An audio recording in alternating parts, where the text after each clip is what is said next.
Yeah, before you go, click. It's free. Click. Just that's it.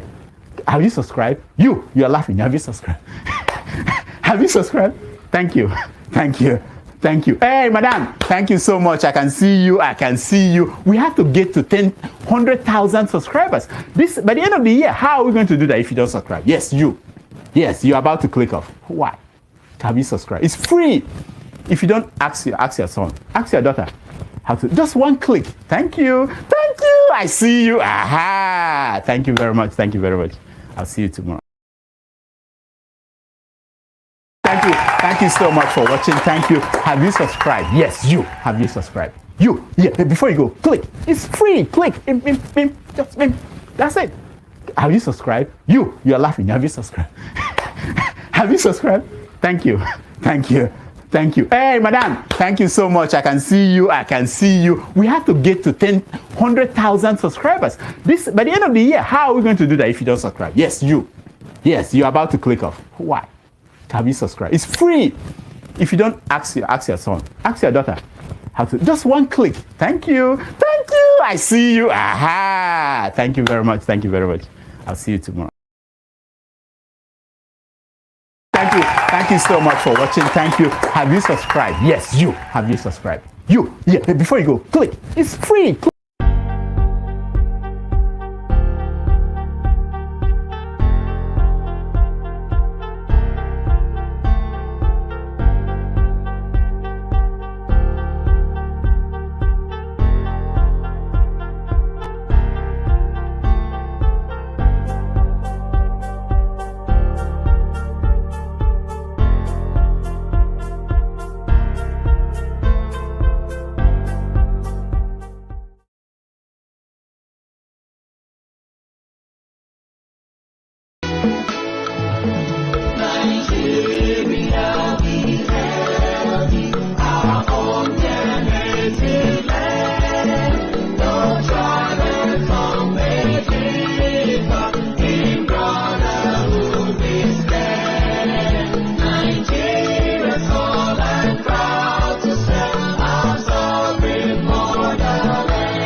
Good morning, good afternoon, good evening, depending on your geographical location, aka electricity.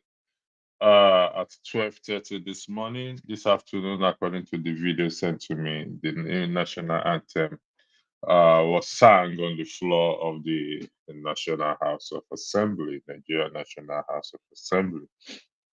As such, we can safely conclude that it has been signed into law by the president. Today also marked the first year anniversary of the present government in Nigeria. We're going to take stocks and statistics as to the performance so far. But on the other hand, do we really need to take stock statistics of it?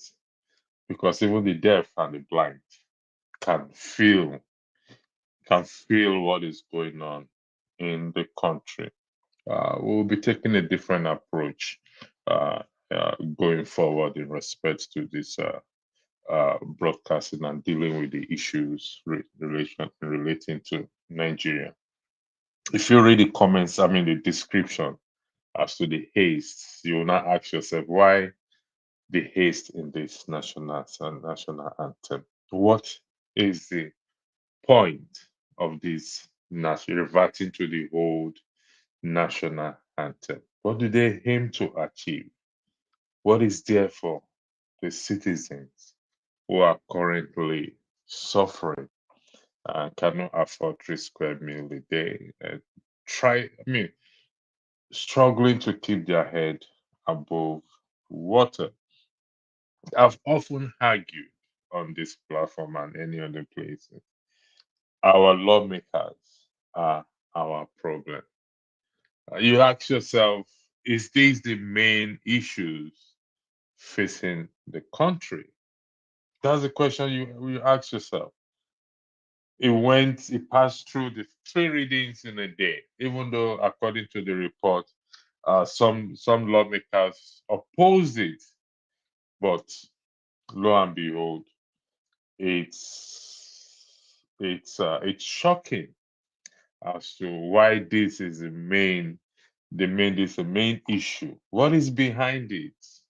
Is it the case that they've sold the country to someone else? If yes, then they should give the citizens their own share as to, well, we sold this country and this is your own share. So again, I welcome you all. For those of you in the comment section, I also welcome you to this wonderful show. And Gladys, good afternoon to you too. I already responded.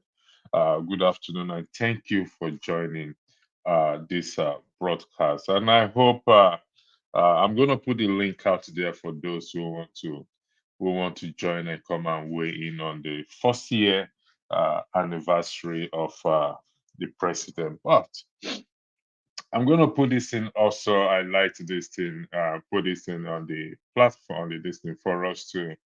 This will be the question of the day.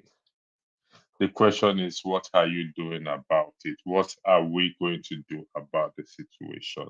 We can't shy away from it, whether we like it or not.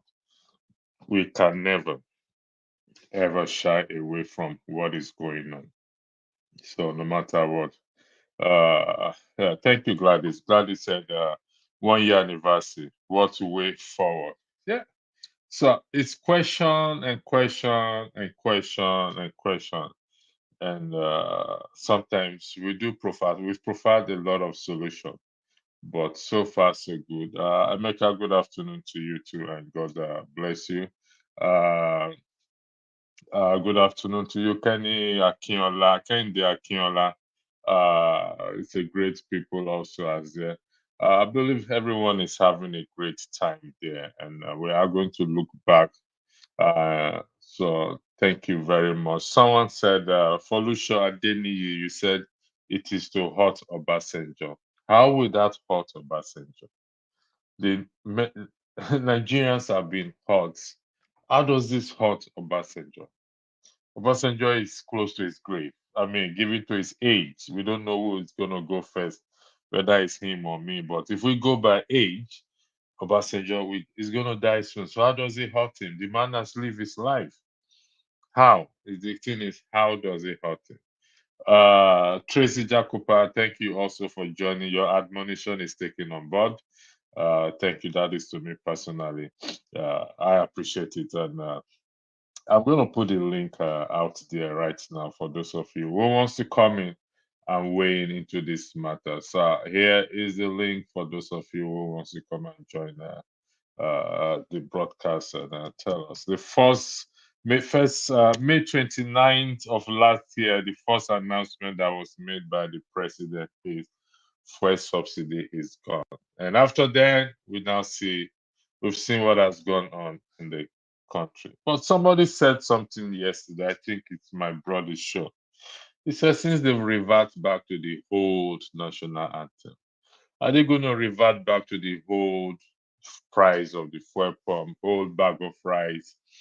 I go back to how everything has to go back. If this national anthem means a lot to our lawmakers and the president, then the cost of petrol, should also mean a lot to them as to how its people has been suffering. I mean, suffered in respect to this. Thank you very much again. Nigerian politicians don't have work to do because they are not elected by them, so they don't know what Nigerian masses want. Corrupt politicians. Is that the case? Do you think they don't know what the masses want? I don't think so. They know what the masses want. Yes, I can agree with you that they are wicked, even though you didn't say so. I say that they are wicked.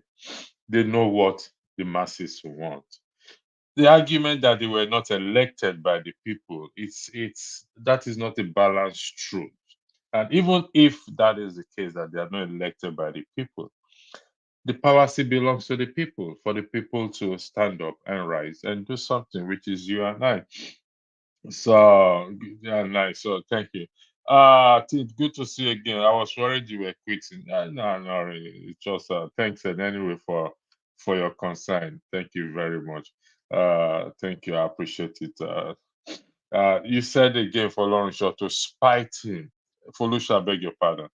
To spite him for what? If you can shed more light on that, why do you want to spite Obasanjo to revert back to the national anthem? The national anthem was, according to the report, was written by an English expatriate, one by name Lillian, if I am correct. And was used between 1960 and 1978 before it was a new one was. And so far so good. It's been on that way. But the question many Nigerians are asking is why? What's behind it? Is there something behind it that you and I don't know about it? So that is the reason why. But is it our problem? Is the national anthem actually, regardless of who wrote it, is it our problem right now? How much is the exchange rate? No, it seems no one can control it again. It's just going and going down and going down. So I don't know. So I really don't understand what is actually going on. Uh Joseph, they keep saying increase in minimum wage will cause inflation. Why has there been continuous inflation even without increase in minimum wage? That is not possible for them to say increase in minimum wage will cause inflation. Even if they increase the minimum wage, can you buy the cost of items in Nigeria right now? How much do they want to increase the minimum wage to? 50,000, 100,000, 500,000? So that is the question. And the thing is that we, the people, we have to rise. We have to rise up. I have to be honest with you because with the way things are going, this is just 1 year of this government. And Nigerians, imagine 4 years. First and foremost, let's look at the positives. Let's the way they normally do. For those of you in the comment section, those of you watching, look at your next neighbor. Let's do a little bit of church here and say congratulations. We survived 1 year of this government. May God give us the grace to survive the next 3 years. No guarantee, but we just have to chip in the grace of God today. So, so thank you very much. Ibi, how can you say that they know what the masses want? Does Dino Melai look like someone that knows what the people want? Yes, they know what the people want. Ibi, listen, these people are not they are not spirits. The lawmakers are not spirits. Our leaders are not spirits. They know what the people want, for crying out loud. Don't let us create or live in this illusion that they don't know what the people want. I know what you want, but because of my wickedness or the wickedness of my heart, I refuse to do the right thing. That doesn't mean I don't know what you want. That doesn't mean I don't know what you want. I know you need electricity, constant electricity. I know I'm supposed to create a job as a government. I know the basic to protect life and security because I provide that for myself. So if I can provide that for myself, that means also my other fellow human beings or my neighbors or the people who I am leading also have the same need. Our needs are the same. roof over our head, which is shelter, food on the table, clothing. We all have the same needs. So saying they don't know what we want, it's that argument does not hold any ground. It is wickedness, and that is ask anybody. It is wickedness at the end of the day. Now, let's. I don't. It was composed under his regime. So what? If it was composed under his regime, so what? If it was, how does this help the common man on the ground? That's the question we should be asking ourselves. How does this, if let's argue that it's tit for tat, that we want to hurt him, how does this help the common man on the ground? How does this put food on the table? How does this increase minimum wage? How does this help the dollar to be stable? How does this create job for people? These are the questions. These are the legitimate questions we should be asking ourselves. If I want to revenge you, how does it help the people around me? The man will soon die. So what? My brother, OBJ and bad no gree. OBJ introduced the Arise of Compatriots in 1978. That's, listen, the facts are there. When he introduced it, if we go by the lyrics itself, neither is bad. If we go by the lyrics and the context, none is bad. But the question I'm asking us is this: if it is tit for tat, sure, how does it help the common man on the ground? And what are we going to do about it? Because this is not about national anthem. You can compose whatever you want to compose. You can write whatever you want to write. People want to eat. People are hungry. No jobs. No jobs. So someone has said, Igbo people train animals to behave like human beings. Our own people train human beings to behave like animals. You are not far from the truth, my brother. Why are we doing this to ourselves? And tomorrow we'll be blaming the white man, that the white man doesn't want us to grow. Says who? Says who? The white man is our fault. Huh? You want to beat the anthem? Yeah, you will get her. You already have one now. You already have one. So, uh, where is our president? Here to sky. Where is our president at no speech? Now, what do you want him to tell you? But, like I said, it is not about the president. It is not about the president. According to the report, let me read it out again so that for those of you who did not read the description section there, allow me to read the report out again, or the comments. Just give me 1 second, please. I'm going to bring it out now. Where are the? Where are the? Where are the? It's somewhere here. Yeah. It says here that, no, further down, further down, further down, further down. Okay. I think I've lost it. Yeah, I've lost it. I've deleted it. The majority speaker of the House of Rep, is the one behind this that tabled this motion on the floor. So these are our problem. People should ask him. He's representing a constituency in Edo State, from what I read so far. He's representing a constituency. Can his constituency go ask him, is this our problem? Is this what we sent you there for, to do, to represent us? That is fair.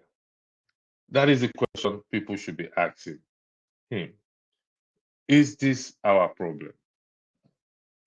Uh, so, according to Spiderweb, these Babu Earth call leaders are in a house that is on fire, and they run around chasing rats and cockroaches instead of them to what?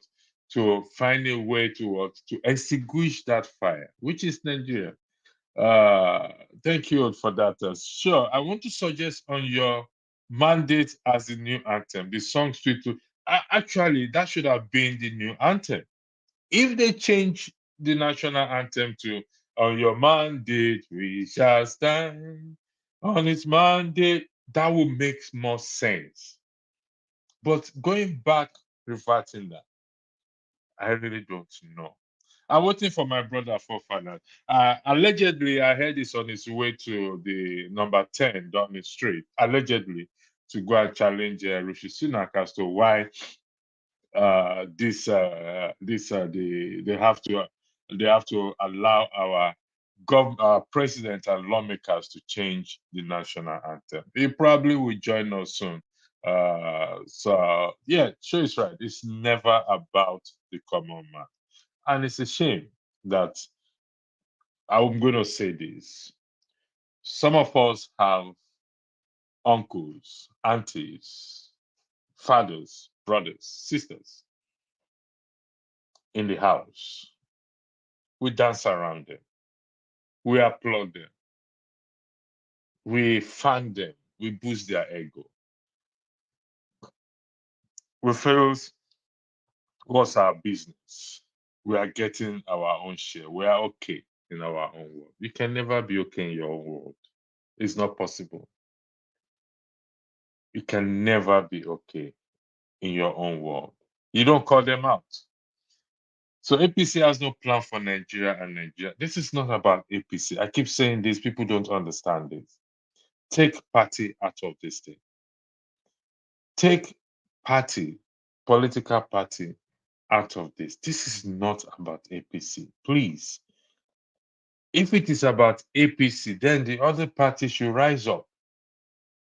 But it's not about APC. And look at what is happening in the Labour Party. The shameless and the shambolic way they are doing things. So it's not about the party. It's about people's behavior. It's about not having empathy for the citizens. It's got nothing to do about the party. It's not. It's not. One Nigeria, thank you for joining. You may be trained to behave like animal. My parents never trained me to behave like animal. I don't understand what you're saying. One Nigeria. Seiko Kelly, thanks for joining the platform here. Let me see if I can change this. Okay, yeah, I think this is much better. Yeah, Thank you. Yeah, I don't know where you are joining from. I'm just in your face for the first time, but I yield the floor to you. Thank you. yes. Thank you very much. Your voice is kind of echoing. I don't know if it's from my end or your. Oh, Yeah, it is. is it still echoing? Yeah, I'm hearing myself, and also I don't know. What will happen is if I'm speaking, is it still echoing now?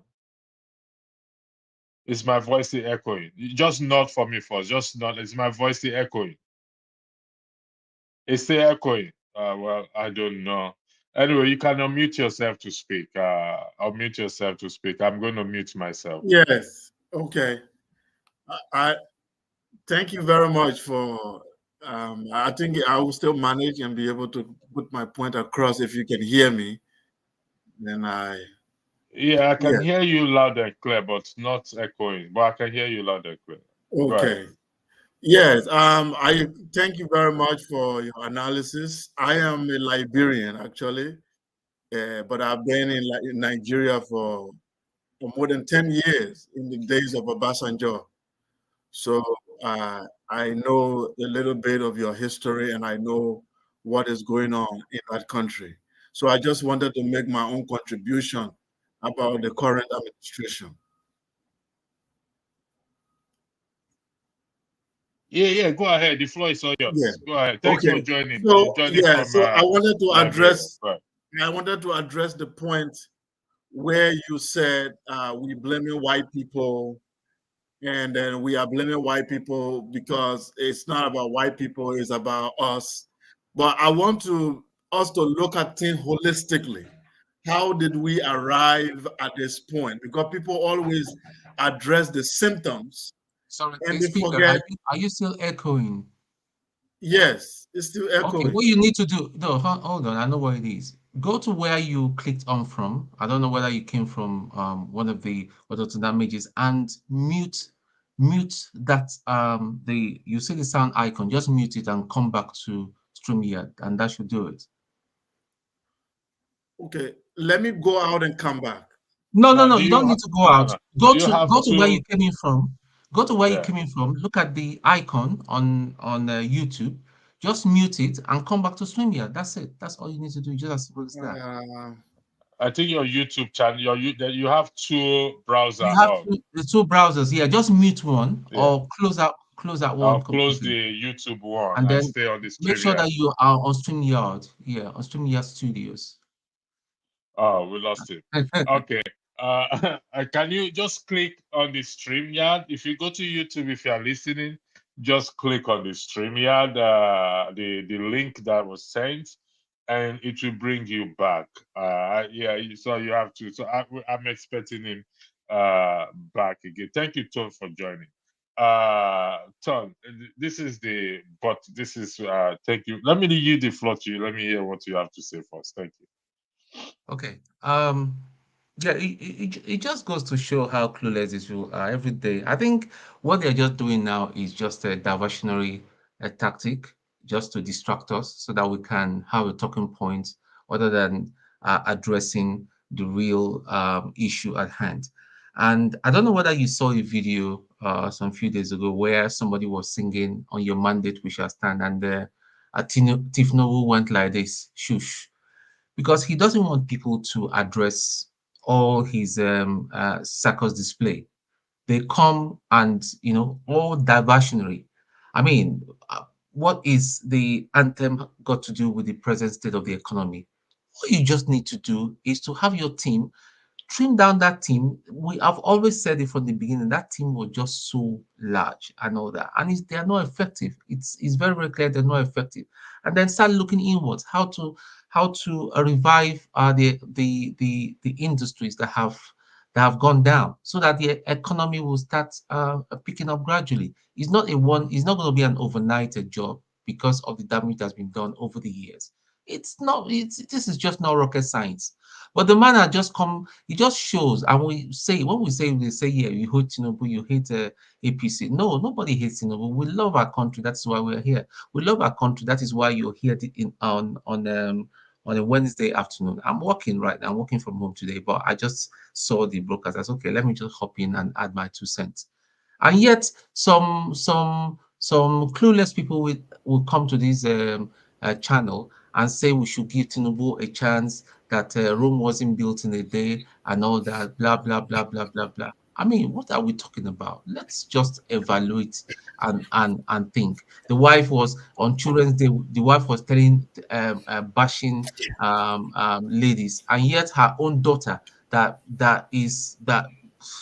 I don't want to say the word. You know what I'm talking about.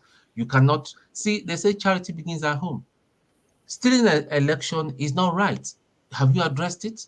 Your own children, they are not even in the right place. Your own daughter is not in the right place, and you're bashing other people's children.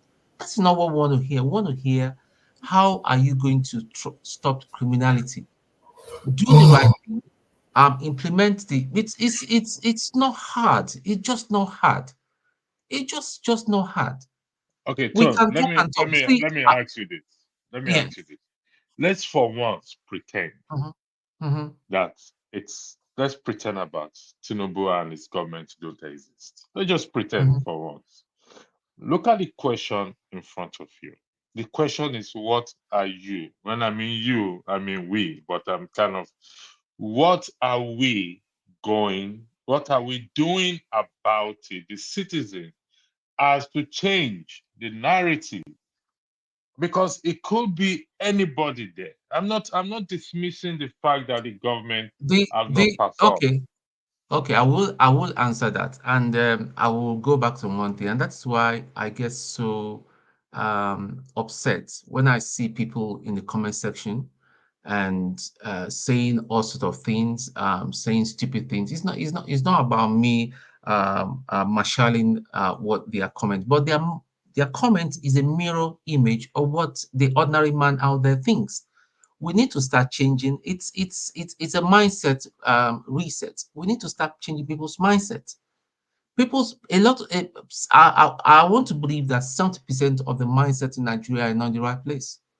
Some people have even given up and said, "Ah, well, what can we do? Let the man do Jerry. Maybe another 4 years." Some people are saying 8 years. What? Are they serious? So it's the common man mindset out there. What is their mindset? What is the mindset? Raising the How do we minimum wage change like this the rest. mindset? How do we Huh? change this mindset? How do we change the Well, mindset? we start changing the mindset with this platform. We've always been saying it, platforms But such we've as been this. talking. We've been talking. Yeah, We've we not need to we've take not acted. yeah, but we need to take it out there. We need to How? take it out there because when we start talking, see, well, we need to take it out there because a lot of people cannot access this program. A lot of people do not have smartphones. Some people do not have even internet, stable internet access to access it. Go to our universities. How many university campuses have free internet? Look at in this country, even on the train in this country, have a free internet that you can connect. When you jump on the train, you can connect. That's one information is very, very vital and very, very key. Okay. And I that get is why see I people get when we that. start talking, like the gentleman that went off, and I know him, he's a pan-Africanist. I know I'm not saying I'm not bashing him or bashing anybody. Now that will start, they will start telling us about Liberia. They will start telling us about Nkrumah.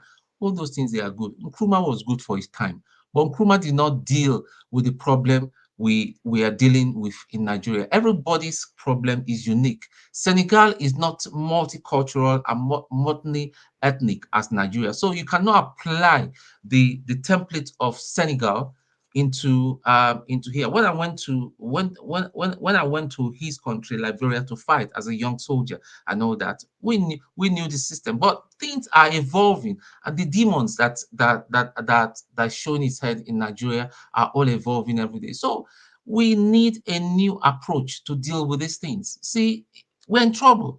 And when we say we are in a state capture, people just do not understand. These people do not care. They do not care at all, and that is why I will always advocate. I remember electricity earlier from the beginning. I was the first one that was advocating that Peter Obi should get out of the Labour Party because I knew the Labour Party was rubbish, but I didn't want to say anything. Get out of the Labour Party and go and set up your own, and all, at least you'll be able to control the executive. You'll be able to cherry pick the executive. The problem with the present Labour Party is that most of them are compromised. Nothing good is not going to happen. Nothing good is going to happen with the Labour Party. And let me just say categorically, yeah, if Peter Obi runs on the platform of Labour Party, it's going to be the same story, if not worse. He is going to lose big time.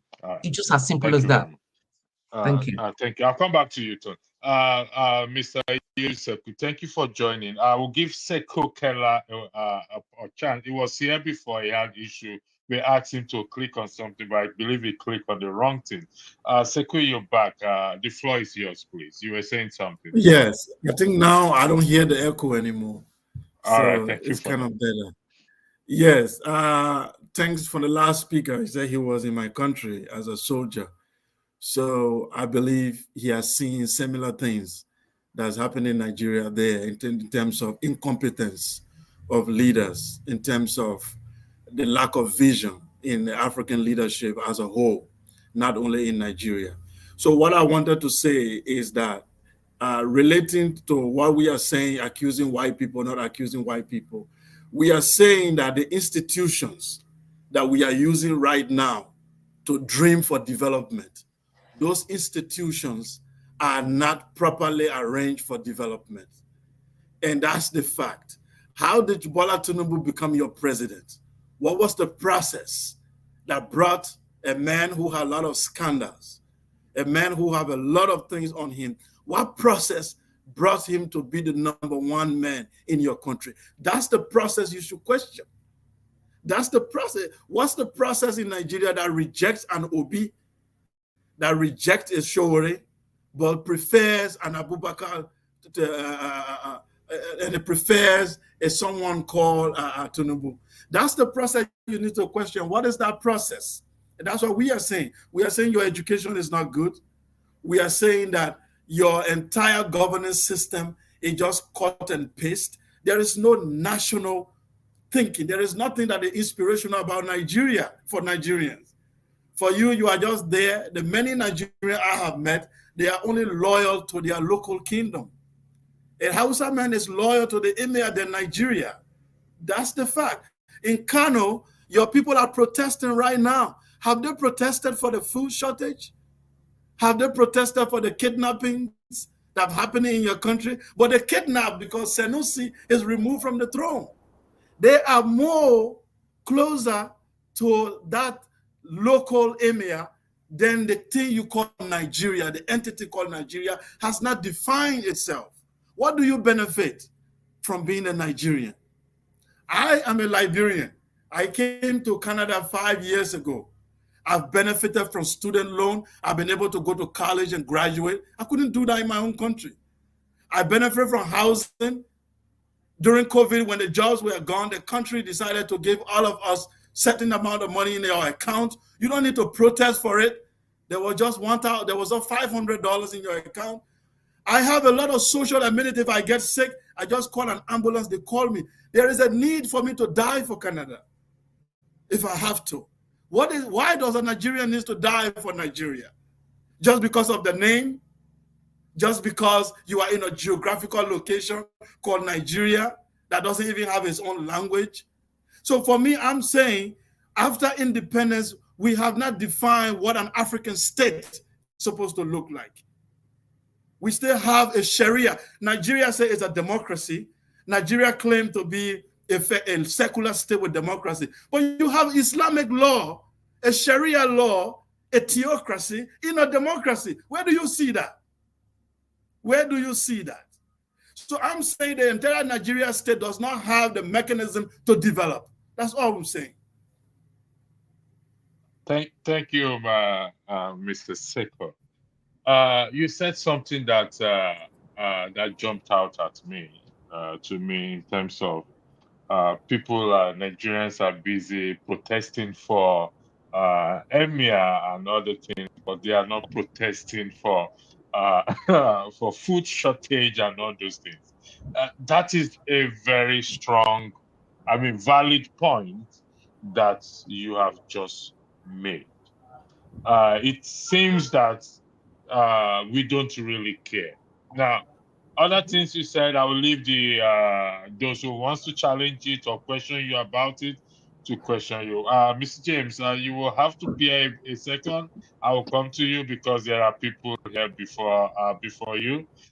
So, addressing the process, you can see the issue there. Addressing the process, the INEC is one of the process, the electoral process institution that we have. We have the judiciary when it went to court. Also, we need to address that. But we've been saying it here every time we come here. We talk about Mahmoud and everything, but not until the people come together to fight this thing. That process will remain as it is. I have to be honest with you. So, can I ask you a question? Our job. Go ahead, sir. Okay, is Nigeria a monarchy, a democracy, or what? Can you tell me what Nigeria is? Is it a republican? Well, is it a democracy? What is Nigeria? what system does Nigeria practice? As it is now, Nigeria is assumed, let me use the word, to be a democratic country. It's not. I grew up I went to school in the northern part of Nigeria. There's some declare Sharia law. Where Niger State and other people. Yeah. It's not a democracy. It's not. My brother, hold on. Mr. Electricity, democracy may not be practiced. Mr. James, you want? Or can you hold on? Yeah, Okay, what do you want to say? burnt for freedom of I just speech. want For to. talking against Muhammad, she was burnt alive. Is that a Okay, freedom Mr. of speech? Hold on, my friend, keep Mr. quiet. Sekwa. Keep quiet. No, Please, Mr. James, excuse me. let's be respectful, please. Okay, Go I ahead, Mr. James. apologize. I apologize. Okay. All right, go ahead. Please, I kindly seek permission from those who got here before me, because it's not yet my turn to speak. They should please be kind enough to allow me respond to what the gentleman is saying, if they don't mind. Okay, let me ask Go ahead, Mr. go ahead. Okay, go ahead. Good. I believe this is an anonymous decision. Go ahead, Mr. Make it brief, please, Mr. James. Well, it might not be as okay. I will try. It is very disheartening for an African to be running down another African country, more so when Liberia as a country has been a colossal disappointment to the whole of Africa. I lived in Liberia for quite some time, and from what I can discover, since 1822, the American Colonization Society formed that country. Till 1980, there was nothing to write home about Liberia. As a member of the League of Nations, they did absolutely nothing to rescue the other African countries from the shackles of colonialism. If I may, big brother, I do apologize. Jago, I do. Let me speak. Let me just speak. Let me, because what's going on now? Let us stop doing this. Let this man finish now. Just let me come in. Just let me come in. Hold on. Let him finish now, Jago. Calm down. No, it's not like that. It's not like that. You see, what's been said. Gentlemen, hold on. Jago, hold on 1 second, please. Jago, hold on 1 second. Jago, don't do this. Don't do that. Jago, listen to me. Listen. I understand your feeling. This is the issue we need to correct here. Okay? This is the issue we need to correct here. If you're going to interject, please kindly indicate. Then I will give you room to interject. You don't jump into interjecting when Mr. James wanted to speak, I stopped him several times and he asked for permission. And I believe you are here. I asked those people in the platform if they don't. I think somebody responded to say it should go out. The rule now is there is nothing bad for you to interject in respect to what the person is saying. However, you indicate by raising up your hand that you want to say something, and the moderator will make that decision to give you the floor to say what you want to say. And if the moderator says no, we had a meeting yesterday with Rudolph. I'm just saying it now. We had a meeting yesterday. So I'm putting it out right now that when I am moderating or any moderator is coming, they are going to announce. If you want to speak or challenge what the person says, indicate by raising up your hand. And the moderator will make that determination to give you the floor. We have to apply decorum. We make mistakes, and we are trying to get things right. Thank you. Mr. James, please continue.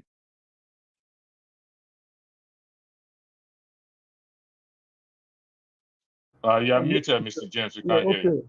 Yeah, as I was saying, Liberia as a country was a colossal disappointment to the whole of Africa. Nominally, Liberia got her independence in 1847 from the American Colonization Society. Having got the independence, they were involved in slavery. That is the American Liberians. These were free slaves from America who were forcibly relocated to the territory now called Liberia. When they got there, they were involved in slavery, enslaving the native Liberians to go and farm in Fernando Po in what we call coffee and cocoa plantation belonging to the Spanish authorities. And not only that, they did not do anything tangible to rescue the rest of Africa from colonial rule. They were members of the League of Nations. When President DBC King, his Vice President Nancy and others were misbehaving, nothing happened. In the year 1944, what is his name? William. May I interrupt? No, okay, I don't mind. I do apologize. You see, the conversation that I've been listening to before I came online is going in a straight line. The critique of Nigeria by our Liberian brother here is an accurate critique. We should be responding to the critique, not to Liberian Nigeria injustifications. I'm saying this with all politeness. But exactly. Excuse me. He's not bashing Nigeria. Let's just get this right. He's not bashing Nigeria. See, electricity. Why are you speaking now? Interrupt me after that long tirade that electricity wrote about the law. Why are you interrupting? You asked me not to interrupt. I've asked to interrupt with my hands raised. But I didn't. You see, I think what if I may. Jagun, you raise your hand. I didn't say coming, but you just went ahead to speak. The person who said coming was the person speaking, which is fair enough, I think. If he likes to be interrupted. I'm the moderator, Jagun. Oh, okay. Go on, be pedantic if that's very important to you, electricity. That's just being pedantic, what you're doing. Ridiculous. Jagun, we're trying to have. Bro, take my name out of it. I'm here. I'm continuing with your dictation. I'm following you. Go ahead. The floor is yours. No, hold on 1 second, gentlemen. Go ahead, Jagun. The floor is all yours. Speak as long as you want to. All I wanted to say was very small in my initial interruption. I just wanted to keep us in line and not get to this African argument, Liberia, Nigeria, Ghana. That's not what we're talking about here. What we're talking about is the question asked. So the critique from our Liberian friend, I think, is on par with what the question is asking. And we should try and stick in that frame instead of reaching into myopic history that we don't need. I do apologize, my brother James, but that's my take on it. Are you done? Yes, I am. All right. Okay. I've not finished at all. I'm still on James, water. hold on. Listen, I'm going to say this again. Because of things, like I said, there was a meeting with Rudolph yesterday with the moderators. And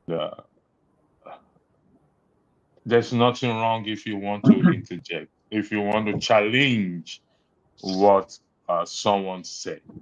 But I think it is proper for us to allow the person to finish their thought or whatever they are saying.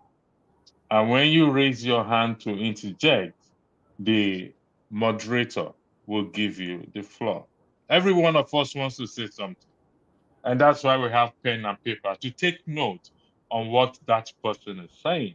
Then you can now challenge what the person is saying. So people are going to express their views and their opinion. And so if we keep doing back and forth, we will not arrive at where we're going. Okay. I was going to say, can you time it, please? It's going to get boring if people start going on and on. No, it's not going to get boring. It won't get boring. Okay. I've never used timing. I know when to stop. It's not going to get boring. Thank you. Mr. James, please, can you hold on? Mr. Ejuchike has been very patient. Excuse me. Look, Mr. Electricity, I've got better things to do. I'm a terribly busy man. You permitted me to air my opinion. Because people interjected, you truncating my line of thought. And I mean, okay. Look, I think I better say now. Let him go ahead. Once it's true, I'll come back to you. Go ahead, Mr. James. Go ahead. Go ahead, Mr. James. The point I'm driving at is this. When an African is dealing with another African, he feels very superior. But when he is dealing with a white man, he feels very inferior. This is the point. Now he's in Canada, or wherever he's saying he is, having good times, living in a society he never built, and running down another African society. The Nigerian government is running down right now, in collaboration with Ghana during the days of Kwame Nkrumah, rescued South Africa, Zimbabwe, formerly Rhodesia. Excuse me, put down your hand. Put down your hand. I know your country too well. Zimbabwe, Mozambique, Angola, Guinea-Bissau, and others from the shackles of colonialism. The American Liberians, their government was as useless as the present Nigerian government. Now, let me read something out for you to hear. During the days of William Tolbert, whom Samuel Doe killed in 1980, Frank Tolbert was the brother of William Tolbert. He was president pro tempore Liberian Senate. Steve Tolbert was the brother of William Tolbert, Minister of Finance. Willie Tolbert was the daughter of Tolbert, board member, Bank of Liberia. Tonya King, son-in-law, Immigration Commissioner.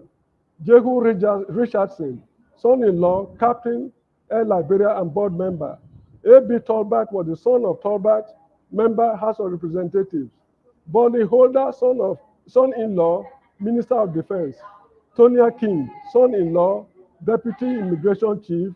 Daniel Tolbert, cousin, largest rice importer in Liberia. Christy Norman, the third daughter of Tolbert, Deputy Minister of Education Instruction. Like, the list is unending. These are the relatives of the president of Liberia holding the whole nation to ransom.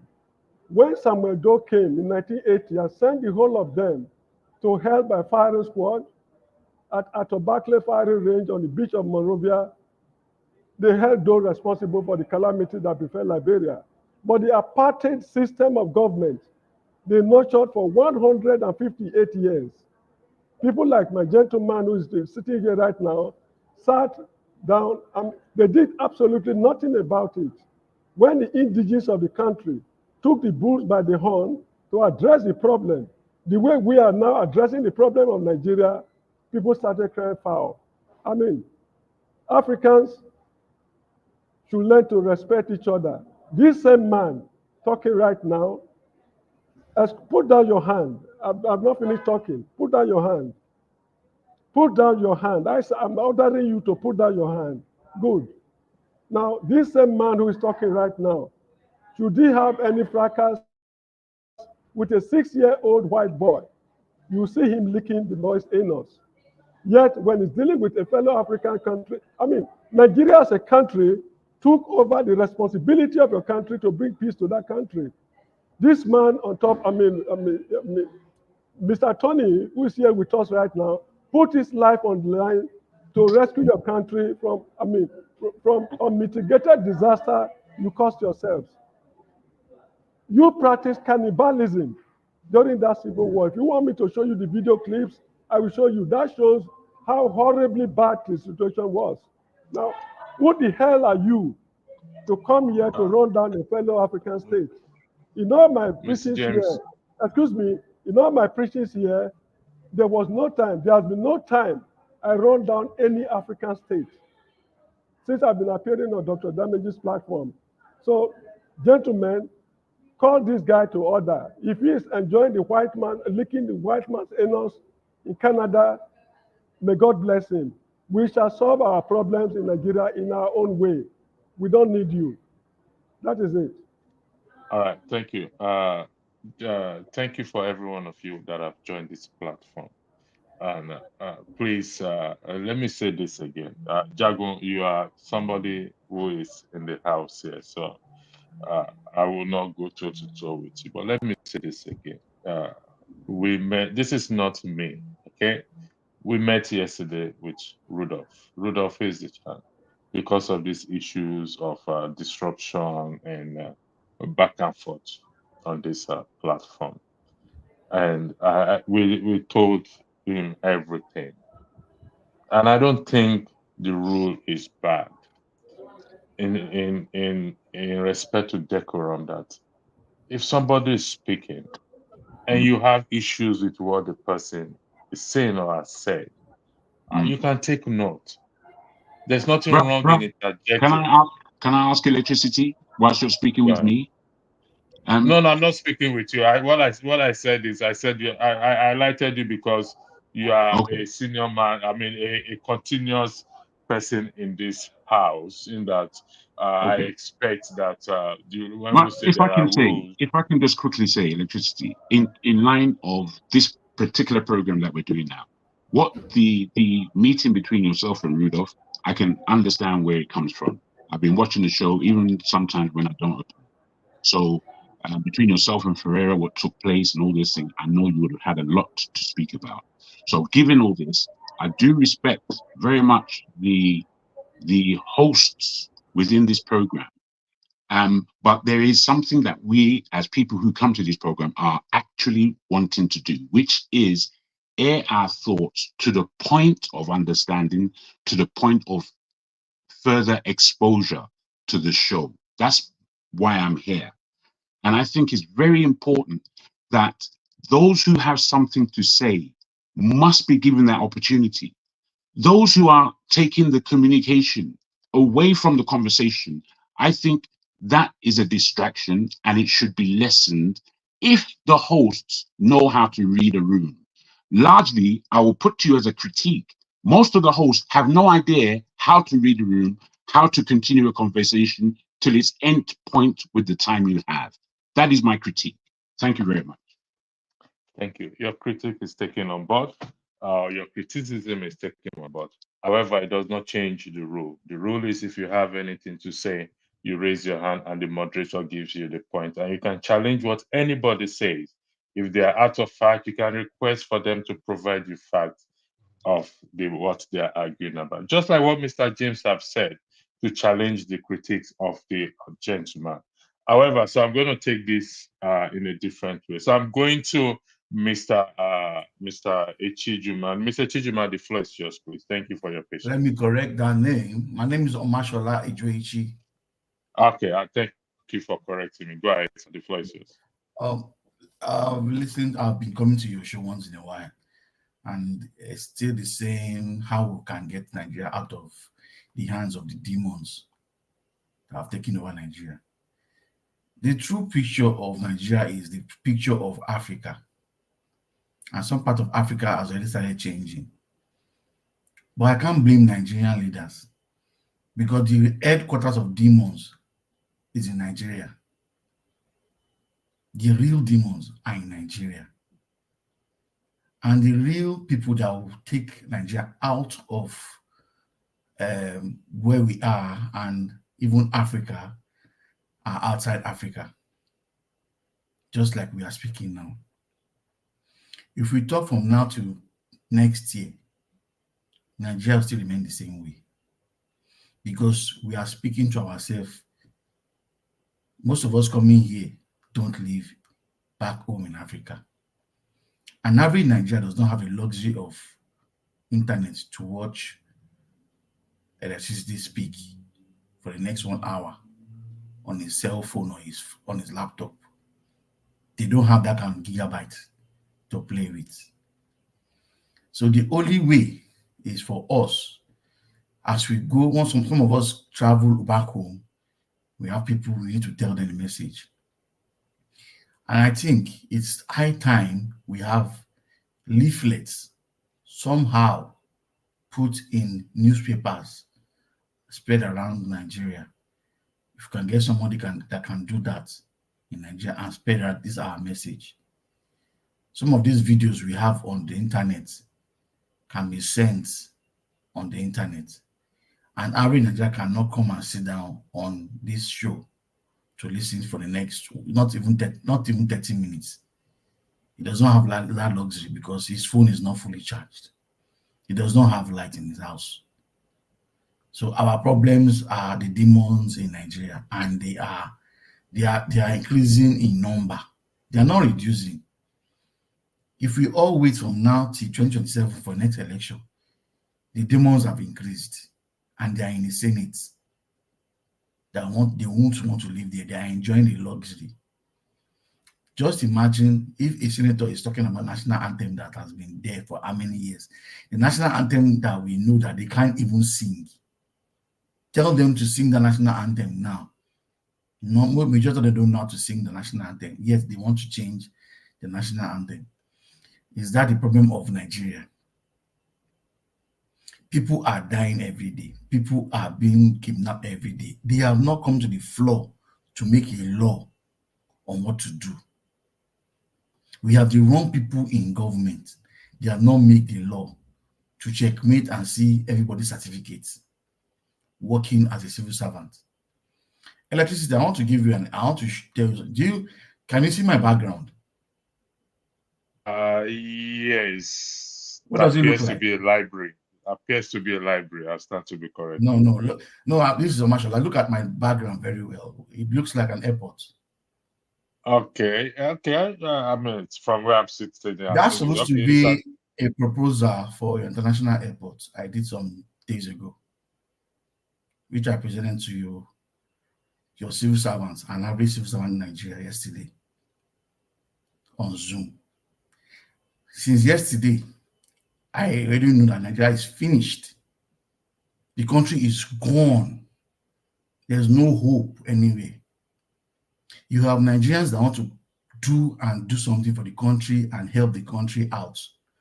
But a lot of them are not being encouraged each time they try to bring their head out to help at any point. Because you have civil servants anyway destroying the country. It's not the senators. Senators are one set of demons. Nigerian civil servants are the biggest demons. They wait for the new crop of demons to come and take over every 4 years. And that's why the country cannot change. Do you understand? It's the same, the stealing of money.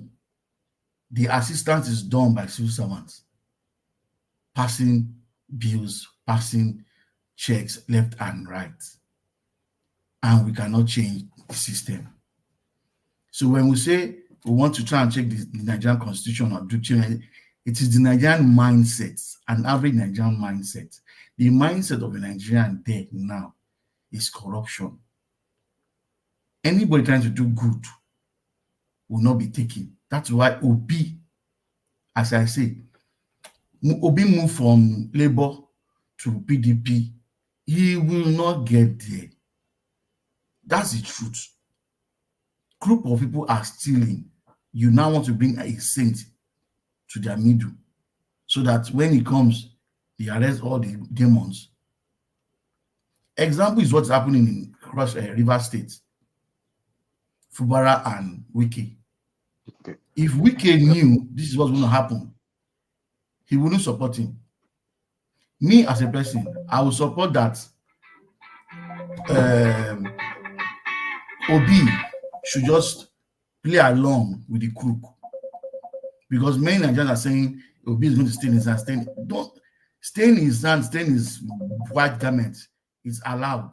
Let him stay in it. So if I can get there and wash it and then kill and trample all over. Because if you don't do it, these people, to be a thief, act like a thief to get what you want. So a lot of people will not agree with that your last argument. That's the problem. See, that's the problem. You said something important. A lot of people don't accept it, agree. But for you to get there, behave like a thief, get the ticket, sit down on the seat, and then you do what you want to do. I think I will go with your argument whereby you said we should find a way making leaflets and because truly the average Nigerian cannot stay on the internet for maybe 10 minutes. Even if they can, electricity will not even allow them to, because sometimes they may be without electricity for 2 or 3 days, and it's not difficult to even fuel their generator. And that is the purpose of this program. As to the question that is before us is, what are we going to do? It's not about the national anthem. Let's make this clear. But how the legislators, respectfully, they are still civil servants as well too. Our lawmakers, including the president, is classed as a civil servant as well too. I agree. Like you said, they are civil servants, but they were civil servants, career civil servants, waiting for political civil servants to come and join them. So the career civil servant will always show them, this is what we do, this is how we do it here, and things will not change. And they are in the one in the INEC, they are in the INEC, and that's why INEC is still the same way. a man has given the wrong person the chance to rule Nigeria fraudulently. So what do you expect? Thank you, sir. Please, I know we're having issue with timing. I have never been used to timing people, if you understand. But let's keep our point. Let's go straight to our point and make it as brief as possible. I've never been used to timing people. I don't know. Maybe I will start it, but just let's make our point straight to the point and make it brief. Also, let's be respectful to one another. We can disagree with somebody's point and counter it respectfully. We have to be. I was listening to Michael Jackson's song about the man in the mirror, and I wrote something down that if we want to make the world a better place, then we must ready to change ourselves. We must be the change that we want, so that when our children, and this video will be watched over again, then they will see us. If you want to make a change, you want to be a better place. So henceforth, please don't go beyond. Time yourself if you want to time yourself, but I'll time you. Going forward now, I'll give you 3 to 5 minutes. Then I will mute you if you're going beyond 5 minutes. Mr. Biafran, I'll come to you, Seko. I'll come to you. Mr. Biafran Voice, the floor is yours. You have between 3 to 5 minutes to make your argument, please. Thank you so much. Thank you so much. And all protocol observed. My greetings to everyone in the house. I will start with our brother. Sorry, let me hold on one second, Mr. Biafran. For those of you in the comment section who are very good at moderating, Rudolph is looking for moderators, and he will definitely be glad to have you as a moderator, please. Thank you. Back to you, Mr. Biafran Voice. Okay, thank you. My brother Seko Keller made a point, and it was like letting the hell loose. Everybody was not happy. Nobody want to hear it. Our problem is that we don't want to hear the truth. What he said here is truth. It doesn't matter who tells you the truth. It doesn't matter where the truth is coming from. The important thing is that this man, I never know he was from Liberia until now. When you see the truth, grab the truth. Make use of the truth. It doesn't matter if your enemy is telling you the truth. One problem we have as Africans is that mentality that is in us is that we look at people before we accept things from them.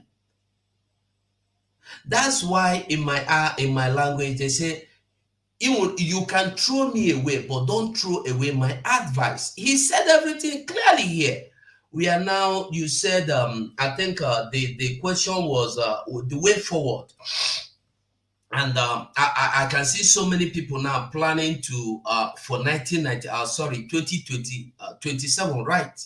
How P2B will win, how P2B will not win, how Tinubu will win. I want to ask a question, honest question. Be sincere to yourself. Ever since Nigeria began to conduct elections till now, had there been any time any single man's vote counted? Has there been any time the true winner emerged as the winner?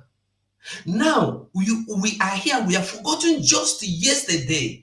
Yesterday, we all came out here, we were shouting, Obi won, Tinubu stole the mandate, Tinubu stole. What have you done to Tinubu for stealing the mandate of P2B? Have you been able to claim back your mandate? No. Even if you are going to win again, are you sure of getting the mandate? You are not sure. You cannot get your mandate.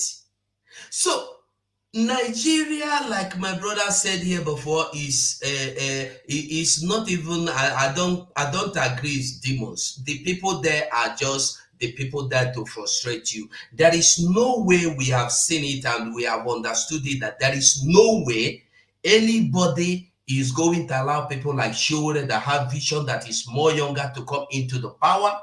We have seen that. Ask Showore. I knew Showore in Abuja. I never knew he was the person until I later saw him in a newspaper. He was always behind Abiola. Very little then. So he knew everything. Now his father handed him over to Abiola. He was there. Abiola's mandate was stolen. He could do nothing about it. Till now, nobody has been able to do anything about it. Let us stop beating around the bush. Election is not your problem.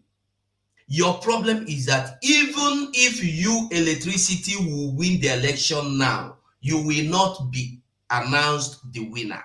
Before the election, the thing is that there's this guy that was interviewed by Channel Television some time ago, former DSS boss. He said before 2015, I think either 2014 or so, before Buhari came to power, that they were invited to United States to advise or to give in their view who will be best, who will fit in to the Nigerian seat as well, who will be the best person to choose as a president. And they suggested Buhari, because he said he worked with Buhari during the time of military regime. So he trusts him to come in to take over the situation and handle it, and everything will be peaceful and fine. But Buhari came in. Oh no, the point I want you to get here is that Buhari, and he made it clear that this was even before the primaries. And then it was agreed that after Buhari, Tinubu is coming. So what are we sitting here discussing every day, that election this, as if election is election is not the problem of Nigeria. National anthem, nothing happening now, nothing being said now, nothing deliberated now in the Red House, in the Green House, Green Chamber or White Chamber or Red Chamber is the problem, and will never be problem. Nothing ever since. Have you seen any industry being built in Nigeria? Rather, the old ones you saw, you used to hear, are being destroyed. So no new schools. All the new schools you see, all the hospitals you see are private. So what are we debating? The election is not your problem and can never be your problem. Thank you. Thank you very much. That is true. We're here to find a solution. I mean, which is, to me, is down to the people. Like what Mr. Marshall said, how we can reach Nigerians on the ground. Thanks for keeping to time. I appreciate that. So how do we go about, listen, like I said, 4 years is a long time. We've seen the 1 year. Those on the ground will tell you what this 1 year look like. Mr. Seko, what we're gonna do now, I think Man of Presence just joined. Jago, I think you've spoken, or you say no, you've not spoken. Okay. So I'll go to Jago. I will go to Man of Presence that's just joined. Then I will now go to Sequel. Then I'll go to tone. I'm writing it down so that I don't get this thing mixed up. Jagun will be 5 minutes, Man of Prestige 5 minutes. Then I'll go to Sequel. Then to tone, I'll come back to Mr. James and we'll go around. But let's focus on this subject, please. So don't let us derail from this subject. It's very important. We must not derail from. If you want to interject, please raise your hand. 5 minutes, Jagun. If you go past 5 minutes, me and you are going to be in trouble. Okay, the floor is all yours, Jagun. Thank you. You are muted. You are not speaking, Jagun. You are muted, Jagun. Thank you very much. I'm here now. Okay, guys. The last speaker. I don't see your name, but I think it's something Biafra. I thank you very much for keeping consciousness of the topic. Very much, and I also would like to fully affirm the questions coming from our Liberian brother. Again, your name is not written, so I won't pronounce your name. I only interjected for Seko. Okay, very good. I only interjected for case of this focus on the question. And the question that was asked by Seko was that What is Nigeria? What is it? That's the question he was putting. I don't know how our brother got it so wrong, Mr. James, that he took it to another avenue entirely. My question is as his questions. What is Nigeria? What constitutes the country? What is it made of? What is it doing? What has it done? Has it given anybody any heart? The country that should really be at the heart of every Black person in this world is a secondary thing. It's not a thing of focus at all. So when we critique Nigeria from any angle of any African person who wants to critique Nigeria has the full right to do so, because it has failed. Nigeria has failed, if you can't see. So the title that my brother brings it to is that, really, what are we fighting for? We've seen that elections don't work, for goodness sake. You're talking about 2027, like anything's going to work for you. It's pathetic thinking. You see, we have to be grown-ups. Right about now, we have to be grown up. We largely behave like children and distracting each other and getting turned away from the angle and the depth of which our conversations should be going. And really and truly, talking about 2027 elections without actually preparing for it is a no-no. You say that we're looking for solutions on this platform. I beg to differ. Electricity. I feel on this platform, since I've been a part of it, it's a talking shop. It's not solution driven. It's not really cerebral in my estimation. It's not investigative. It's not finding out. It's not getting to the nub of the question. It's talk shop for anyone who has an archaic experience or point of view, and they will just speak it here. Fair enough. That takes place. We're all human beings. We're all different. At the same time, the grown-ups amongst us need to be raising the level of how we communicate, not just the point of law by the hosts. No, the kind of marrow that we are working from in our minds. Because no matter how tribalistic our people are, no matter how myopic our leaders are, no matter how ignorant our populace is, the fact of the matter, those of us who have gray matter at all have to know how to sail above all that thing, giving logic and principle to the question. And I'm afraid in Nigeria, we don't do that. What we do largely is just talk, all kinds of talk. So to fathom what is what from all this forest of talking is very, very difficult.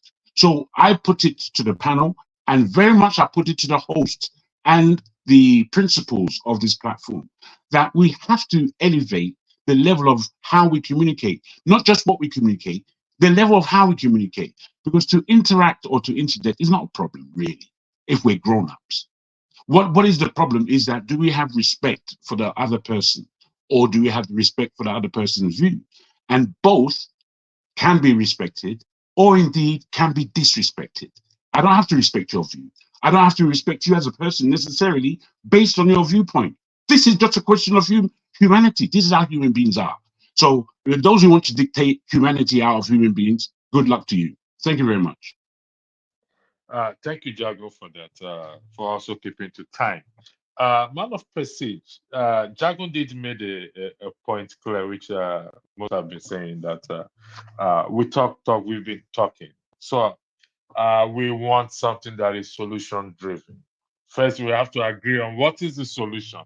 Then we go after that solution. So, Man of Prestige, what is the solution that you are preferring? This is not a plain matter. We have been talking, and everyone, including Biafra Voice, said the same thing. Everyone said, we have been talking. What is the solution? And how do we go about this solution? We may differ on the solution, but at the end of the day, we will come to an agreement. So the floor is yours for 5 minutes, Man of Prestige. Thanks for joining me. And those in the comment section, I will highlight your comment and we will talk about it. Thank you. The floor is yours, Man of Prestige. Thank you, Electricity. Good morning, good afternoon, everybody. Ask me what is the solution. I mean, if I had the solution, I wouldn't be where I am right now. I think I will be in, try to solve the Nigerian predicament where we are right now. I don't have the solution. I'm not an economist. I can only come here or, in the Nigerian space and portray, the knowledge that I had, or maybe some knowledge that I have in America here, to help the countries. Honestly, I don't have the solution. Like I said, I'm not in government. I'm not a politician, and I'm not going to be. That's not my partake. I'm a corporate worker and a businessman. So having said that, I'm only here to provide a little bit of my critique. Because critique is part of the solution. And I hope that they had to be part of the critic, we are narrating. You may have some people may come here or the APC, utilize the government, that's all good. It's all politics. But there has to be a different opinion in order for that country to work. So where I'm coming from, I see the handwriting from the beginning. And I will begin from the area, where we are exported to a different country to go and share what we can do for the country. That's the Chatham House. In my own opinion, that was a very disgraceful moment, to the country. You haven't debated in the country, but you're able to export, this is, a different country that colonized you. That's why you made all those transcripts that doesn't even make sense, and you refuse to debate. That was the first day that I know that Nigeria is in trouble. We don't have a capable leader because we were so with this illusion that Tinubu built Lagos. And like I said, I've been in so many platforms. They were talking about Tinubu, how it's going to bring investors to Nigeria. Some people claim that they know some people who are ready to run back to Nigeria and start investing. And Tinubu should be studying in the archive, put in the archive, Harvard University, all that kind of nonsense. But that's just a permutation. But having said that, I saw the handwriting the first day of that Chatham House, what he was saying, and he was asked a very direct question. I'm going somewhere. This is pertaining to the 1 year in the office. And a journalist asked the Tinubu, what are you going to do different in the first day of your office, in the first 100 or 200 years, in 200 days in office? And the first word that come out of my mouth said, we're going to hit the ground running. Day 2, we're going to be running. Day 3, we're not going to rest. And he said, think and do. What a nonsense is that? And he decided to delegate some of the questions to his members, and didn't answer any questions. So that's where we are right now. We are seeing what we vote. Like the state election has consequences, and this is where we are right now.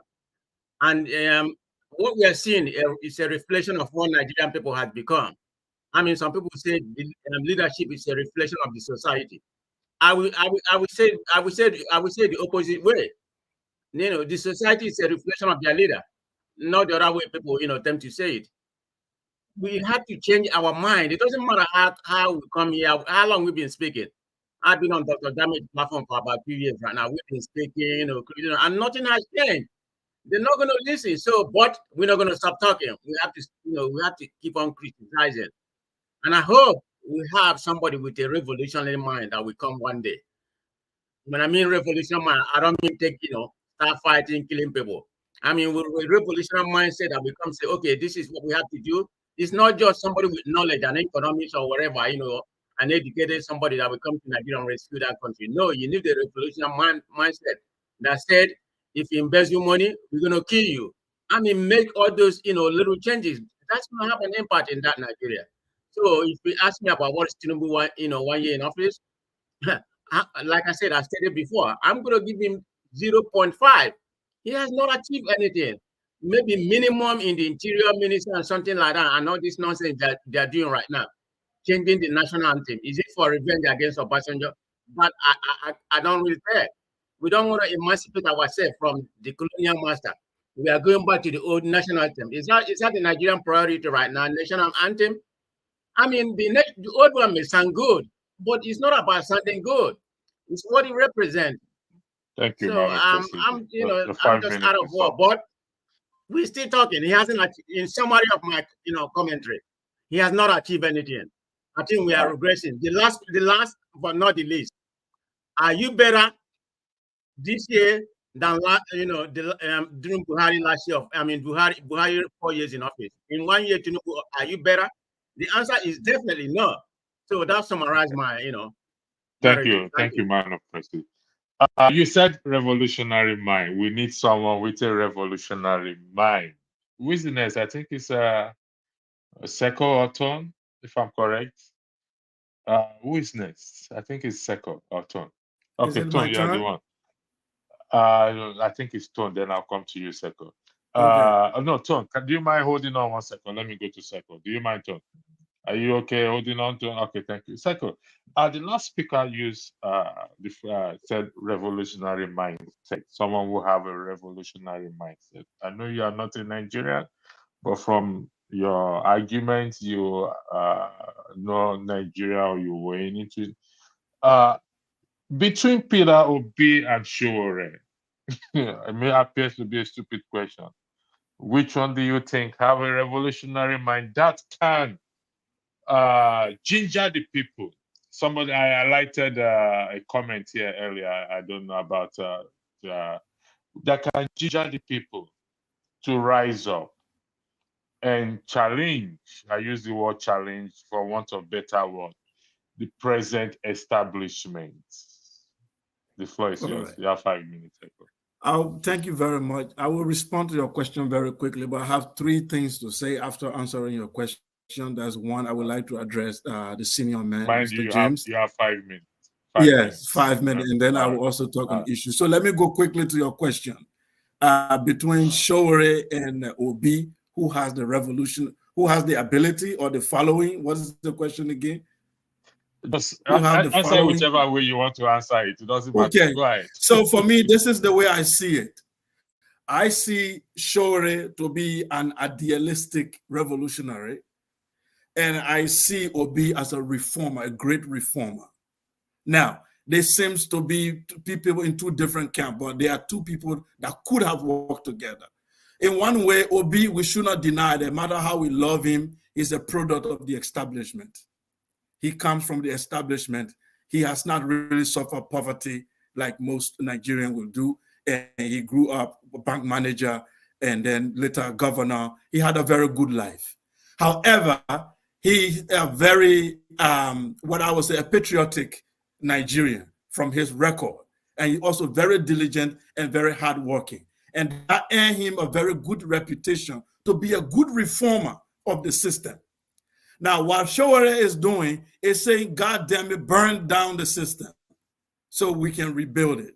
He said, burn it down so we can rebuild it. Now, burning it down, the reformer will say, hey, take it easy. Sometimes burning it down, you can burn down the gold in the house as well. You will burn down some good stuff. So let's do some reforms, structural reforms, and that will bring about the change that you need. So I'm saying these 2 people should have worked together. I personally, I supported Shore in 2019. Take it back. I contributed money. That's how I will come to James when he doesn't know who I am. I contributed to the Take It Back. Okay. I saw Shore, how he started the Take It Back. But when he came back this time, I wrote on my Facebook page that you are going to get less vote. That's before the election. I said, Shore, you will get less vote than you got in 2019. Reason being, the dynamic has changed. The Nigerian youth organically woke up and supported one man called Obi. Whether you like Obi or not, you should realize that when the people from different parts, north, central, north, east, west, rise up and say, we support this person. If you are a revolutionary, you should align with the people. If you go against the people, then you are swimming against the tide. Because Obi following is very organic. So any revolutionary who kick against that, you are swimming against the tide. All you do there then is to compromise, because politics is a compromise. You sit down with the reformer and say, look, I have some revolutionary ideas and I want to infuse them in your reform. Are we going to work together? And this is how it's going to be. You put condition and you work together to flush out the real bad element in the system, the PDP, the APC. These are the establishment that do not want Nigeria to move forward. These are the cabal, the owners of Nigeria, who inherited the colonial legacy that they want to continue with because they benefit from it. They do not have the idea of a new Nigeria. So that's my quick answer to that. So I want to go quick to Brother James. Mr. James, thank you very much for what you said about Liberia. And I do agree with you 100% about everything you say about Liberia. But the only problem you have, like my brother said, I don't see people's names, but my brother there from the UK, what he said is very correct. What you did is called ad hominem attack. That is to say, who are you to say this? What you are saying is true, but I'm going to attack your personality to say you are not qualified to say it. This happened a lot in Nigeria, in Africa, and around. When a young man rises up and asks a politician and hold him accountable, the politician says, who are you? Eh? You, this village guy. You are from this. Who are your parents? Where do you come from? Who are you to address me? Now, you don't address the issue. You are doing ad hominem attack. You are attacking the person. I spoke as a Pan-African. That means I see Africa, that we have common destiny. And I address the issue of Nigeria as a Liberian and not a Pan-African. The issue is not about Nigeria versus Liberia. In fact, when I came in first, I thanked that soldier guy for being one of those who stopped the war in Liberia. Nigeria were responsible for stopping the war in Liberia. Like Nigeria single-handedly stopped the civil war in Liberia. But that Nigeria is going down the drains, and Buhari, that's not the Nigeria we are seeing. It's a different Nigeria that is going down the drain. And as a Pan-Africanist and as a researcher, I can bring my opinion. And I would like to tell you something quickly, which you omitted. The Americo-Liberians who rule Liberia, they were not aliens. We're Africans from Nigeria, Congo, who were taken as slaves, who came back. In fact, the 5th president of Liberia was an Igbo man, Mr. James Roy. You know that? Mr. Edward Jim Roy, 5th president of Liberia from Igbo ethnic group. So these people you call Americo-Liberian who rule Liberia, they were just Yoruba, Hausa. They were just the same Africans, just calling themselves Liberians or Americo-Liberians. I'm saying the issue we have in Africa is that we need to do a revolution. And that revolution means systematic reform. And this systematic reform means we must put away those things that hold us back. Religion, tribal affiliation, class, we need to defeat them. If we don't defeat them, we are not ready to create a nation based on ideas. Thank you very much, Seko. I'll come back to you, Seko, because something you said. Tone, the floor is so, but before you speak, I want to say to Mr. Biafra Voice and Mr. James, this question also is applicable to you guys, but I'm going to add 1 or 2 things to you when I come to your talk. Please don't go away. Tone, the floor is yours, please. The question is still the same thing, revolutionary mindset. In your own opinion of view. Thank you. The floor is yours, Tone. Okay. Seko, you've spoken well. You touched most of the things I wanted to comment about. And to our dear esteemed Mr. James, I think you misunderstood him. I know you're not I've never seen you that way. Actually, you totally misunderstood him. And can I just say something? I live here in the United Kingdom. This is my home. I carry a British passport, and just because my original roots is from Nigeria does not disqualify me from making comments about the United Kingdom. So this gentleman has lived at some point in time in Nigeria. I think he has some stake in making some comments, even as a Nigerian. I would dare say that. I'm also a fellow African. So let's just get that right, and that is one thing we kind of it's a class thing when it comes to Nigeria. So moving forward without wasting much time, I've always maintained, if there's no revolution, see, we're playing.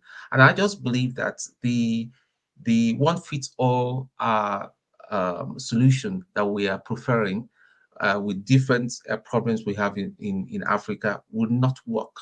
We need to have a bespoke solution for our challenges. We can. I believe that democracy cannot work in Africa. Democracy is open. The kind of democracy we practice in Africa is open to a lot of problems and shenanigans, and it's too expensive. It's just far too expensive, And if you ask me, I think we should be talking about constitutional reform. We should we should create a system of government for Nigerians by Nigerians. It's just as simple as that. It's all about a whole country town meeting. We just sit down and say, listen, we've tried this for how many years? It doesn't work. It's cost us a lot of money. It's cost us our economy. It's cost life over the years. What do we now do? We all sit down, bring people together. It's not about how Hausa, Yoruba, and Igbo, the main tribes. Everybody, all the constituent people that have a stake in this, in this. And I must say something again to my dear brothers from the East. Without being disrespectful, if you're saying that you're a Biafran, you keep saying you're a Biafran, you're the zoo, that we are of the zoo and all that kind of thing, then I don't think you have a place to come and talk when people are talking about Nigeria. Maybe you should concentrate on about getting your Biafra and there. But when it comes, but is it not? I find it hilarious. Is it not funny that when it comes to Nigerian issue, you want to talk, and yet you're bashing the same Nigeria, that Nigeria is a zoo, is not going to work. Listen, guys, it's not the way forward. We have recognized our problem. We have one common enemy. The enemy is not just from the north or the west, we have the enemy from everywhere, even from our southeast. We have the enemies of Nigeria. We need to chase these people out. I need to see a system where Tinubu and his family are banned from getting into a political office in Nigeria. That is where we know that, yes, going forward, that we are serious. I need to see the system where people like Wike, that is appointing, his wife is appointed, George, and all that, his daughters are banned from holding political office. Somebody is saying that a good system will stop bad behavior. No, I don't agree with that. What was the system again? What was the system we used in voting electricity? What was that? What was it called again? IREF. IREF in itself was brilliant, but guess what? Nigerians being evil genius, they found a way of circumventing it. They switched it off. IREF was a beautiful idea, and we had a corrupt university professor that was head of INEC that supervised the whole fraud. That is what we need to be dealing with. We need to start advocating for death sentence, because listen, whether we like it or not, yeah, people know that they can go and steal money with no consequences. They can get away with it. Look at Betta Edu. She's working free.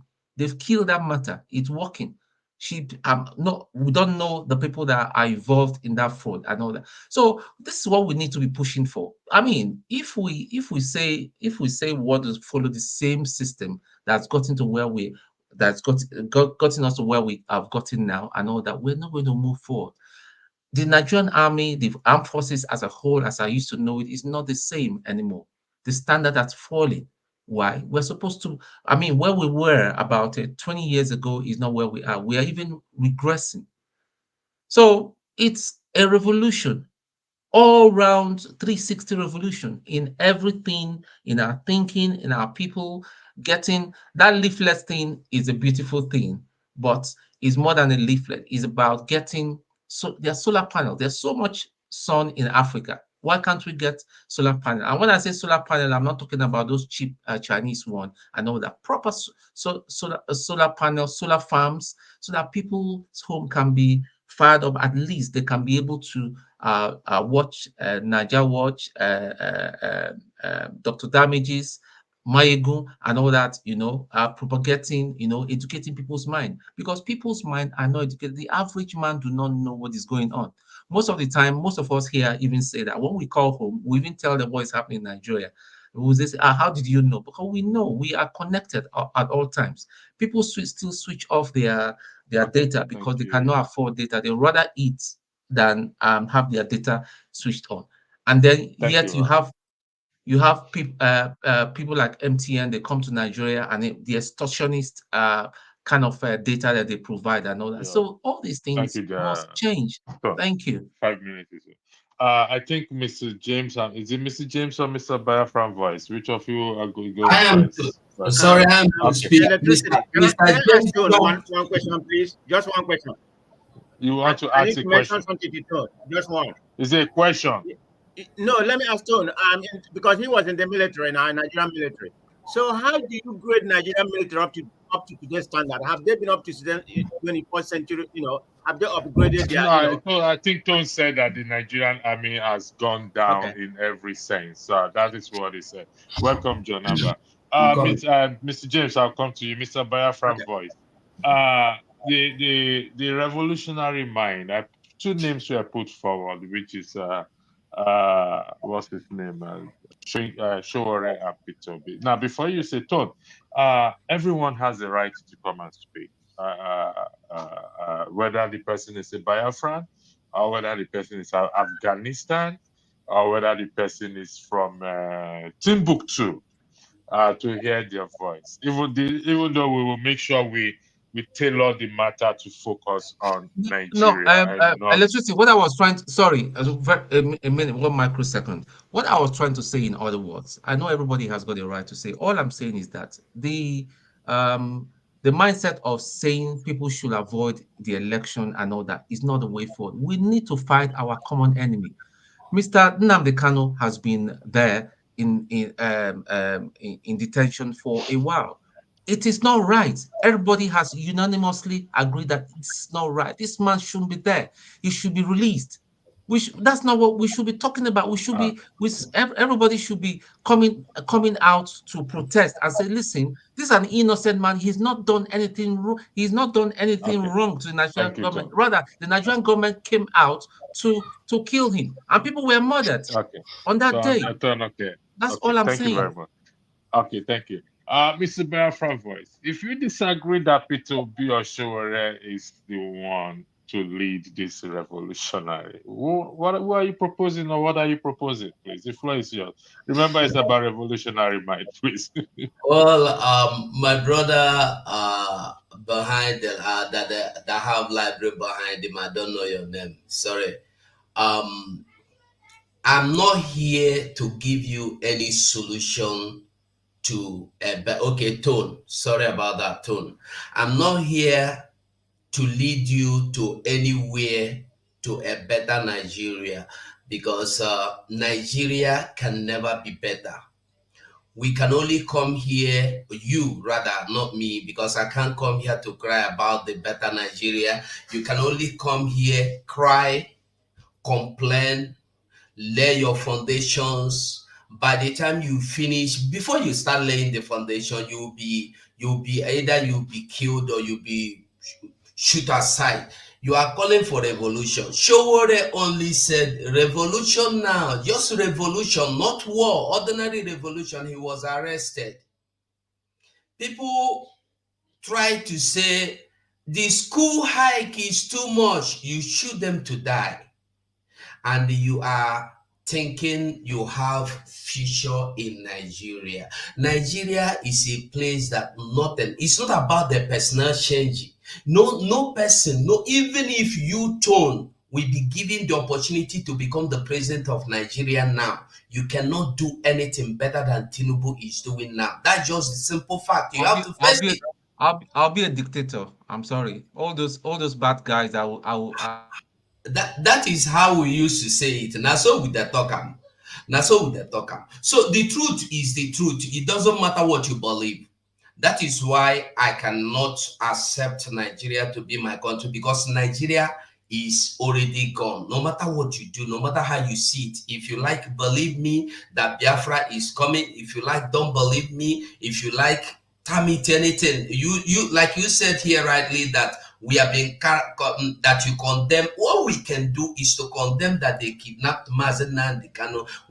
We can condemn that there was no law, there was no rule of law, or that somebody asked the question here: what system of government are we applying, or how can you describe Nigeria? No, Nigeria don't have any system. The system we have now is what somebody from the Northern Caliphate will tell you. That is what you do. I said here the other day that in Nigeria, you have state within state, and you are still calling for one Nigeria that P2B will come or Showore will come. Are you going to stop the state within state of the Fulanese having their Sharia law and their Sharia government and their police? There is no way we can stop this. The best way is to go your separate way. Whether you like it or not, it doesn't matter what you like. I stand for Biafra, and I will always stand for Biafra. Call me anytime. No revolution, no revolutionary mind, nothing will change the situation of Nigeria. Tell yourself the truth. Ever since you were born till now, have anything changed? Have anything ever revised just a bit inch to better? No. Everything is fast forwarding to worst. This is a fast way to destruction. Nigeria is just a fast. Today they are deliberating on who is Nigeria. The national anthem is a problem. Tomorrow I heard that before I came here, I just heard Michael Zegome, Professor son Michael Zegome debating, advising that Nigerian name should be changed to backward. That is, it should be Riajinai. You see, no ideas of how to go, where to go. You don't have solution. Nigeria is no solution. That is it. So when you ask me of solution, revolution is not for Nigeria unless you want to die. If you want to die, come out and try. Thank you. All right, thank you. Mr. James, I beg your indulgence. I need to push forward something with Mr. Biafra. I'll be back to you, Mr. James. Just give me a moment, please. Mr. Biafra voice. If you see what is highlighted, they said, if you let us go, you won't hear from us anymore. How do you propose this separation? How do you intend to achieve or propose? What are you proposing? How do you intend to achieve this separation? You have 2 minutes, please. The only way we achieve what we are doing is by doing what we are doing right now. We set up the government in exile, like I said here the other day, and we are getting the recognition we needed. Like the other day, there were questions you were asking me, and I told you, you cannot find out some certain things without being in the right place. You don't expect me to come here and tell you now that I am in alliance with Ghana. I'm in alliance with Cote d'Ivoire. Well, you are not supposed to know because you are not interested. It is for those that are interested. So the only way we have government in exile, that's just number one step. And if you tell yourself the truth, ever since the beginning of the quest for this Biafra, there has never been any time Biafra has gotten to this stage now of having government in exile. During the time of Wazirike or even Mazena Dekalu would have gone far beyond this, but due to what has happened, we are not going into that. But the truth is that Biafra is the Biafra government in exile today. All of you here, if you don't know about it, you can find out. Is this government in exile a joke? Is there anything like government in exile? You're not answering my question. Hold on 1 second. My question is this. Yeah. How do you intend to achieve this? Listen, they said, if you let us go. Hold on 1 second. If you let us go, means that they are holding you people down. Nigerian government is holding you people down, holding those who wants to go, whether Biafra or Dudua. How do you intend to achieve this thing, this separation, without going through the normal democratic process? That's the question. How do you? Everybody knows Biafra. There's no doubt. We are not. What we are doing is democratic. How? What we are doing, everything we are doing is democratic. Tell me what we are doing. Have you put forward to the House of Senate, to the Nigerian that you claim? Which Senate? Okay, so we are looking. No, I'm asking you, which of the Senate? Is it Nigerian Senate? Yes, the Nigerian Senate. Well, we don't need to put anything on. All these things, Mazen Nandekano did it before now. What we've done lately is taking Nigeria to the Banjul court. And then from there, the next step will come. Everything is in the public. You will be hearing. Thank you very much. You know this, so Thank you asking me now is just to say. All right. Thank you very much. Mr. James, the floor is yours. Thank you. Yeah, thank you. I'm sure you can hear me. Can you hear me, please? Yeah, we can hear you loud and clear. Good. You see, I've been reading the comments made by people about concerning what we'll be discussing. The stand I'm taking is born out of the fact that I've experienced a lot living with very many African people in different African countries. Despite this, one thing is certain. A typical African looking at a Nigerian looks at him with envy. Envy is burning right inside them whenever they set eyes on Nigerians. This is what I've noticed in East, West, Central, and Southern African countries I have lived in. Despite what we have been doing for them, whenever a Nigerian gets into a problem, they give him a special, that's a very nasty, they treat them as if they are no members of the human race. I will cite examples. When Zimbabwe got her independence in 1980, a Nigerian bishop traveled to Zimbabwe for something I cannot remember. While he was at the airport, he was maltreated, he was malhandled for immigration reasons. They made it clear to them that this is a top-ranking officer from Nigeria. They didn't even bloody care. The guy dropped dead right there at the airport in Harare, Zimbabwe. Now, in South Africa, what Nigeria did is unquantifiable. Yet, these same South Africans are those setting Nigerians on fire. In Liberia, Nigeria went there without UN authorization. It was more of an invasion when they went there. When they went to Liberia to rescue the country from the mess they created for themselves. Nigerian citizens died, and the money Nigeria spent down till this day was not refunded by anybody, not even the government of Liberia. Despite the mineral resources they have in the country, the idea did not occur to them that let us compensate these people materially for the sacrifices they made. Now, in the Gambia, before 1994, the Buhari military government gave this country 18 million barrels of crude oil free of charge for developmental purposes.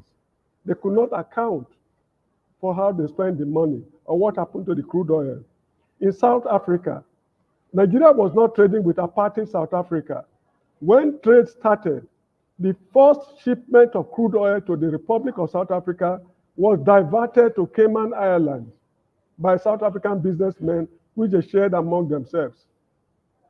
So you see, Nigeria has been a Father Christmas, and the citizens of Nigeria are having a very rough time all over the continent. I had calls some time ago to travel by road from Gambia to Nigeria because the flights were fully booked. It was during Christmas period. At every border crossing from Senegal to Mali, Burkina Faso, Niger, right up to Nigeria, Nigerians are, they are separated from the rest of the lot just because they are Nigerians, despite the fact that we are spending unquantifiable amount of money, taking care of problems that we know nothing about. If you go to Ghana today, in your discussions with them, the envy they have for Nigeria, they find it extremely difficult to suppress it. This is why I'm very wary when I see non-Nigerians, African non-Nigerians interfering in our internal matters. Now, this gentleman who is here, when he started with saying something negative about Nigeria. But when he was taken to task, it was then he remembered that he is a Pan-Africanist. He donated to Sowore's fund or whatever it is, and there's no proof, no proof to show that he donated anything to Sowore. And I'm in doubt. During the Liberian Civil War, the story is, I don't know what to say. It's unending of the calamities we'll be going through with these people. And this is exactly what Kwame Nkrumah also did, experienced in Ghana. When Ghana was Ghana, a lot of Africans flooded that country. And at the end of the day, they were paid with ingratitude. That is why I said earlier on, that when an African is dealing with another African, he feels superior. But when they are dealing with white men, they feel very inferior. So this is what I think, is it Mr. Seko, seem to be displaying on this platform. Anyway, let me summarize what I really have in mind. To solve this problem we are going through in Nigeria, the issue is that no foreigner will ever be able to help us. In fact, they should not help us because we don't need their help. We have the capability to address Nigerian problems squarely. If the road is rough now, that does not mean it will be rough forever. There is an African saying that hot water cannot remain hot forever. If Nigeria will get out of this quagmire, it's just a question of time. And if we cannot get out of it, there's nothing wrong. The country will break up. Ethiopia broke up. Yugoslavia, the Ottoman Empire, empires have come and gone. So there's nothing strange happening in Nigeria. All I'm saying is that based on my experience with Africans, they should wash their dirty hands off Nigerian problem. This is the point I'm making. Thank you. Okay, thank you, Mr. James. You highlighted the way Nigerians are treated or have been treated and are still being treated in other countries without giving us respect. Would that be correct? Given to the amount of help we've given to the assistance. They are ungrateful. They are ungrateful. Okay. That is the point I'm making. James. Excuse me. The money we are spending, listen, the money we are spending on these people, if you use it to build schools, expand water, water supply, build markets and other infrastructures in Nigeria, we will alleviate our problems. These guys are very, very ungrateful. This is the point I'm making. We've wasted a lot. Up till now, we are still pouring technical aid or whatever it is to all African countries. I mean, what the hell is wrong with Nigeria? We should distance ourselves from these people. They are envious. Envy is setting them on fire. Okay, Mr. James, whose fault is it if, for example, I'm going to use you as an example. Whose fault is it if you are in Gambia and you are mistreated and your country, Nigerian consulate, it's supposed to offer you or expected to offer you assistance if you are in any distress? Who are you going to blame? Are you going to blame the country? The issue is this. There's no country in the world where their citizens don't go out. Even Americans are right here in the Gambia. Americans are in Nigeria, they're in Saudi Arabia. The British nationals are coming to the Gambia to buy properties. So if I live in another country, I've committed no offense. You get the point? The problems I'm encountering here in the Gambia is an extension of the problems in Nigeria. So when we solve the problems, when we solve the problems in Nigeria, I will be able to address my problems adequately here at the Nigerian High Commission in the Gambia. Okay, so you're coming back to what I'm saying, that it is not necessarily the Gambians that you will blame our name, because you said the problem Nigerians are experiencing or you experience is an extension of the government in Nigeria. That is what you just said. In William Shakespeare's Julius Caesar, Cassius said, he was talking to Brutus, "Dear Brutus, the fault is not in our stars, but in ourselves that we are underlings." You got the point? Yeah, I'm getting you. So, yes, Cassius found if an American is treated badly in Gambia, the American government intervene, yes or no? Not in all cases. Not in all cases. Come on, Mr. James. I'm telling you the truth. Excuse me. Mr. Not James, in all cases. with due respect. Not in all. Look, excuse me. In this country, there was a Gambian national who is also an American. This guy was involved in a coup plot. He was treated like any other person and sent to Mile 2 prison in Banjul. Okay. That is a coup plot. Excuse me. Okay. The fact that you are an American does not mean that whenever you get into some nasty problems, the U.S. government will come to your rescue. If an American is involved with Al-Qaeda boys against the interests of America, Will America support the person? That is in context. You're putting that in context. But from experience or from what we have seen so far that if an American have an issue compared to what is happening Nigerians, if an American genuinely have an issue, the American government come to their aid. Would that be correct? No, it will not be correct. When they are unfairly treated, I use the word genuinely. When they are unfairly treated, the U.S. government can't come to their rescue. But when they are not unfairly treated, when they are fairly treated, the U.S. government, like what happened here in the Gambia, I think his name is Mr. Jasse or so. I can't remember. The U.S. government had nothing to do with it because it was linked with the attempted coup. You get the point? Anyway, the point I'm making is they should wash their hands off our problem. We've done too much for them. Let me round up this way. Okay. If you consider what Nigeria did for Liberia, I expect the Liberians to say, oh, the bomb mines, or what's it called, iron ore, in different parts of Liberia. Why can't Nigerian businessmen come and partake in mining these minerals? Trade concessions. What is wrong? Excuse me. Put down your dirty hands. Put it down. Oh, Mr. James, please be respectful, please. Yeah. No, I think Mr. James is very disrespectful. You cannot talk to me like that. No, I cannot interject. Mr. James. No, he insulted me. I need to speak. Excuse me. Please. Put down your hands when I'm talking. Hold on. Mr. James. Excuse me. Who is he to put? Mr. James, please calm down. Mr. James, calm down. I'm a Nigerian. I'm a citizen of the Federal Republic of Nigeria. I'm begging you. I'm pleading, Mr. James. Mr. James, I am pleading. Mr. James. He's raising his hand to interject. He has the right to do so, Mr. James. No, not Hold when on, I'm Mr. talking. James. Not when I'm Mr. talking. James. Oh, good. Mr. James, please, I am begging you. Thank you as for your an elder understanding. statesman, please, Thank you for your Mr. understanding. James. Thank you for your Yeah, understanding. please, let's be respectful to each other. You can No, but you need to this censor argument. him. You need to censor him for the No.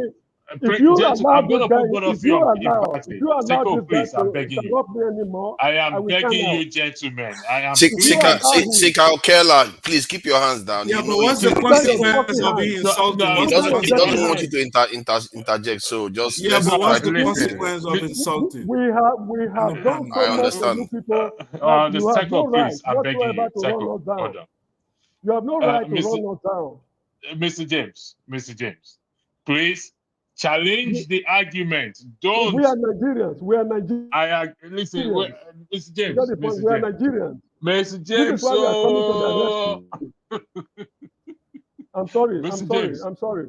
I understand. I owe you apology. Listen, I understand. I owe you apology. I understand. Mr. James, challenge the argument.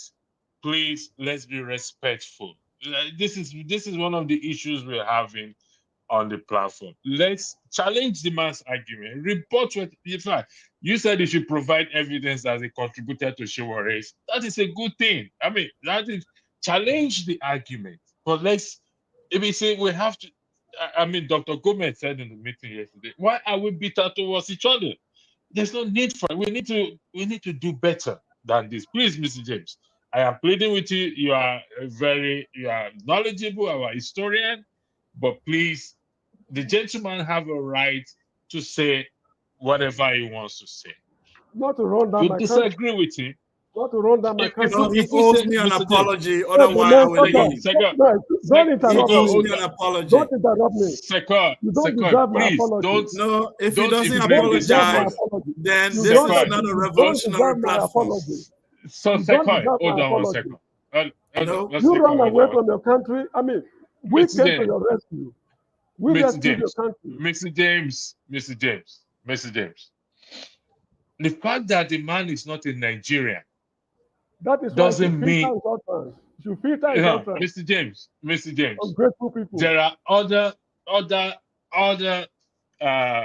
nationalities that have come on this platform, including I've forgotten this white guy's name that Rudolph always bring on this platform. It has just like the Biafra man came You can't tell him. We can't tell him to. The Biafra man does not agree that Nigeria exists. Nigeria is his zoology.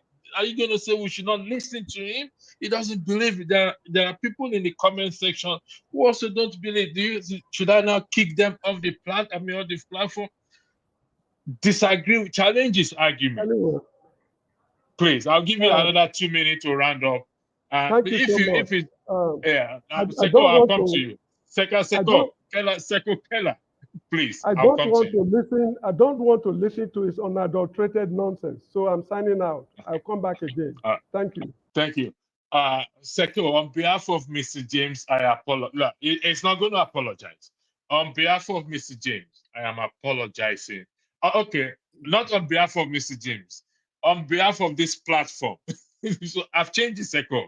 Do you accept that my apology on behalf of this platform? No, Seko. I'm very Seko, sorry. I don't accept the apology. You failed to hold him accountable. No, Seko, I cannot force him to hold him apologize to you. No. Seko, I cannot force him. I told him he has No, to you be can't force him, respectful but to you can hold him accountable. I will hold him accountable. But like I'm saying, No, please, you did not. on behalf of this platform, can you please accept my apology? Please. No, I'm begging you. Can I just make a little comment, sir? Okay, go ahead. No. Okay. So I don't want to accept the apology because I want Mr. James for people to see that he has failed to apologize. You didn't hold him accountable because he said, I came here to insult Nigeria, which is contrary to the truth. We are discussing intellectual discussion. Mr. James, listen, let me tell you something. Mr. James, I can speak on German, Nazi Germany. I don't have to be a German to discuss Nazi Germany. You are 100% right, Seko. Mr. James is usually not like this. A lot of people will testify to this. I don't know. So did he drink akamu? Maybe he drank akamu without sugar or something. Sir, please accept my apology on behalf of the platform. You don't have to apologize anymore. Let's just move on, please. This is okay. Yeah, let's move on. Who is it? It's actually my turn. No, it's actually my turn, my brother. Okay, go ahead. 5 minutes, Jack. Thank you very much. It's a bit of a shame. I'm actually quite happy that I'm now next door to Seko, because I wanted to go from his points. The points that followed were rather distracting again. What you asked him, Electricity, I thought was a fantastic question, and it really brings us again to the nub of where we should be speaking in terms of having cerebral thoughts. You put to him between Obi and Sore, both could be seen as revolutionary. However, what is what? And it was made very well put, very clearly put by Seko, who said that Obi is more of a reformist. And in that paradigm, I thought, and I had thoughts, and I thought, you know what? Maybe reform is actually better than revolution. Then he went on to say that as far as Shore is concerned, he will just burn down the whole system, regardless. And my thought is that the actual problem of Nigeria is the system. We can talk about any issue that we like to choose to talk about, but the system is the problem. And for my deepest thought, I believe it needs tearing down. I believe there's no democracy. I believe the unity within the people doesn't make it a country. I believe the nationals who wish to separate have a point, whether I agree with them or not. They have a valid point to want to scarper, run away from what they call Nigeria. Now, for me, forgive me, but these are the real points. It was really unfortunate, I believe, in terms of what brother Henry. It's very unfortunate what he said, and I would never think he would have that point of view living in Gambia and being such a man of experience. You know, what he talks about, if I can just sidetrack a little, in terms of the pain that Nigerians feel around the world, and especially in Africa and amongst Black people. It can be seen as an envy, but it's not actually an envy, or the envy part of it will be very small. Or what it is, I believe, is that Nigerians are arrogant. There's not two ways about it. Nigerians have an arrogant aura. And within the other African countries who are a lot more, what's the word? A lot more, what's the word? I don't want to use calm. It's not calm. A lot more, I don't want to use oppressed either. It's not oppressed. Reserved. Reserved.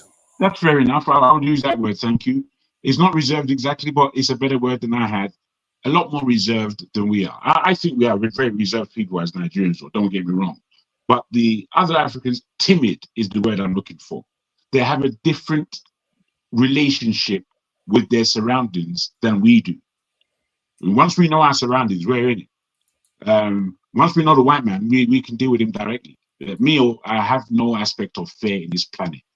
And I don't know whether that's me being a Nigerian or my upbringing or whatever it is, but I realize that other Black people aren't the same. I realize that from the off. And once realizing that, then I think we as Nigerians have to know that we have a responsibility. We have a doggone responsibility. It's not good enough for us to do what James just done and start complaining, almost crying about it. You have a damn god responsibility, my friend. Stand up straight and stop complaining in that sheepish level. I'm not a sheep. I'm a whole man. So I don't take what brother has said at all, and I don't believe that you should. People that speak like this, and again, as Electricity said, this is not the way we view our brother James. The way we view our brother James, we give him good respect. He's a man of oratory and he's a man of understanding. But I don't agree with the statements he's made today at all. And the fact that he doubled down to make them after what I said earlier. I mean, I thought what I said earlier made everything crystal clear as to where we should be thinking. So given the revolutionary aspect and whether I think reform or revolution, man, I think this is where the thought is. And I think somehow it's got to be a joining of the two.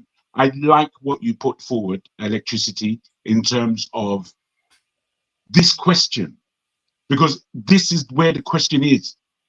You know, it really is. We can't be, are we going to have a revolution or are we going to reform? Because it can't stay the way it is. That's the truth. It cannot stay the way it is. So I hand over. Thank you very much.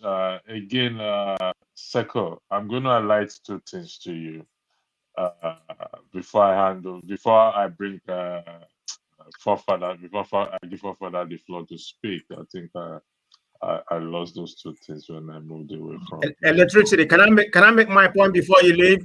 I would like you to hear my point. No, just hold on 1 second. Hold on 1 second, please. Yeah. Seko, Yes. look at this comment here. It's the first time Mr. James has done this. 2, Florence said, Mr. James is very different today. I'm really shocked. And what Fire Jagun said is, it's not, I don't know what, Nigerians are in pain. So I don't think it's against you personally, but please, again, I am going to repeat on behalf of Mr. James and on behalf of the channel, I apologize. And I hope you will come back again. So, Forefather, the floor is yours. Go ahead. I will speak later. Forefather came in. Let me give him the opportunity, please. Forefather. Thank you for having me, Pastor, and greetings to everyone on the panel, and to the chat, and to the viewers. Okay, we are checking whether the national anthem is our problem, isn't it? That's the title. You know, when I heard about it yesterday, for the life of me, I couldn't believe it. Because clearly we have bigger fishes to fry. And there is a lot of serious issues, and even the logic behind going back to pre-1960 and getting a foreigner's rendition of our national anthem to replace the one a Nigerian wrote in a country that exports music I just found that very strange. And then the stranger part is the stuff was passed very, very quickly through the system. This is Nigeria where they can barely get anything done. And they passed it very quickly, and the president flagged it on today. And our people just watch these type of things happen and they feel powerless. I feel like the people feel powerless because nobody has ever showed them the way to actually hold their leaders accountable. They know their leaders are sellouts. They know even if they cannot fully express it in words, they know their leaders are sellouts. These people are not there for them. How can it be a grown man will go and say, you know what Nigeria needs is to go back to the previous national anthem? That should tell you everything you need to know. You don't even need to worry too much about the fact that they are stealing our natural resources. They are they are stealing money and not. That should tell you why all the rest is happening. Because nobody does that. You can't go back to go and start getting foreigners when you have so many musicians in your country that could write a very excellent national anthem, and they didn't even give chance for the people to consult. These are the same people that when they wanted to rename Nigeria, they said they want to rename it from Nigeria to United States of Nigeria. They just won't let go of vestiges of the past. Everywhere they go, they are in the pocket of Oyibo people. I don't know what Oyibo people gave them to eat. Well, they can't leave Oyibo people alone. If I was Oyibo people, I would be spitting. In short, that's what they are doing. They are spitting on our head every day. Right now, the way we come across are some of the most useless race on the face of the earth. And because of this, our leaders, and we blame them all we want, but we let them remain where they are because we don't want to die. We don't want to face the hardship that is involved. Maybe I'm one of them too. But this problem is really, really terrible. It's not just one of those type of problems you just look at, it goes away. If you are the kind of person that can see into the future, you know that we are in trouble here. If we carry on in this way, they can decide whatever our fate tomorrow. These useless leaders will come there and tell them, oh, come and have a military base in our country. Oh, welcome back, master. Come and take over the country. If you want our people to reduce in number, let's help them. Let's reduce their number so that you can have more space. And we might end up in reservation on our own land, maybe in the next 50 or so years. We think it's impossible. Miracles have happened before. When they took over Africa, it was like that. It happened overnight. The moment they found the cure for chlorine, for malaria, that's when they found quinine. Within 50 years, they already owned the whole African continent. That's the pathway that used to kill them, the white man's graveyard and the central Congo area. But the moment they had a chance, they took over South Africa. They took over South Africa almost 200 to 300 years before they came to West Africa. West Africa is not conducive for them, but it's getting more and more, becoming more and more attractive every day. If you think this life, this useless leader that we have, if they carry on this way, I don't know what makes them sleep at night. I don't understand the way they are thinking. Because it's one thing to say you want to be boy. How about tomorrow they decide that they don't want you as boy anymore, they want you dead? What happens? They do that too. It's not every time they want you as boy. They can decide that they don't want you anymore. They get rid of you like the discarded junk. That's what you are wishing for your people. The way I look at it is that there are only one way to go after this sort of thing. I think I like the term people use when they said reformist, because revolution seems to imply tearing things down and building it back up again. The danger of doing that is that you can't control the outcome, because there are a lot of forces all over the world. The people in this country, if you want to carry out a revolution, you better be aligned with some powerful forces that are against the ones that are keeping us where we are. Because if you do it, they will just come, replace it with their own person, and then you've just set the nation back. Either you go for reforming the system in such a way that you have your own people go in there. There's going to be skirmishes, but it's not going to be on the scale of revolution. There's going to be skirmishes. You fight your way through it, and you remove those leaders that are there. Because in the case of Senegal, Father, don't hijack the platform now. I mean, you're the moderator. how many minutes have I been speaking? Almost about 10 minutes now. Come. Is it 10 minutes? Yeah. Okay, now I'll go and check it physically. We're supposed to be having 5 minutes. Oh, hold on now. Let's check it now. Let's check it. Let's check it. If it's 10 minutes, then I'll stop.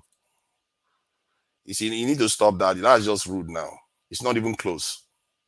I've not even spoken 5 minutes. You're being rude. Why do you do that? Just because you don't like what I'm saying. Why do you do that? It's just rude.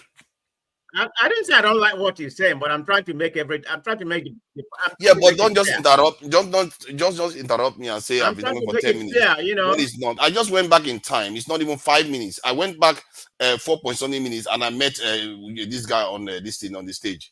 What's his name? Pastor on the stage. But if you want to talk so much, you can go ahead and talk. There's no. All right. You don't want to listen. Thank you very much. We have plenty of time. We have all day. Don't be mad. Calm down. You know. Let me talk. Okay. We have all day. You know. But anyway, before I begin, I think we already talked about the flag and some other things of where the country is right now. Then I brought the subject about revolutionary mindset. So I'm gonna expatiate on that. But before I proceed, Mr. James is a man that I hold to high esteem. I believe he's a professor over there in Gambia. He's been there for more than 30 years, and I always respect his opinion. But I disagree him for trying to truncate this guy's opinion. I mean, what he did was totally wrong. If you listen to Mr. James, what you did was totally wrong. I mean, the guy has the freedom to speak, and his opinion is well valid, whether you like it or not. You have a dissenting opinion. So what you do, sir, is uncalled for, okay? I'm calling you out, Mr. James, and I hold electricity responsible. Electricity should have censored him, regardless of he's a very high esteemed member of this panel for more than 2 years. So nobody's above the law. Having said that, I'm going to speak about something about people are talking about the Biafran guy that just left. The guy has a right to make his point, even though he's agitating from Biafra. We are from the same part of the country. But that notwithstanding, he has the right to do whatever he wants to. I'm a proponent of Nigeria. I believe in one Nigeria. But if they are agitating for Biafra, there's nothing wrong. I mean, it's a freedom of speech. They can, he can do that. I mean, let's not miss word. I'm not going to use the word, xenophobia here, because if you really look at it, there has been evidence of predisposition, against the Igbo in Nigeria by some people. I'm not going to make it general. So that evidence is there. So you can see where some of them are coming from. The fact is there, it's well led, but because we are not united in that country, this is part of the problem we're having. So when somebody comes here and says they are Biafra, yeah, they have a right to agitate. It's a freedom of speech.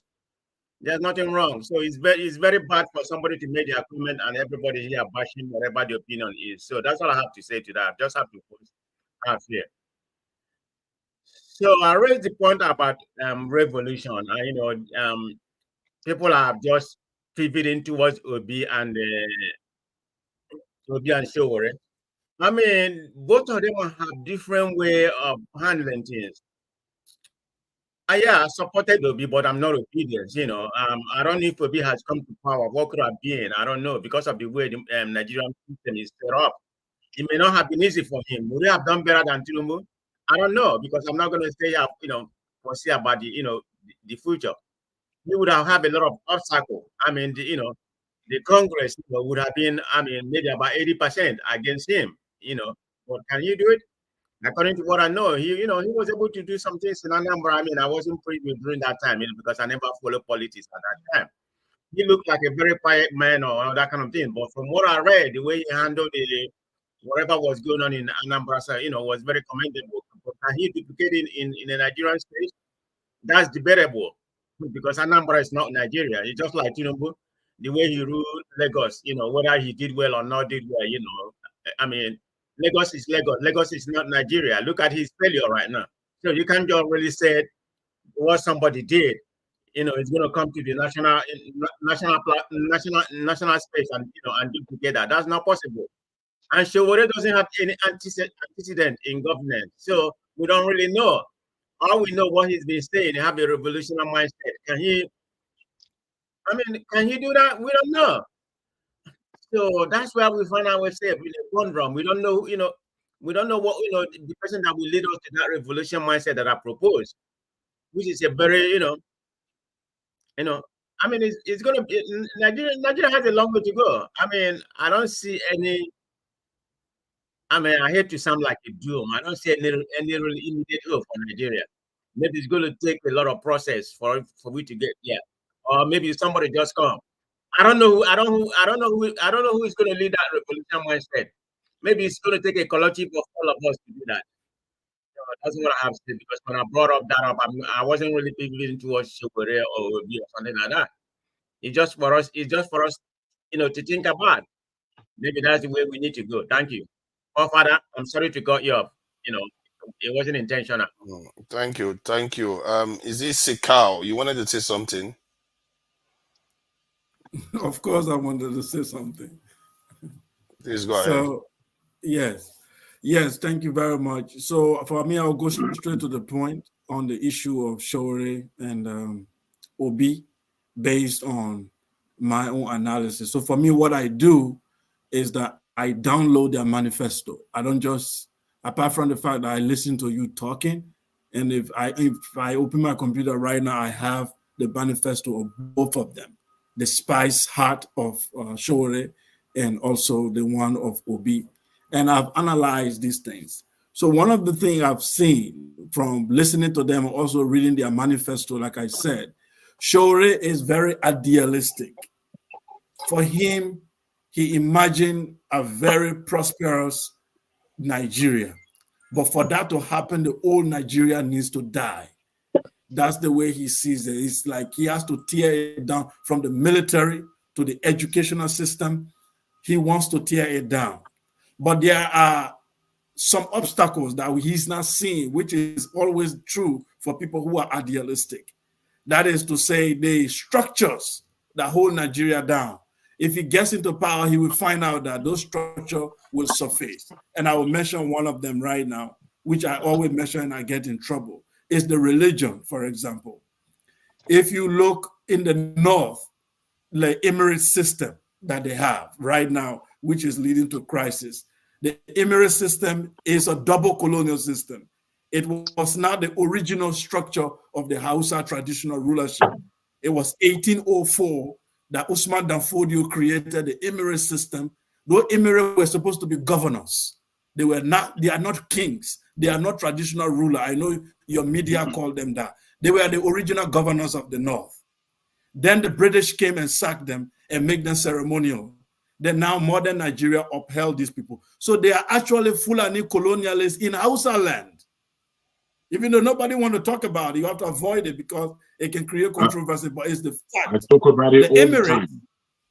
The Emirates are Fulani colonialists in Hausa land. It's an issue which will be addressed later in Nigeria. You will see it will surface. Now, you have all the traditional rulers all over Nigeria who are having some stakes in the nation. Then you have the religious group. So Nigeria is not really a full democracy. It's not really functioning as a secular state. So when you do your revolution in the south, very easy. You can bring people in Lagos on the street, and then you take over in Abuja. Then what? You face the Emirates. You face the other top guy. You can't dislodge them, unless you will break the country.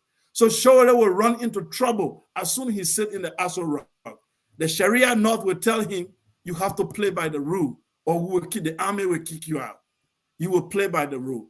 Now, these are the challenges, but his idea is very good. That's what you need. You need a revolution to reform Nigeria. But what will you do with the Emirates? What will you do with the Sharia state? What will you do? There is no freedom of speech in a Sharia law. You cannot criticize Muhammad. That's blasphemy. You'll be stoned to death.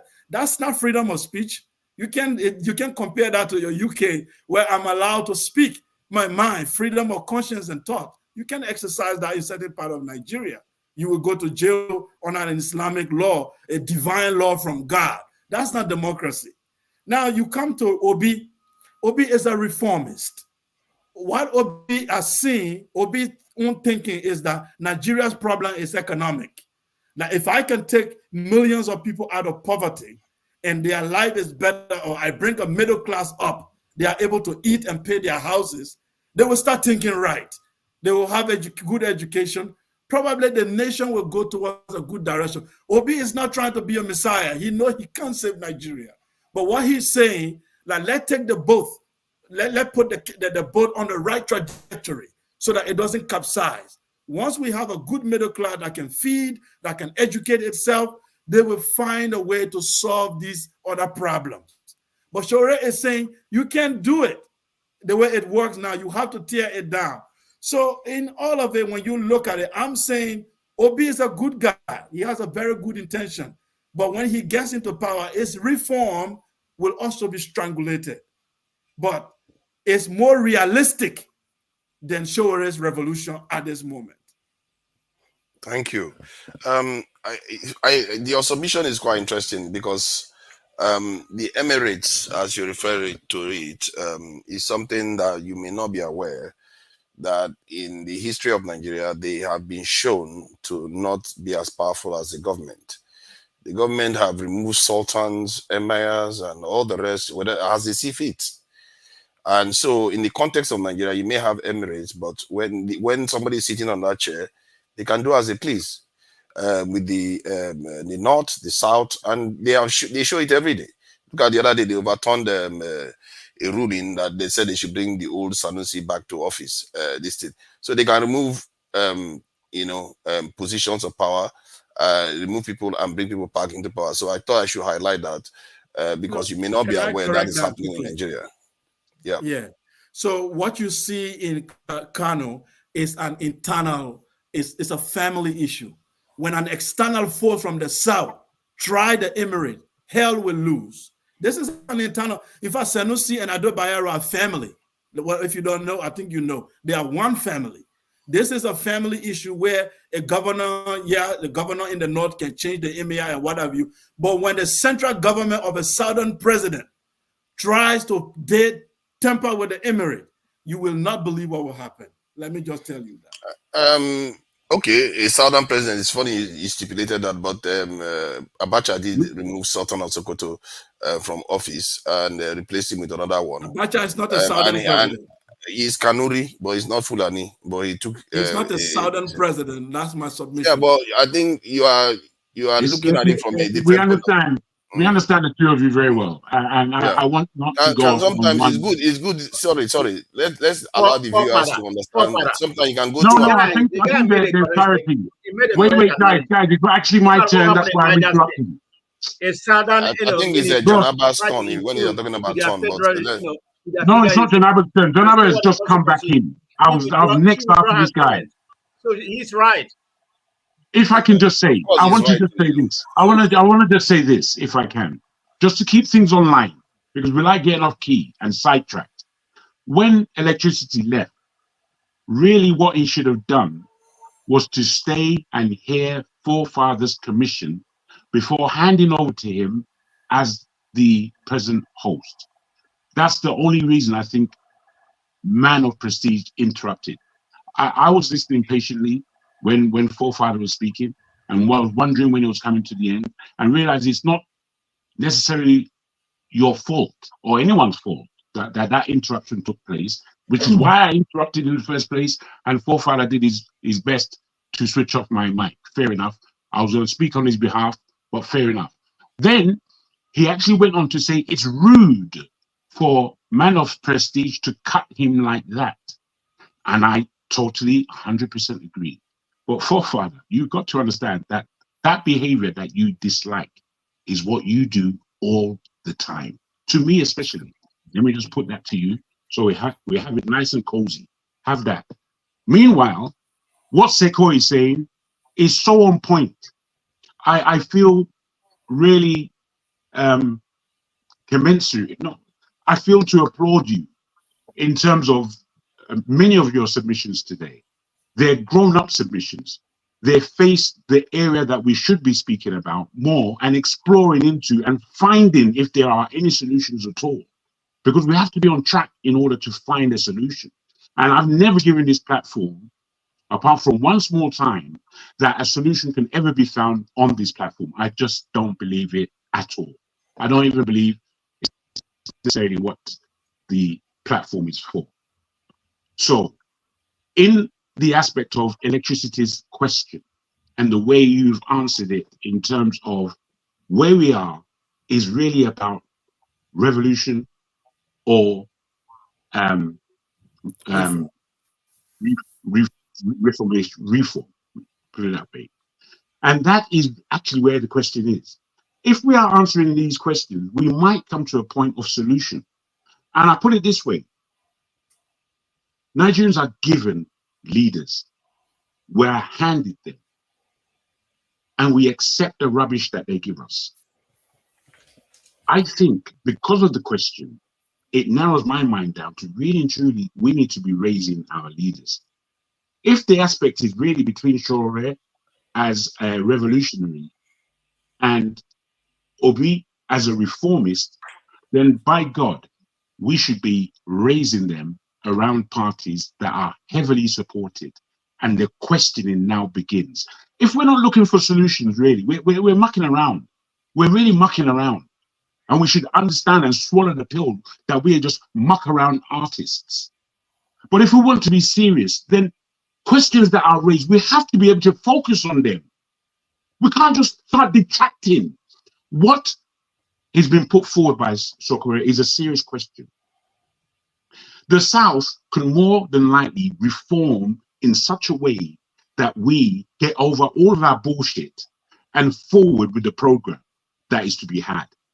And that would be immense for us in the South. We know that Nigeria is more than one country. Now, to tackle the North, I don't go as far as to say what Seko has said, that is unconquerable, or words of that effect. I feel that human beings are still human beings.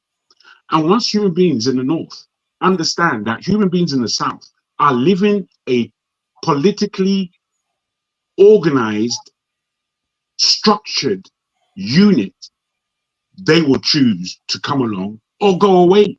It's very, very simple. They come along or they go away. Because this religious aspect is rubbish. Tribal aspect is another rubbish. All these things that we put our head into and stuff. I've said it, there's no way you can say somebody is not who they are. You can't say an Igbo man is not an Igbo man. You can't say a Yoruba man is not a Yoruba man. You can't talk that. That's just, if you packaging yourself like that, go to hell as far as I'm concerned. Because it is what it is. And as a Yoruba man, if we operated a federation in that country, a true federation, the West, South, Southeast would know what they have to do. And they would come together within no time. They would operate a federation, no doubt, but they will come together as a unit because they're functioning within a structure.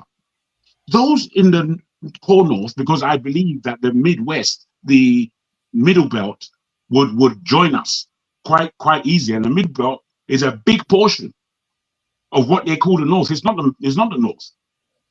A good portion of it, Kogi and Kwara, are basically Yoruba land, basically. So they're not the North, for goodness sake. So we say the Middle Belt. You see, all I'm trying to polit in my sessions in this forum, in this platform, is, are we encouraging ourselves a forward motion where Nigeria is concerned, or are we just having a talk shop?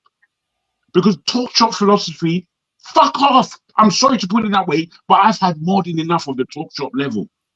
I've had too much. They'll sit down here and I'll listen. People are just whacking their gums as though they're adding anything to anybody.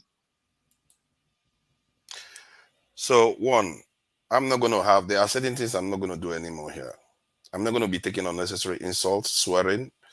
And whenever I sit here, you have to understand there are things I'm going to do my own way. If you don't like it, the moment electricity jumps off or Dr. Damage jumps off, you jump off too. It's simple. Because the reason why I do things my own way is because I have different ways of moderating too. I sometimes want to examine a specific topic so that we get in depth instead of everybody just saying their own thing. People will have their chance to say their own thing when Dr. Damage is around and every other person is around. But sometimes I actually want to examine ideas because some people prefer those. If I'm not mistaken, one of the reasons why Mask has said he started coming here is because we're doing those intellectual stuff.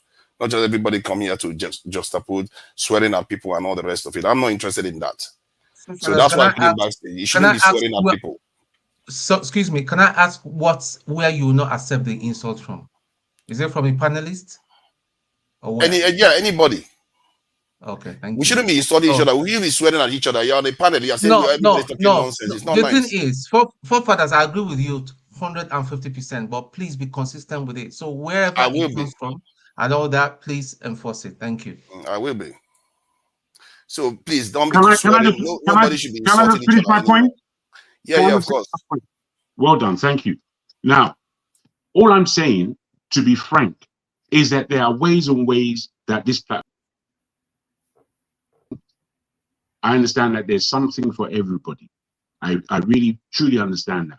What I'm dealing with, however, is this platform has so much intellect that is it galvanizing itself to move emotion, to move a position, to move us forward in our understanding. So much so to gather a psyche of development for our people and our country and our circumstances that we're in our corners. This is why I'm speaking here. I'm not speaking to insult anyone. The way the platform is run, you guys have your meetings about that, and Electricity has spoken to us briefly today about that. And I think it's a good thing that you're functioning in that. And I would like to throw my own in.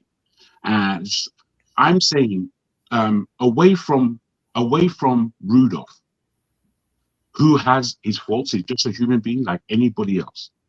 But away from him, there is no one who moderates as well as he does. The way we moderate is really down to our own personalities. And I think our personalities need to be big enough to assume the responsibility of hosting such a program. We can't just come from our point of view and think crap to the rest. And I feel that Rudolph does a great job at doing that. And I think if people learn from that, it will be a much better show, I submit. Yeah, thank you. I think it's John Abba. You want to interject? Yeah, you can interject for 1 minute, then John Abba can carry on. Nothing more than 1 minute. Don't get offended when I stop you. Your audio is low, Ferrari.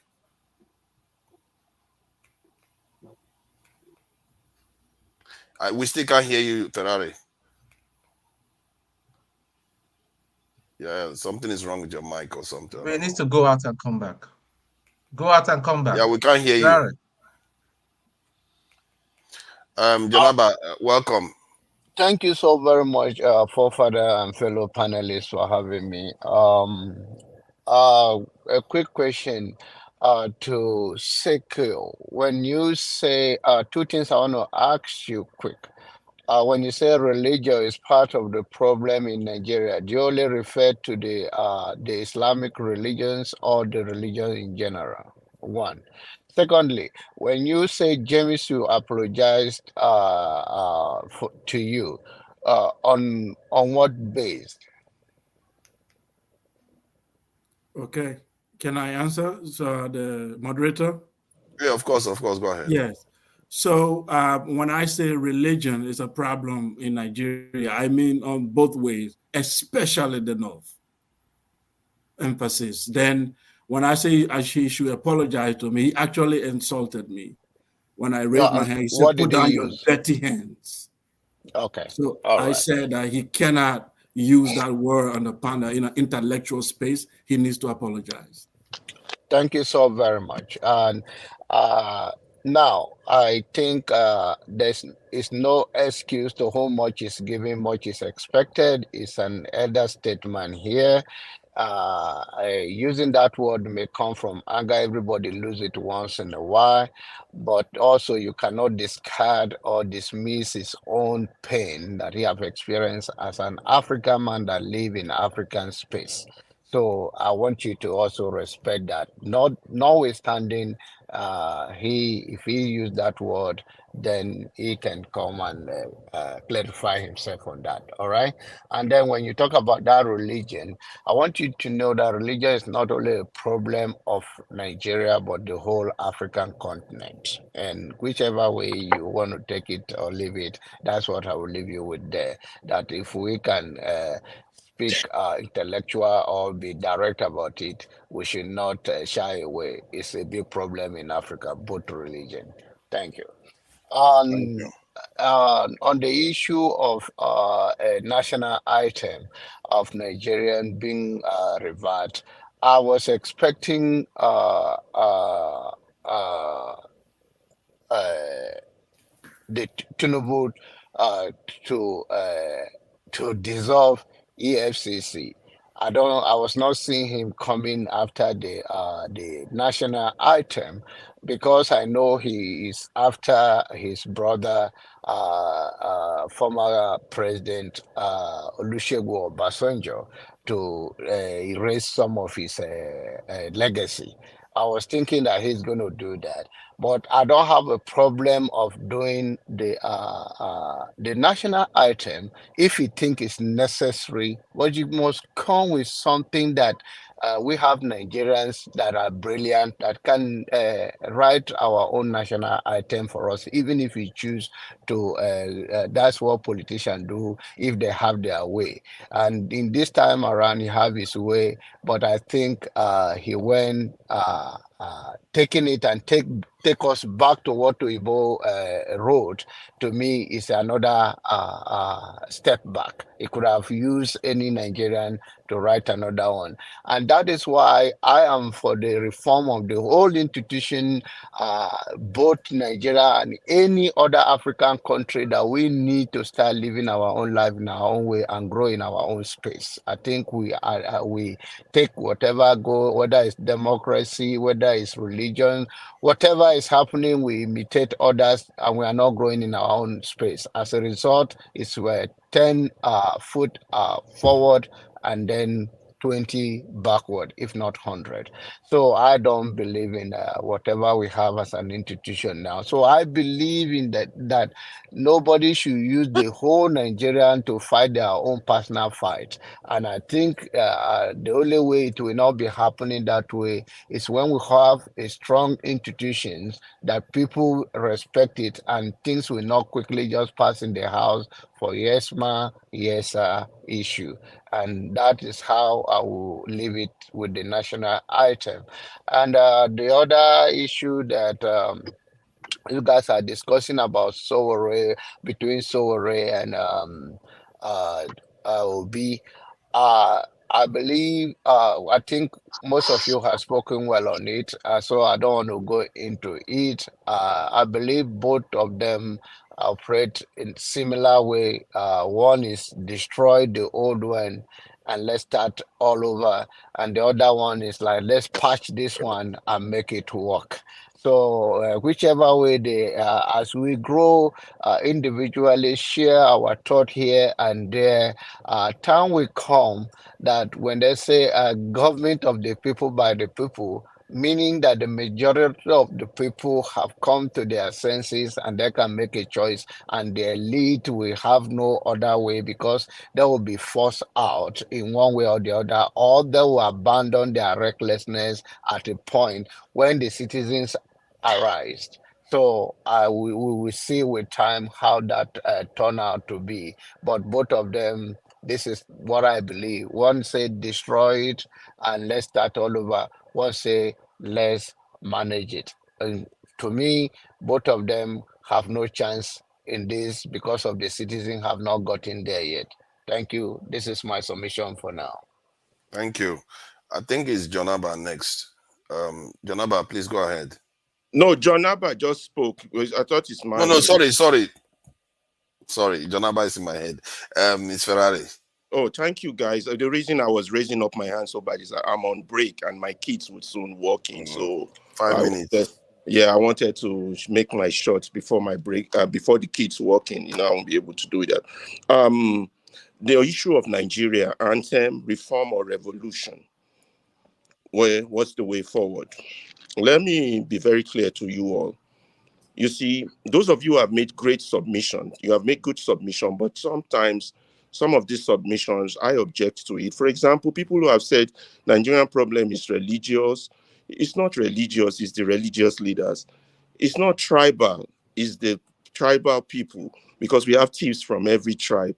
It's also a few of the submissions you've made. It's not the illiterates that are not marching on the street. It's you, the educated people, and I will tell you why.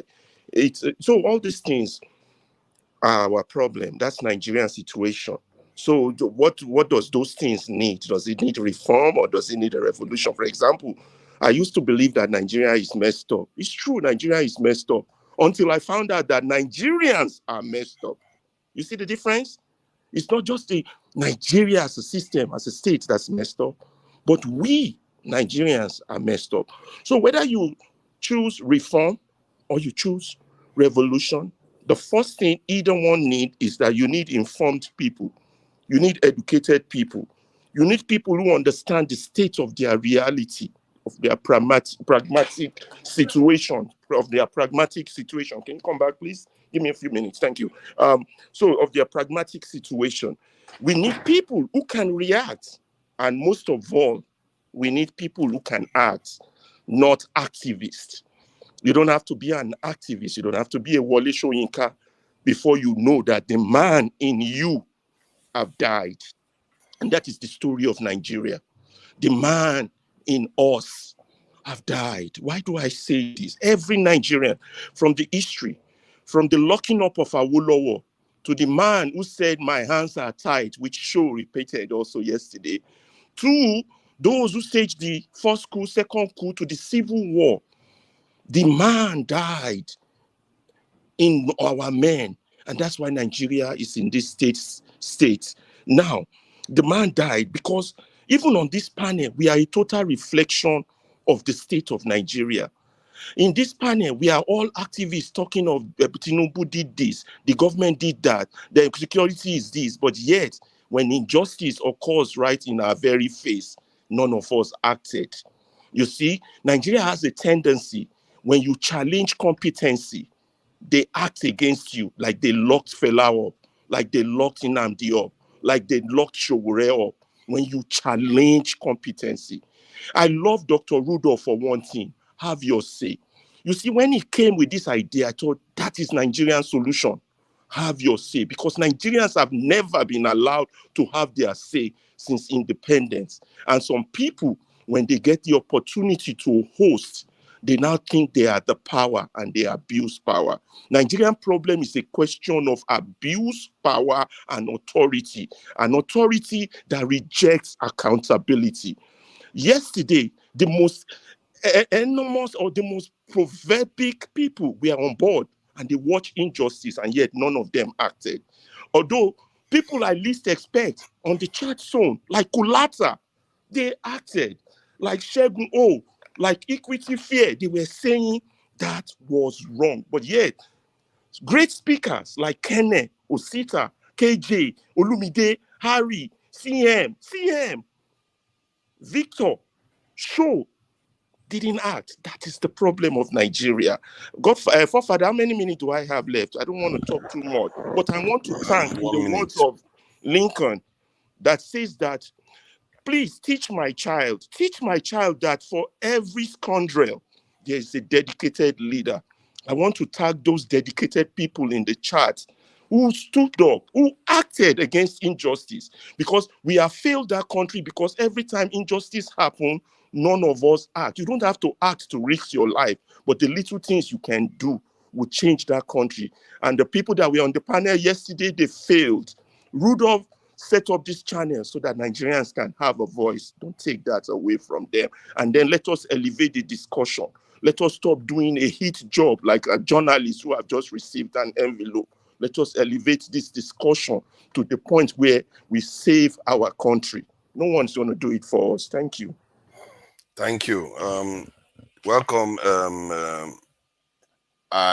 If not now, I appreciate you for joining us. This is a bit early. Thank you for, I don't know what you've got to contribute. Please go ahead.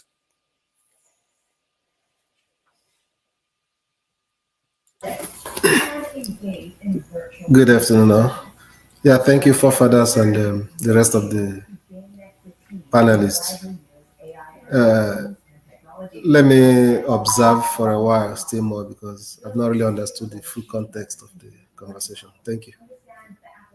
Right, thank you. The idea was that the Nigerian government very quickly rushed through a change of the Nigerian national anthem.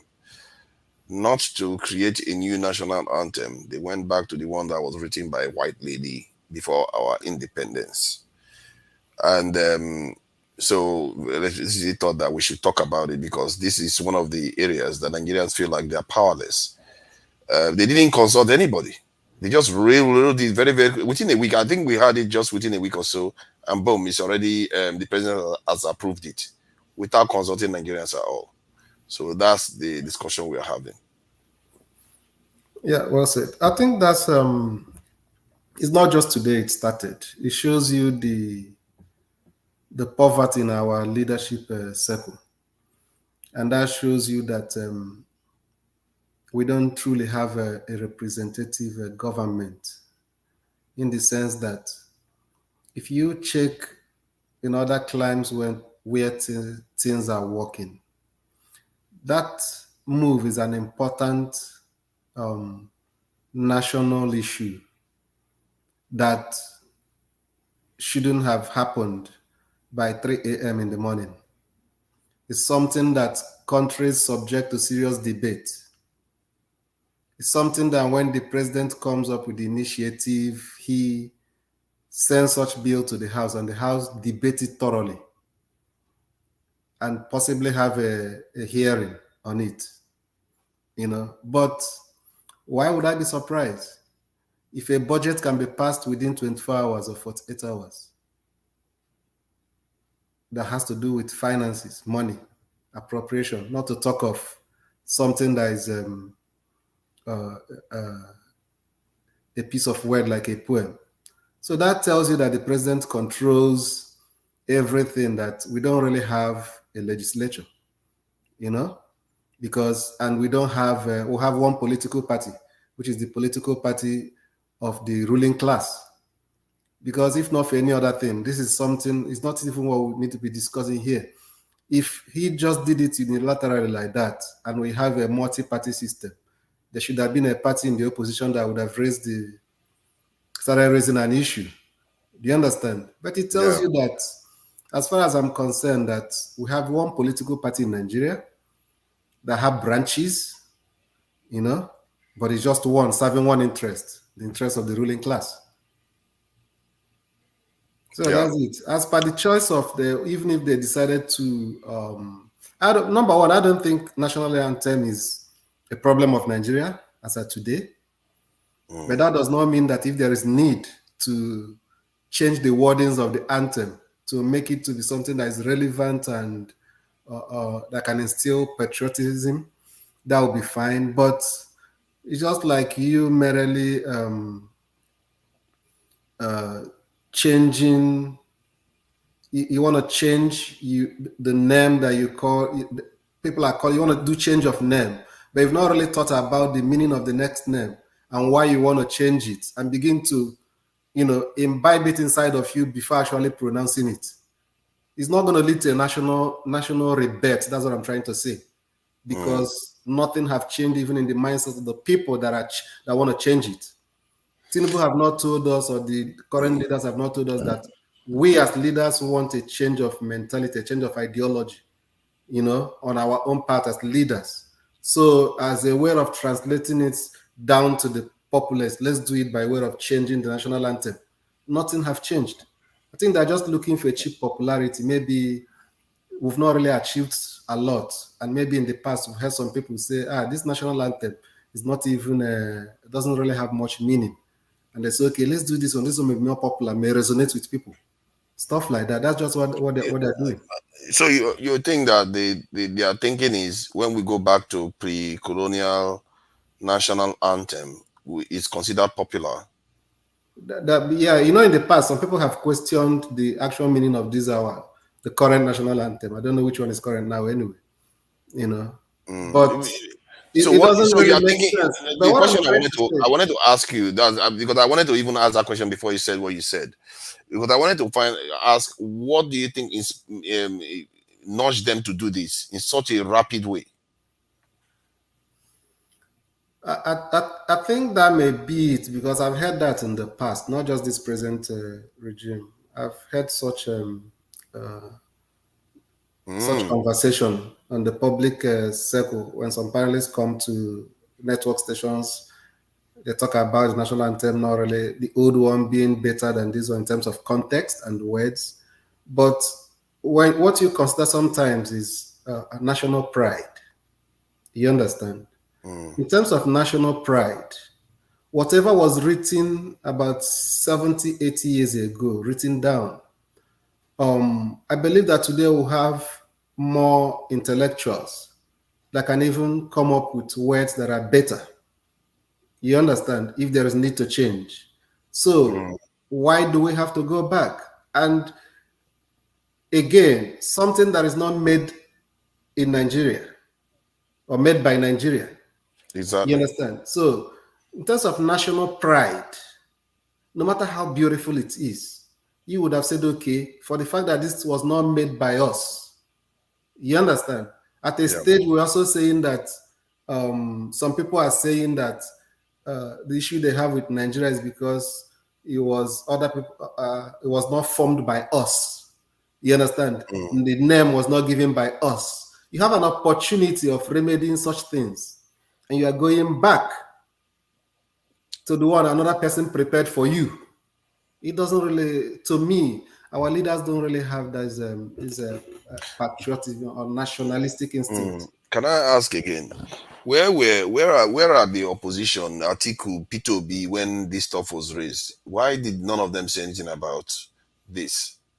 Are they all in line? That's what I told you now, that to me, we have one political party in Nigeria.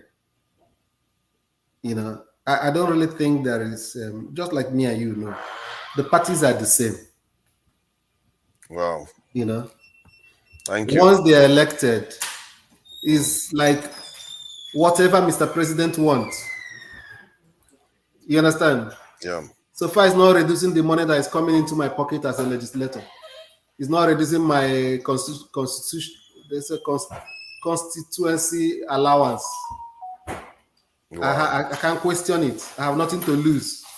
That's the attitude. Thank you. Thank you. It's a shame, but you know, that's true. Commander Sule Y Tariwa. Sorry for that. If you really want to know if the National Assembly members have the power to oppose presidential policies or initiatives, let Tinubu come out tomorrow and say that he's cutting their constituency allowances and their individual allowances by 50%. You hear what will happen? They will oppose it very quickly now. And they didn't give the Nigerian people chance to react, because if the Nigerian people had chance, they probably would have reacted against doing this. We export music, for crying out loud, and we can't even write our own national anthem. So it's too bad. It's embarrassing, to say the least. That's where we are now, and this is what gives me trust issues. Sule, Commander Tariwa, you came with your full title today. It's comrade. Oh, it's comrade. I thought it was commander today. Welcome, commander. Comrade. So how do you know it was comrade anyway? Too. Did you encounter him yesterday? Was he here yesterday? Mate, it's common sense now. So you know, you talk about sense to me. Please go ahead, comrade. I think it's frozen, you know. Okay, if it's frozen, then we can go back to Osho. You want to say something? Well, good evening to everyone. It's been a pleasure listening to you guys. Interesting conversations. I've seen people do the usual. I don't think there's any getting away from it. Quite interesting. You know, when people sit on the other side and they critique, doesn't bother me much. You know, Rudolph is Rudolph. I don't want to be Rudolph. He does what he does. LBC is a popular channel in the UK. They have many presenters, so many. There are some I listen to, And the minute they finish their shift, I log off, like you suggested. So if somebody's going to present and you don't like it, go do something else. Go outside. That's life outside of YouTube.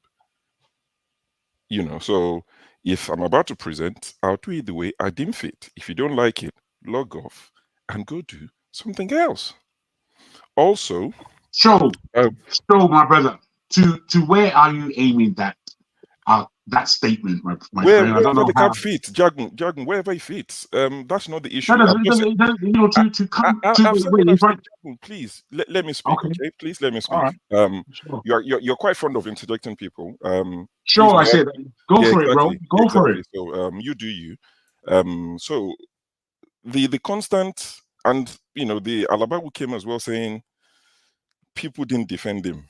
My job is not to come and defend you. You're a grown man. Speak your piece. Defend yourself when you have the opportunity to. It's not my job. Plus, I did try, especially I didn't watch the show from the beginning, which I made clear. I joined in the middle. I wasn't sure what had happened, and you want me to veto what another moderator was doing, just to say what? Solidarity. We have simple rules. Some of the rules that everybody knows on this show. Driving is not allowed. Yet people join while driving, but they will come and tell you how to run the show. The same people will be eating on the show. We know it's one of the rules. We might forget everything else. Driving, eating, sleeping, slouching, not properly dressed is not allowed. You do it, but you come and tell us Nigeria is not working. Simple rules. Some of the most simple instructions cannot be followed. But yet we'll sit on our high horses and be telling people how to do things. This is the last I'll speak on it. I don't have time for such nonsense. You have time. Of course you have time. You just used it. How funny you are. It's okay. It's okay. Regarding the national anthem, I just want to make it clear. I don't think it was Tinubu's idea. Maybe he used the guy to front it, but let's put out the right information. It was the majority leader, John Ihon is an Edo guy. It was the one that moved the motion, and it was moved quickly. 2 readings in the same sitting. Then it went to Senate yesterday, and Senate passed it. And I had a feeling it was going to be signed by the president today as part of their 1-year celebration, and he has signed it. Forefathers, and I agree with you. If we want to rewrite the national anthem, we have a lot of people who can come up with, what that they would agree to. I mean, make it open competition. Let people write, decide which one you want to go with. Don't, go back to the last one. And let me read what the guy said. I think he said something along the line of, what did he say? He said that there's a need for Nigerians to see the anthem as a national symbol and sign of authority, which does not deny the realities. I don't even know where they're going with this. I don't know how it affects anything. If you want to go back to the past, there are a few things I would say we should go back to. The old price of petrol, the old price of cement, the old price of cars, the old exchange rate. There are so many old things we can go to. Going back to the old anthem, I'm struggling to see how that solved the problem of an average Nigerian.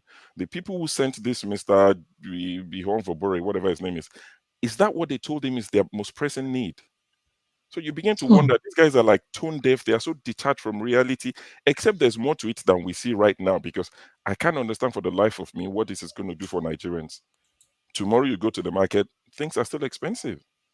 So I don't know how they're getting their priorities so wrong. The loss, they're out of touch with what the average Nigerian is dealing with. It's a shame. And I saw that Madam Obi, I've never been able to pronounce her last name, Ezekwesili. She's already said she's not going to sing the new national anthem. No one is going to make her sing it. She's not interested. Anytime she needs to sing the anthem, she would sing the...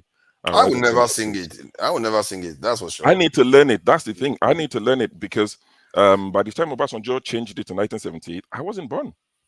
I was on my way, but I wasn't born in 1978 when it was changed. So I've never sang it in my life. Thankfully, I have no need to sing it. I don't play for the Super Eagles. I'm looking forward to the next Super Eagles game. I want to watch something. I want to watch those boys sing the new national anthem. But that's all I've got to say. Well, if I had to also ask you, though, you said it was the Edo the chief Minority speaker, leader from Edo, yeah. minority leader. Sorry, So majority leader. would Yeah, carry he do such a thing? Would he carry out such a thing without the blessing of the higher ups? That's why I And said him. what do you That's think why I said he might inspired have him? been a front. You know, I said it. I said it's possible that it was Ah, a front. You know, they might you just said that. used him to front it. I'm saying because I don't think his people called him and said, you know what, please go and tell them there that we need the new national anthem. That's the biggest problem we have in Edo State. Imagine the You two know, people coming so to tell him that. Oh, we need new exactly. national anthem when they have root problems and power problems. crazy. Oh my God, man, these Yeah. leaders. Unbelievable. Thank you. I really appreciate your submission. Bumi, long time. I obviously, you know, all these enemies of progress. You show up here where the pastor is here. You come for pastor's child. The weekday, we don't see you during the weekends anymore. But it's all good. Bumi, welcome. So, what do you think about this national anthem wahala that is going on right now? So, yeah, go ahead. Good evening, everyone, or good day, wherever you guys are. To be honest, I'm not surprised about the whole national anthem. And for me, my question is to everyone: are you surprised about this even popping up? Because we keep on talking about this, but the question is, but the problem is that we also say we have bad leaders. If you say you have bad leaders, are you then shocked about things like this popping up in your current state? It's like I feel like at some point we need to start asking ourselves questions in terms of like, what do we want? We cannot be surprised and say, "Oh, these people are not being reasonable," but then say we also have leaders that don't care about us. This is a real point to prove to us that these people don't care. And now that we know we don't care, the question is, what are you going to do about it? Is it a huge problem in terms of like, are we okay living this way, or do we want to change things? Because there's nothing I could speak on this national anthem. I can't speak on anything because I'm not shocked. Whether it's from a minority man or from a majority whoever, I'm not shocked about it. But the question is, why are we talking about it? Why are we making it the topic of the conversation with so many things going on in Nigeria? This is what we're talking about, whether or not these people are sensible in bringing this or passing this bill. We already know they're not sensible. So why are we talking about if they're sensible? It's I have a question to everyone in terms of us talking about this topic. That's my question here. You see, the reason why I think maybe it was sensible to highlight this because there are certain things some people do, like if they are trying to build Lagos Calabar Road, they want to build stations, and you know, you can debate whether it's a priority, whether they are supposed to do it, or are these people inept, they are not securing the country. You can have all those arguments, but when somebody decides that national anthem, not just national anthem, then going back to the one that is not even part of it's not a Nigerian that wrote it to make that our own national anthem now that everybody has to sing to. It's a kind of symptom of a deeper problem here. And that But is are you shocked about it? Is this something that you woke up and you're like, oh my days, I can't believe these people did this? see, I'm one of those people that I see the data pointing the other way. I still try to hope that maybe there's a plan, they're heading in the right direction. And this stuff sometimes still hits me hard when it happens. I'm not entirely closed off to them doing the right thing. That is why. Well, I'm not shocked. So yeah, I'm sure you are not. You see, maybe it's a good thing because you guys understand them more, and you know you're younger and you know how they operate already fully. but But you for need me, to understand that if you keep on entertaining behaviors like this, they're never going to change. They make this, and they know every single Nigerian is going to go on Twitter, go on their news, Arise or whatever, and they're going to talk about this, distracting you from the main point of like you're not actually delivering what you're supposed to deliver for the people, distracting you from your main point as a people. What do you want for yourself? if you're saying this is not what we want for yourself, don't be talking about this because you're entertaining what they call it. This is a distraction. Is actually basically nonsense. I will mention there are about 9 point something million children that would die of starvation in Nigeria in this year. What is my business with national anthem? That's me already knowing that we have a failed society. So I cannot speak on an issue that makes no sense coming from a government that has proven that they do not care for the society. And us as a people, we need to understand this is basically nonsense. When it also with the same thing with the whole Lagos to Calabar stuff, when it turns out that they cannot actually continue with this project for a very stupid reason that you did not check. You absolutely did not check what was going on there. You just made an announcement for no reason. That was already a sign to show you that you have a group of people in power that don't have sense, and they're not checking, they're not going into they're not going into the environment to observe what do the people actually need. And it's for us to understand, are we okay with this or we're not? If we are not okay with this, what is the next plan? That's it. That's where we should be talking about. That's what we should be talking about as people. How do we try to change this environment, but not the national anthem? Whether it's written by a white woman, a black woman, or by an alien, that's none of my business. Thank you. You've spoken well. It's my business whether it's a white woman or because especially not a Nigerian citizen. I mean, What I've also noticed is there's a trend now that every topic you discuss, people tell you it's irrelevant, it's a distraction. This is the problem. You leave it when it's little, then it festers. It becomes a bigger problem. It's national anthem today. It'll be something tomorrow. Then all these little things, they metamorphosize into big issues. Then we'll now say, oh, where were we? How did this happen? You talk about Naira exchange, like somebody put out there, they'll say it's irrelevant. Oh, Naira is not your problem. You talk about whatever. I think the way we should approach some of these things is, I can come here and say, oh, the topic you're discussing, probably not of interest to me. I would pass and I'll talk on the next one. We come here every weekend. We discuss big issues. We've scored this government. We've done the scorecard for them. I think that's relevant. So we should not take our eyes away from the big issues we discuss. If this is not relevant to a lot of people, which I appreciate that, it's freedom of expression and thought. You might think, oh, it's relevant, I wouldn't join, I'll just leave them alone. The day they discuss something relevant, I would join. I think personally that's the way I see it, and I'm not expecting everyone to see it that way, but that's the way I see it. Can I just ask Joe and others if they watched the show from the beginning? Because the question asked indeed is a puzzling one. I didn't watch it from the beginning.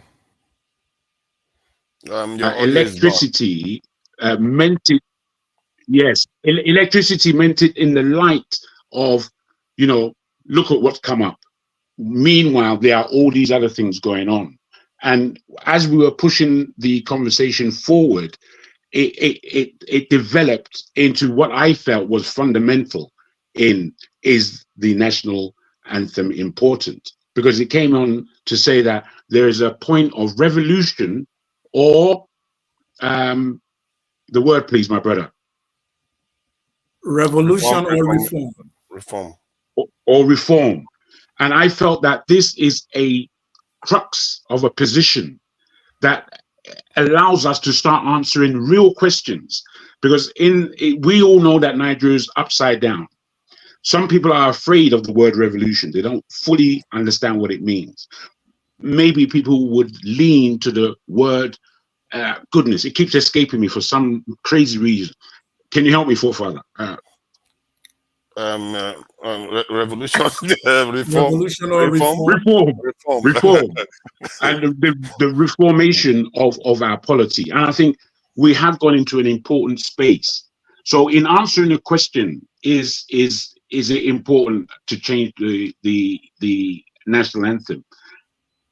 As unimportant as it is, we've come to a very important point where I felt that the conversation was getting deep to the point of people's cerebral exercise, if you like.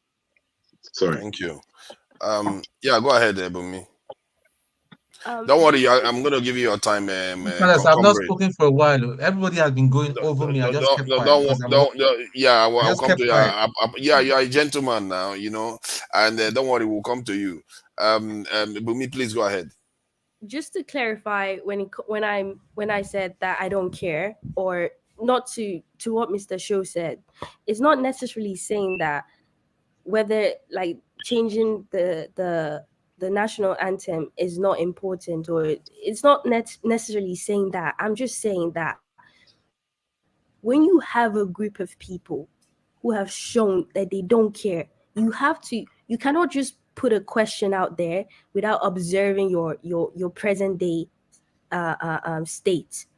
When you look at the state of Nigeria and you look at what we should get from a government, and then you look at what the government are doing, then this is not a shock or surprise, or this shouldn't be a big, like like for example, it's the topic for this discussion, and I'm saying it shouldn't be a big surprise, because the government has proven for how many years that they'll forever do things like this. So my angle is coming from redirecting our focus from the national anthem itself, but redirecting it to where majority of us come in, where we're coming from a part that Nigeria needs change. I feel like, unless someone's going to prove me wrong, is it that no one here realized that Nigeria needs change?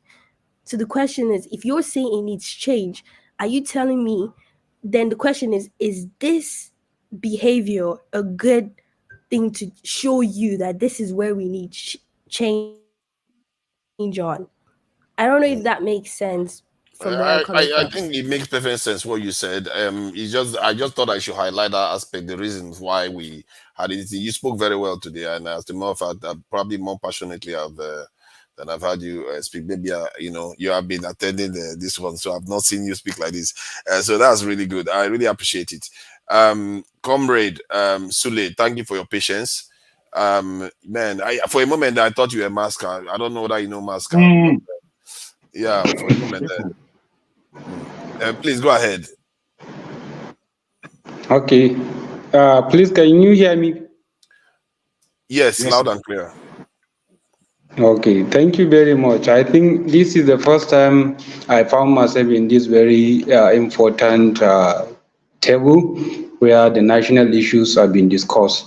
And I'm very interested in today's topic, because I think is one of the issues that are currently on trending, especially in Nigeria's social media cycle. And the issue is a very critical topic that need to be given an adequate attention, because at the state which Nigeria is going on now, I don't think Nigeria problem now is national anthem. And I have even written it there on Twitter that it is misplacement priority that we can ever sing in Nigeria. This is not what we need at this stage. At a kind of deplorable that Nigeria situation which Nigeria found itself, I think the National Assembly, like the senators, the president himself, and the House of Representative members should pay attention to other aspects that will improve the lives of the Nigerian people, instead of bringing this inconsequential issue of a national anthem, which will add no value to the people's life. So is actually the thing actually offend me, and is something that that is condemnable to every responsible citizen of Nigeria. And I believe the reason why even the leaders or the House of Assembly members, the senators, and the president himself signed the bill to rebut this national anthem is because they want to divert the attention of Nigerians from their cluelessness. For the past 1 year, they have never, more especially the president himself, I don't think he has offered something tangible that should be regarded as someone competent for being the president of Nigeria. So he couldn't deliver anything tangible to deserve to be praised. And today that he's celebrating his 1 year anniversary as a president of Nigeria, he ended up signing an unnecessary bill that to rebut the national anthem, which is very needless at this stage. And as I had someone mentioning the issue of revolution, I think there are many things that need to be done in order to sensitize our people or educate them about revolution. Many people, whenever they heard you talking about revolution, they will just think that you are the rebel. And there is difference between the rebel and the revolutionist. The revolution constitutionally is constitutional order to every citizen. As a citizen, you are right to act to any kind of shenanigan and any kind of maladministration that you might think that the government is doing. You have every right to react, and that reaction should be more especially in a peaceful manner, not in violent manner. So that revolution is very, very important issue if really the citizens of this country understand what revolution means and what is for, because many people, as I said earlier, misunderstood the content of revolution, thinking that when you are a revolutionist, you are a violent or a rebel, which is actually not. So this topic that we are discussing here, I'm very interested in it, and I hope something will be done in order to let those useless people understand that what they are doing is not what we send them there to. Let them know the actual feeling of Nigerians people. At this situation, there are many issues that need to be addressed, not national anthem. We can see that we are going through a lot of different problems, from inflation, insecurity, corruption, starvation, and all other issues that are threatening the lives of the people across the country. So there are many aspects that should be given attention. And this, I repeat it, that this issue of national anthem that they have today signed into law is actually unnecessary and inconsequential as far as the Nigerians' lives are concerned. This is just my stance, and I will continue to say it, and I will continue to condemn that decision because it's not necessary. Even if they really want to do it, they should find another different time when all the problems of Nigeria have been solved. Then they can bring this issue. Because when you have two issues, you need to address the one that is more important. So at this stage that we are now in Nigeria, there are two issues. One, the situation which Nigeria found herself. The second issue is the one which they have already signed. So they should have addressed the problem that Nigerians are facing, the problem of inflation that everyone is going through. I think all the commodities are increasing. All the price of commodities are daily increasing without we knowing the actual reason behind it. So they should all go and debate and think of how to bring an end to all these issues instead of them going there at the National Assembly to adopt another even European rating national anthem. I think this thing is actually very unnecessary as far as Nigerian condition is concerned.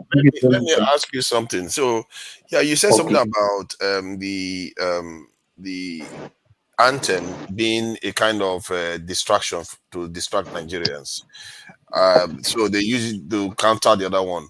So if they wanted to do that, why can't they have done that by saying, you know what, Nigerians have a competition where they come up with a national anthem for themselves, instead of going back to the one Igbo people wrote before independence? Why do you think they didn't do that? Yes, the reason why I said that is, okay, let's say today is 1 year anniversary of Tinubu's maladministration. And I don't think he has anything tangible to present to Nigerians that he has done something to deserve commendation for being the president of Nigeria for good 1 year. He has nothing actually to show to Nigerians, unless these media propagandas that they have been sharing on social media. So they know very well that as today Nigerians will criticize them, will come to social media and ask them what actually have they offer for this very good 1 year. So they know this question will definitely arise from Nigerians. That is why they signed these to also divert people's attention from asking them what have they done for this 1 year. And that is why they have signed this bill, as I said earlier. So doing that is showing that they want to divert people's attention. And to them, to their shallow thinking, some Nigerians will be convinced by this decision that, okay, they have done something good for adopting another national anthem and replacing it with another. So I think this is the actual reason behind their decision for doing that. So you think that Nigerians would think it's a good idea to take our national anthem and change it to the one a foreigner wrote for us? Yes, to them is something. To them, they thought that Nigerians will be happy, or Nigerians will appreciate them for bringing the 1960s national anthem, which to them is something good, is something worthy of commending.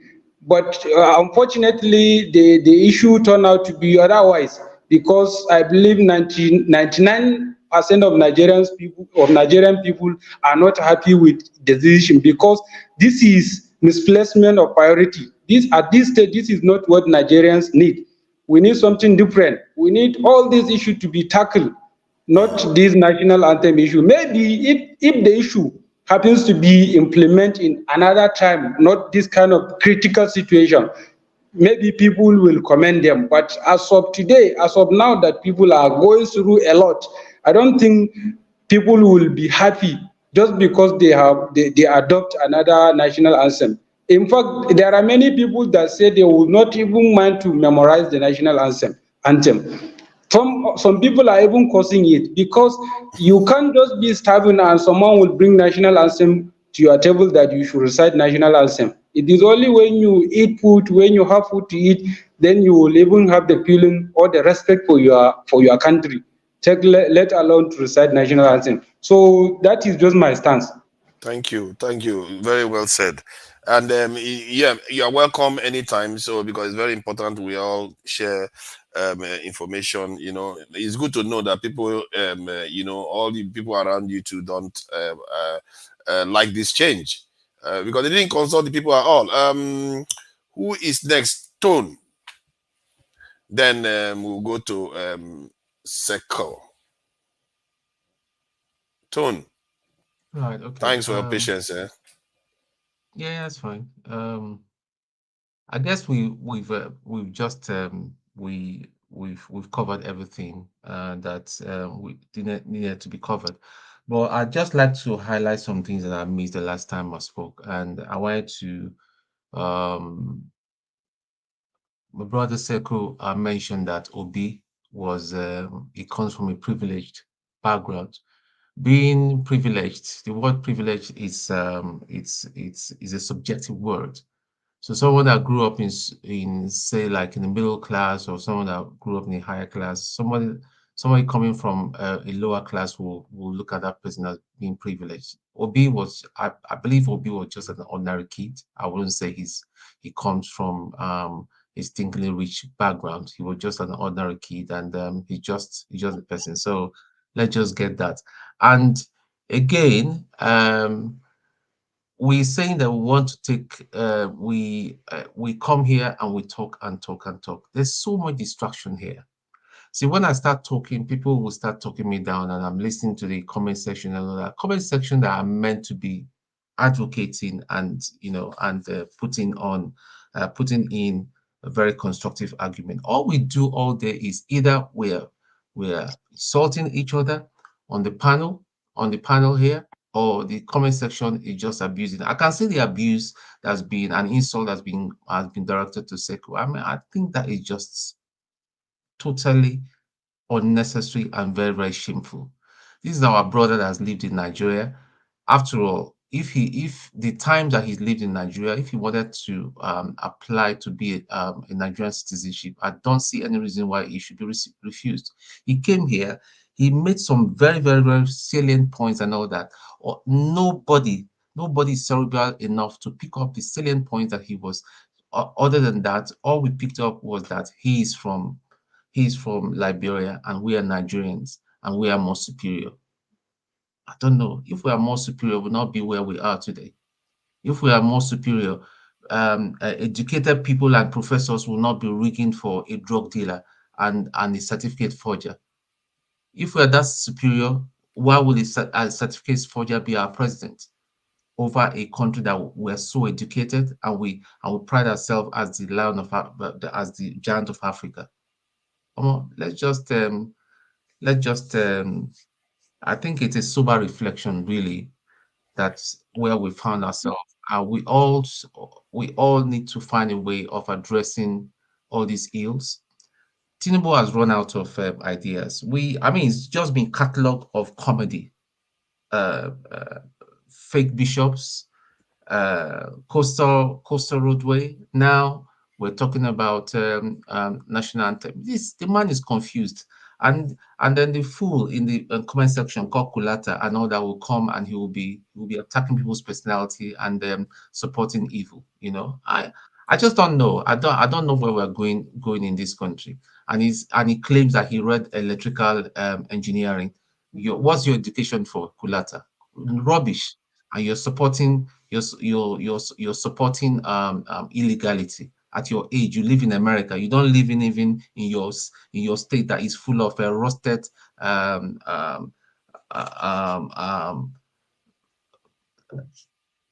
rusted houses, mud houses, and all that. You're living in America, and yet you are supporting Tinubu. Don't you see that your head is not in the right place? What are you going to tell your son that you supported illegality? And many of you like that in the comment section. So it's time, we could go get sense. If you say MFM that you need to go on deliverance, you need to start going for deliverance so that maybe your head will be in the right place. But if we continue like this, there's going to be trouble. There's going to be serious trouble. And as left to me, if I have my powers, all these people should be quiet. That is the only language they understand right now. Yes, it sounds sinister. Look at Ghana now; it's a bit saner. If Rawlings did not do what he did back then and all that, maybe we need to replay that. We need to replay that tune, that Rawlings played and all that. Maybe that would give us peace and some common sense for the next 30 to 50 years, because they are doing with so much confidence that nothing will happen. They we need to start putting things in place. You cannot come and steal money and there's no consequences. You come and steal money, you lie to people, you pick up money, you build projects. It's only Nigeria. There's one in the House of Assembly right now in Lagos State. He constructed a Paco bridge. What is called Paco in English is wooden bridge. Bridge over a canal. Yeah, he used to be. I don't want to mention his name. He used to be an actor. He called press conference for a World Why won't you mention his name? Are you enabling him? Shame him. No, I'm not. People know him. People know who I'm talking about. And called World Conference to commission a Paco bridge. Where are we going? The governor in Abia State have shown us that it can be done. If we can start, and I think our state governors would need to start calling them out and putting them on the horse. We can see what the governor of Abia State have done. If every state should do the right thing, the whole Nigeria will change. So this even goes to the few Edo people that are in the house and all that. You guys had better think very well. The next governorship thing. Edo State is supposed to be one of the most developed states in Nigeria. But look at the state of Edo State. It's just like a glorified village. Edo State, Benin, is more or less like a glorified village. And look at when they were exposed to the West and all that. But look at the states. No standard airport. No, the roads and all that. So the thing is that we're not ready. We're just not ready. Once we are still defending our criminals, we're still appointment is not by It's not by competence. It's about your ethnicity and the connections and all that. We're in trouble.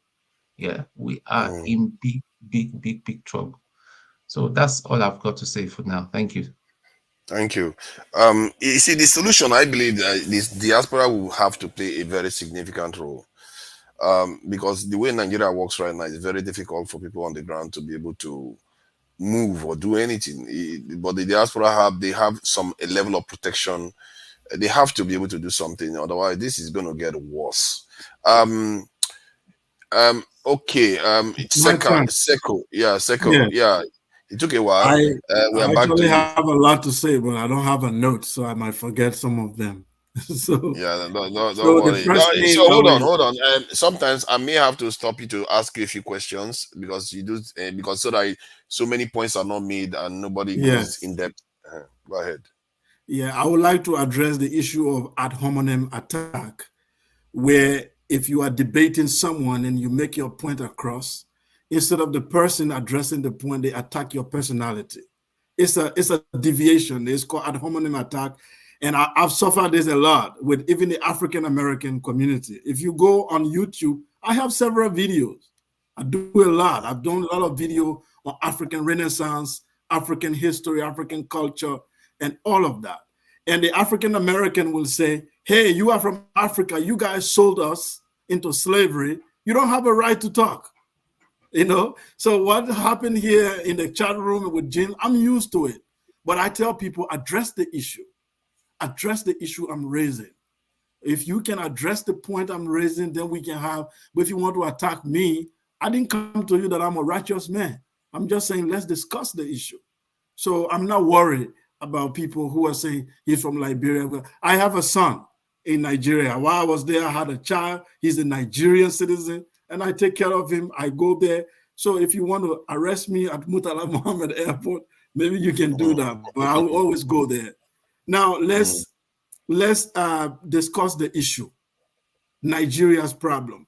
I made a comment on Mayegun Diary Political that went very viral. And the Muslim community in the North where I was educated, they sent me a warning letter. They even warned me and threatened me, and I told them I will continue to speak. I said that the problem we have in Africa is that there are these forces that are bringing our country, that are trying to control our countries. Until we address these forces and really create a revolution, we cannot be able to create a very prosperous state. Because the purpose of a country is security, is to create prosperity, is to create peace for people. So if I'm in a country where prosperity is not guaranteed, my security is not guaranteed, then there is no need for me to be able to defend that country. And that's the key across all African countries, especially the Black African country. We don't benefit from these countries. We just have the flag. We were proud. I'm proud Nigerian. I'm proud. Like me, I used to tell people, I am Liberian by colonization. That's the point. My ancestors didn't sit down and create a country called Liberia. It was American who created it. So I'm Liberian by colonization. The African intelligentsia have not really sat down to create a state from their own imagination and vision. Nigeria is not a vision of an Igbo man. Nigeria is not a vision of a Yoruba man or Isekiri man or Benin man. Nigeria is a vision of a British project. That's why you went back to their national anthem without even feeling anything. Jargon, please. Jargon, please. You went back to their national anthem without even thinking about patriotism, without even thinking about what is nationalism. There are Nigerians who can write better national anthem today, but it doesn't matter. They went back to the colonial one. Why? They don't see a difference. For them, it's the same project. So I'm saying, what is the solution? We say we need a revolution. But how can we really do this revolution? We have to be very, very practical. What is the philosophy of this revolution? Because let's go back to the Europeans who have some relatively prosperous nation, how they did it. The Europeans separated the church from the state. That was their first revolution. They said, we don't want God governing over a nation. We want secular constitution so that the laws are made from human consciousness and experience. We don't want the Bible to be the source of our law. We want we want the law to come from human logic and experience. That's the first step. Then they went further and removed their kings. The king of France was killed in the middle of the city in the French Revolution. They destroyed their kings and their chiefs. And they said, now the people must lead. The ordinary man, let's come on the table and create a law that is relevant to our reality and our common destiny. I'm asking the African man, did we ever overthrow our kings? No, we did not.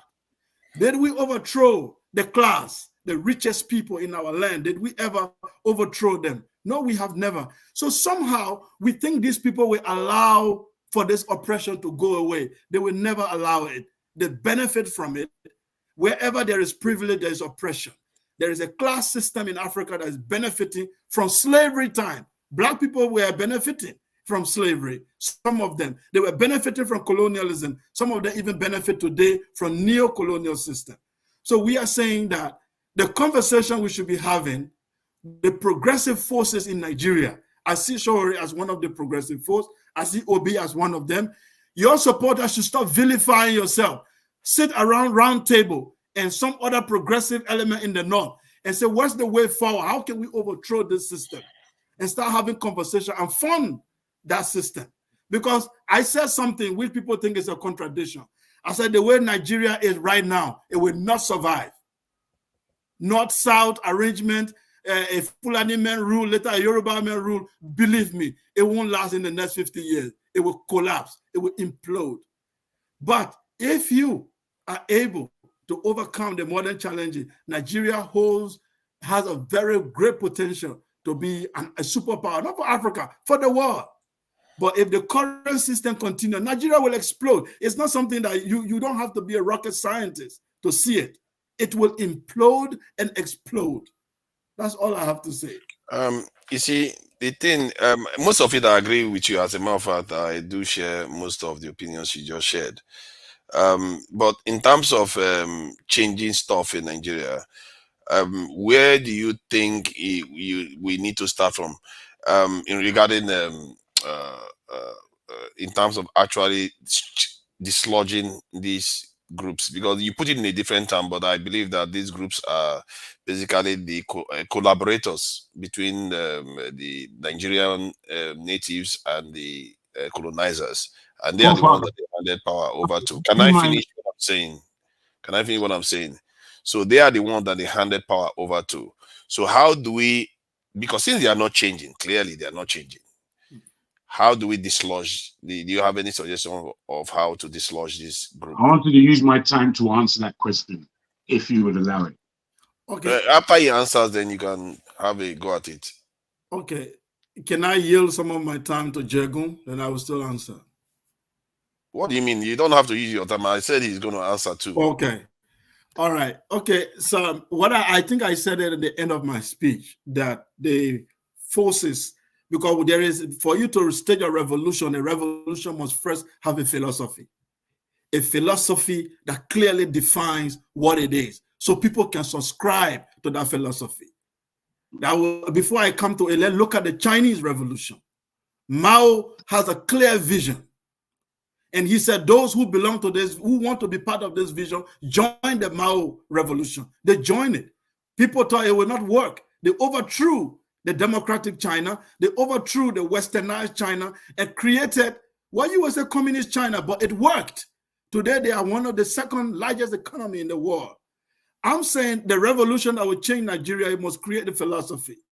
Shawari started it, but he didn't really create a defined philosophy that people can subscribe to. That philosophy must reject religion. It must reject tribal nationalism. It must ascribe to nationalism into the tribal affinity. You have to reject, you have to give up your tribalism for nationalism. It's not going to work if you want both.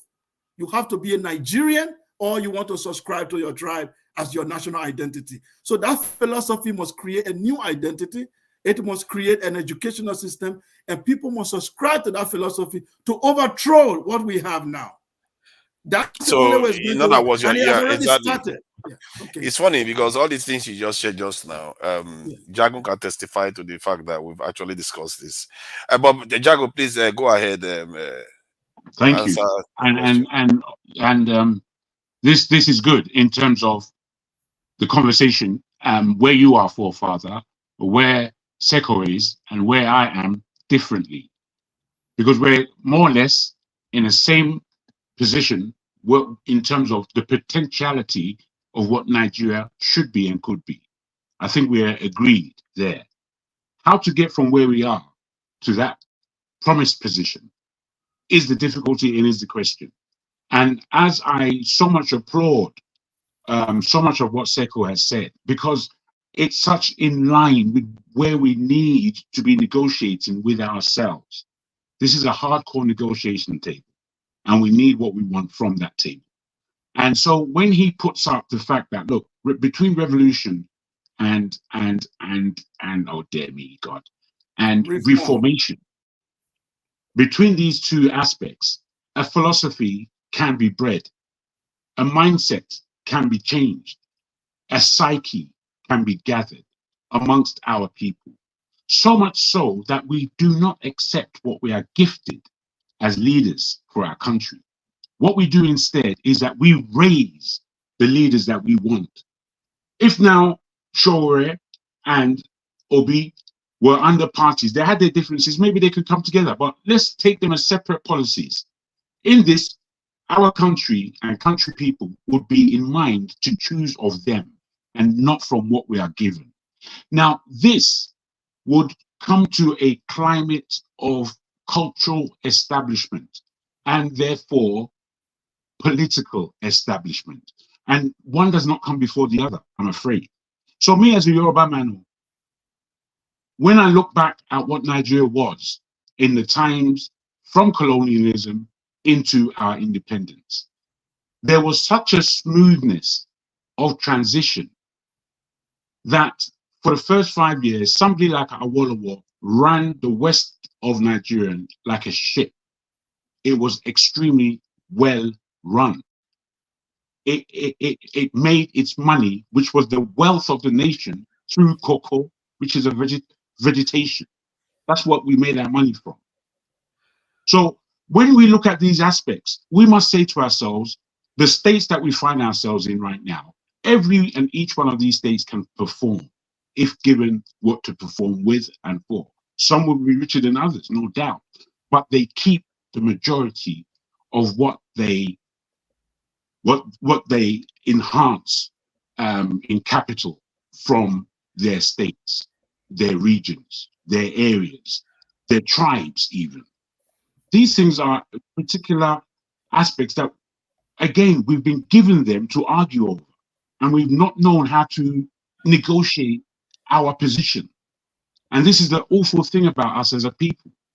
Because there's an Igbo man and a Yoruba man and a Shekiri man and a Hausa man and a this man and a that man in one nation, it doesn't mean that we can't get on. That's pathetic. We're in a planet full of all kinds of other strange beings, stranger than our neighbors next door to us.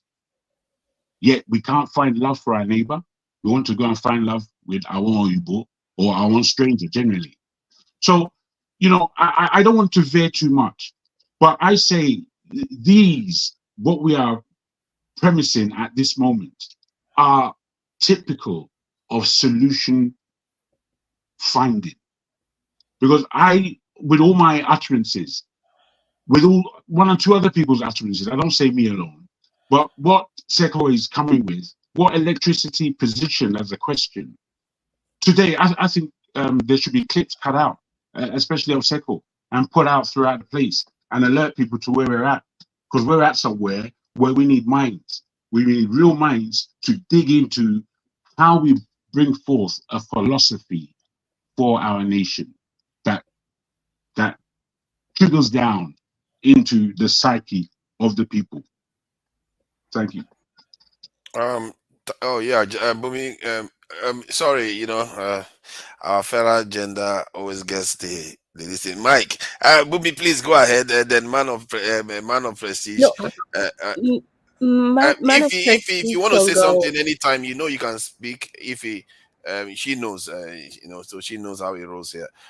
Yeah, man of, is it if not now, is it your turn? Okay, can I go ahead? Okay. Thank you very much. You asked a very pertinent question earlier. You said, where's Obi and Atiku in reference to the national anthem? I know we have talked that a lot, but remember the way this national anthem was passed through the National Assembly. It was an overnight process. I mean, nobody was aware of it. We're just beginning to. I think it started 2 days ago. It was just a rumor. So they passed it overnight. So everything is just surfacing right now. Hopefully they can make a comment to that. So, but anyway, let me continue where I start. I mean, this government has been like trial and error. It's like a puzzle. I mean, you see the statement that's coming out from their spokesperson. I think it was Bayo Nonuga that stated that Tinubu wouldn't be addressing the nation. That is going to be addressing the house. But what the other guy, I think his name is Ngeda, then he issued a very conflicting statement today and said, no, Tinubu is not going to be addressing the country and it's not going to be addressing the National Assembly. You see, this is the problem with, with the government. They don't know what their priority is. They can't even stand with a particular statement that they made. And they keep on shifting the goalposts. You don't know where they are coming from. This is the problem in Nigeria. I mean, everything is just like a trial and error for them. See which one is going to face, with their propaganda. I mean, that's where we are right now. I mean, the country is just like in a mess situation. And I'm beginning to think this national anthem we are talking about right now is a distraction. Believe me, I'm thinking because they know we're going to be talking about it today. Try to deviate away from what's supposed to be what has Tinubu accomplished. And if you look at the Nigerian space, this has generated a lot of conversation. Maybe about 50% of what people are talking about Tinubu achievement 100%, but maybe about 30 or 50% has shifted to about this national anthem. So they did it on purpose. And you asking somebody from Edo, somebody from Edo is the one that initiated this. I don't believe it.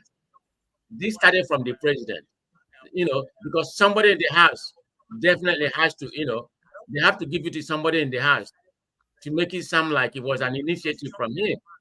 So some people, I mean, there's different conspiracy coming on. It might be against because he was jealous of Obasanjo or something like that. Maybe try to pay him back or something like that. I mean, there could be a fact to that, but in my own opinion, I'm thinking they just throw this out for a distraction. Obasanjo, or maybe it's true, maybe it's not true. But the way this government has been playing, they always find a way to play us, for us to have something to talk about. Like we rightly said, is that what we should be talking about? Well, it's idea. We have no choice. We have to talk about it. They are playing on us. This is the way this government is going to be ruling for the next 3 years, and nothing is going to happen. And they're going to win election again because I can't see anybody challenging them. I mean, I hate to say it, but that's the country we are because they have sent their parachutes from every part of the government, and that's what we're going to come to see. But anyway, let me leave it like that, So Thank you. Thank you. Let me just ask you one more question. Sorry, Bumi. Do you think it is possible to overturn this change that was just made so quickly? Did you get the question, man of prestige? No, say it again. I'm sorry. Do you think it is possible to overturn and reverse this national anthem change that was just done quickly?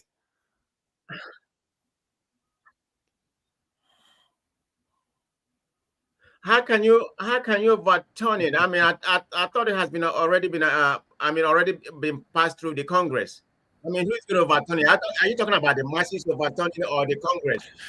Yeah, because if the people object to it and they find that people don't like the change that was done, is it possible, or has there been any recent history where they changed something like this? On mere marriage, yeah, they may debate on it. Maybe they can overturn it. I mean, they can, but I mean, they did it for a purpose.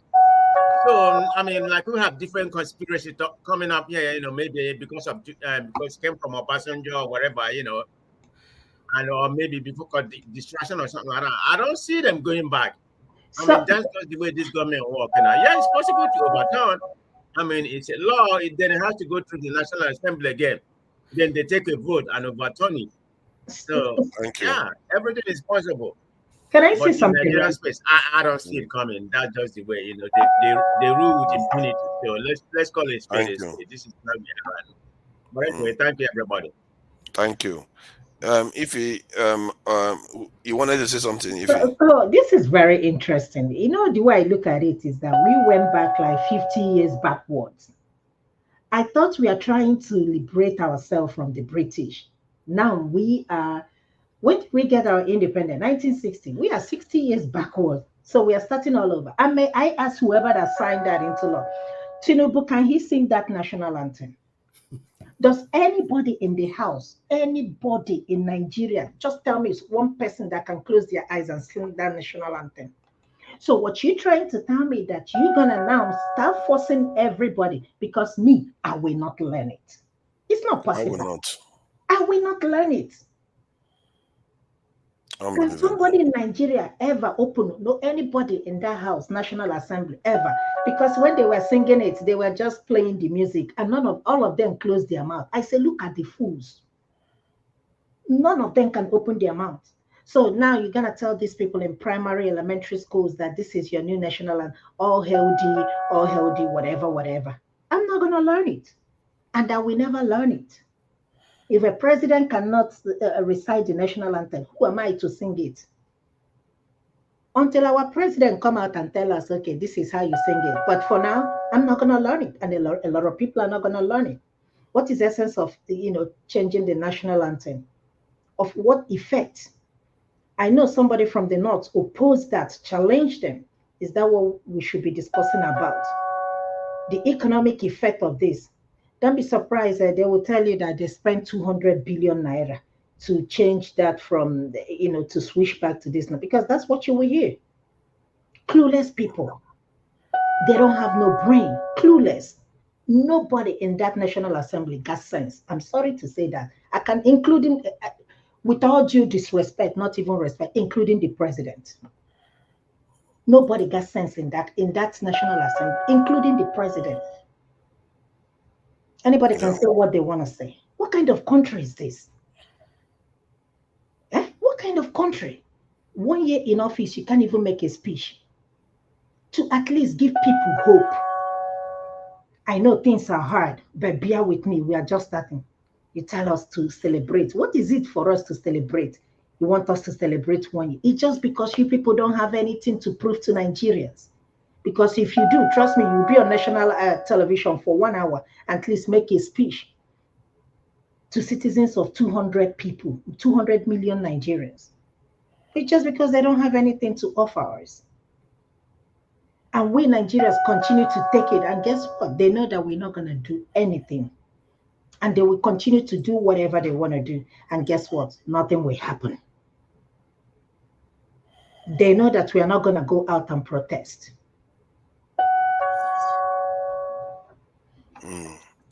Thank you. I'll be back. Yeah, thank you. Yeah, yeah. It's really a shame that this is, for me. If it was a Nigerian that wrote the previous one, I would say, okay, stupid, but not priority. We can live with it. But you go and get at this time when we have so many musicians in Nigeria, you go and get a British person's song that all Nigerians have to be singing. Our children have to be singing to it. These people they don't have any sense of perspective at all. Please, Bumi, thank you for your patience. Go ahead. Okay. Yeah, so I actually wanted to add to what Mr. Sako. Sorry, how do you? Yes, Sako. That's how it's pronounced. Okay, and to what Mr. Jagon also said in regards to creating a philosophy. A writer named Ashley Seif, she says, the goal of oppressors is to limit your imagination about what is possible without them. So you might never imagine more for yourself and the world you live in. And you can see that reflect so clearly. And I wanted to give an example because, Forefather G, you said something about like, where is, people like Peter Obi, where is people like Shore and all, why are they not saying anything? And that kind of brings you to that same statement in terms of like, you can imagine a change that can never occur without those people changing it. We live in a society that it has to be the politician. Us people, we could never change them. And you see that every day. You even see that in the election period. One thing that has baffled me the most is when you see those people campaigning, go back to all those videos. You always see them in a car with the roof, with an open roof, and they're there waving. It gives you vibes of like the British people when they were staying back in Nigeria. And then you see the people that are voting for them on the street, running along with them. And you see them shouting, hey, whether it's Jagapan or Obio or whoever it is. It's always that. And you see we're in a society whereby we always wait for one person to change us. We can never imagine a change where we create that change. It has to be them.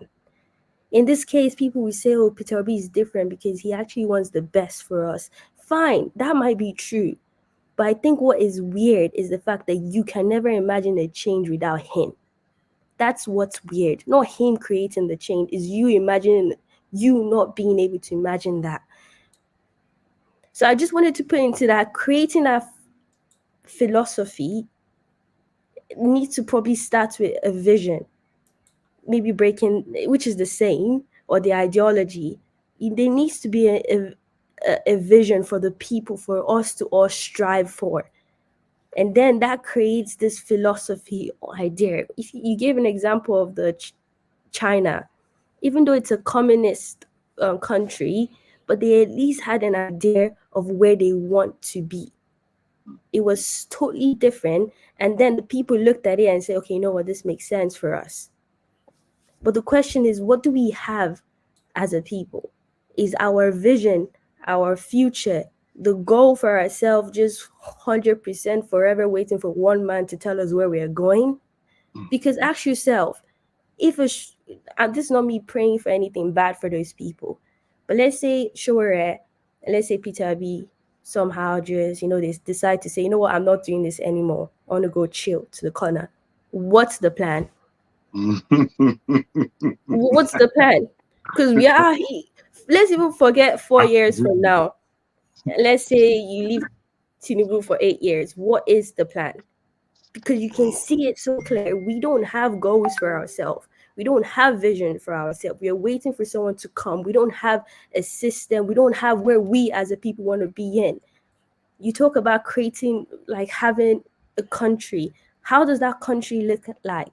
When even the people separating, it's like we don't even give space for the people separating to even have a space to voice themselves.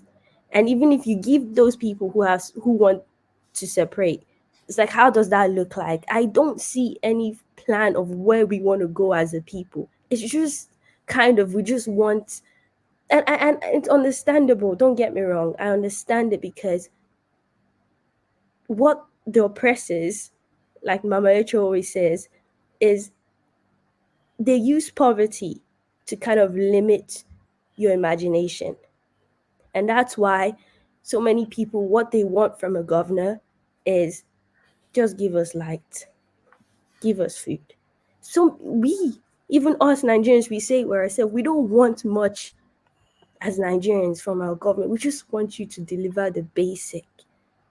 But understand, is that all? Because even if they deliver the basic, the international community, when it comes to international, like foreign, coming to forefathers' side in terms of like people who want power, it's like even if they give you water, light, and all these things, they can still oppress you. like it doesn't stop American from coming and or the UK or whatever country that feels like, pounding on us. Doesn't stop them from having control over you. So when we people we also tell our leaders, just give us basic, and that basic is just food, electricity, and maybe security. But there's no kind of goal as a people where we want to be in this world. There's nothing, no present stamp that this is who we want to be, whether it's the Yoruba people, the Igbo people, or the Hausa people. There's no like huge goal.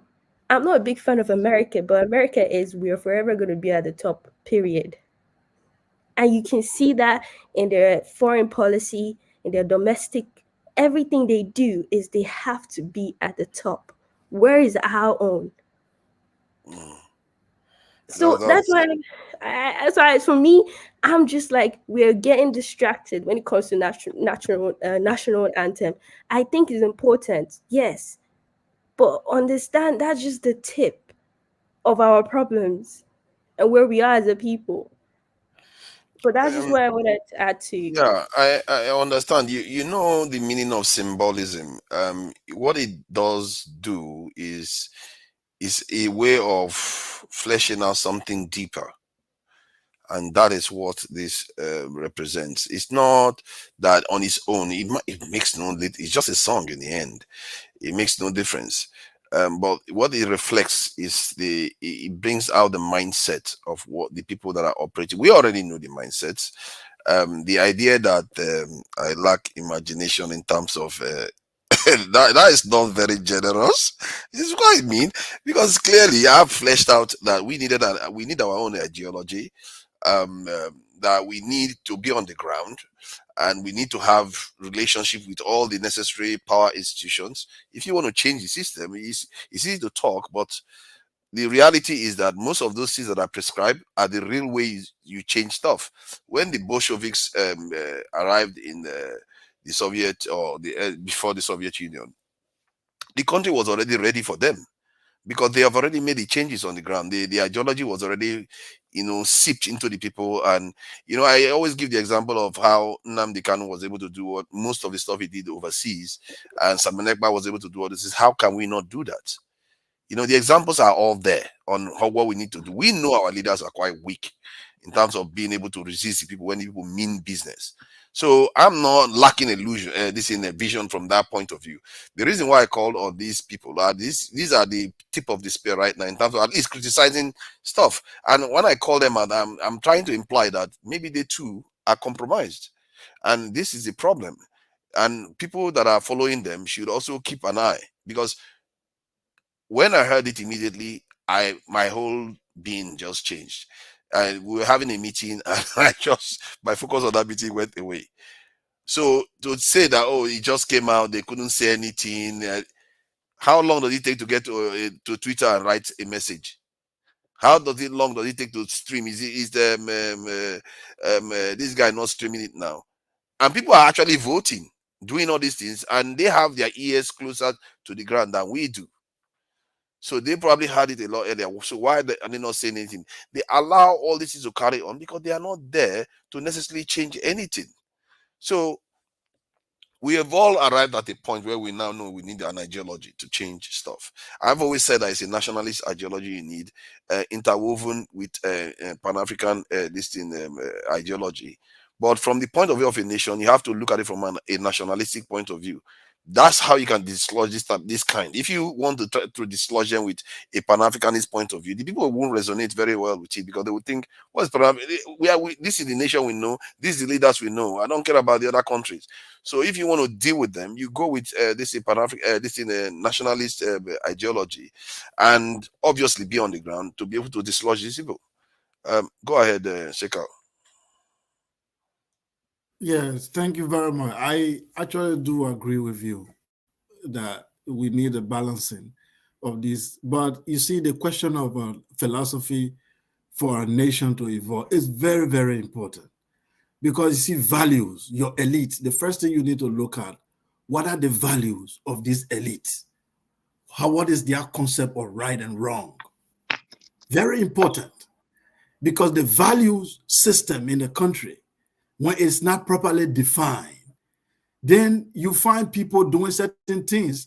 I can kill 2 million people in northern Nigeria, and I go to Mecca, and God forgive all my sin. When I die, I escape to paradise. I don't have to worry. Okay? If I go to Rome and pray, and then the Lord forgive me and what have you, it doesn't matter what I'm doing corruption. I can ask forgiveness tomorrow, and God forgives me. The values of the nation are very, very important, and the system for which that control the country, the vision. Where are we going? Because every nation is like a boat on the sea, is sailing. There's a destination. America, their destination, they say freedom, democracy, human rights. We are custodians of these values from ancient Rome and Greeks, and we want to protect this for humanity. The Western world, that's the same thing they stand for. What do African nations stand for? They call it development. What is development, please? If I ask any African politician, what is development? What is the measurement of this development? Development in relative to who? Because it's like for them, development is for us to imitate, to be like Paris. We want to imitate. If there's a road in London, a bridge in London, then we try to replicate that bridge in Lagos. That's development. That is it. But in reality, everything God creates on this planet develops naturally. The plants, animals, it's only the environment and other things in play that can prevent that thing from developing. So I think developmental philosophy is very wrong. We should be thinking of evolution, how to evolve, build all the mechanisms needed for the people to strive. Every people have the same intellectual capacity. Why people are not intelligent, or scientifically speaking, all human race have the same intellectual capacity. But the culture of a particular group can make them to be lacking behind. The values system of a particular group can make them to be delayed. But no group is intelligent, evolutionary speaking. We all are Homo sapiens sapiens. We all have the same intellectual capacity. It is the cultural system, the value system we created for ourselves. Oh, this man is an old man. Whatever he says is true. You don't have to question the old man. The old man can be wrong. This is an elder. The elder is lying, but he's an elder. We don't want to offend him. Then what is the truth? The elder is the truth, or the truth is independent of the elder? We need to. That's where the Europeans have gone far. They created Christianity to some extent. They brought the Bible to Africa. They got to a point, they say, you know what? The Pope will separate you from this state. The people did that. Then they got to a point, they say, you know what? The kings, we don't want no king. We want a democracy. We, the people in Africa, what do we want? What are we asking these people to do? That's where the question lies. That's why the idea of a philosophy needs to come up for us to develop a national philosophy and say, this is our destination.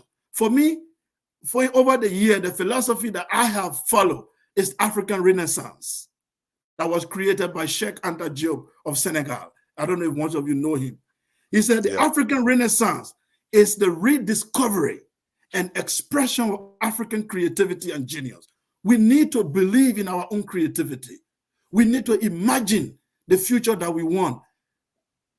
God does not live in Rome and God does not live in Mecca. We can imagine God and create our own understanding of spirituality. Democracy is not the way the European define. We can define all of these concepts to suit the reality that we want. We don't have to copy and paste like the assembly just did. They just copy and paste a national anthem. Where is the creativity? Where is the creativity of the Nigerian people?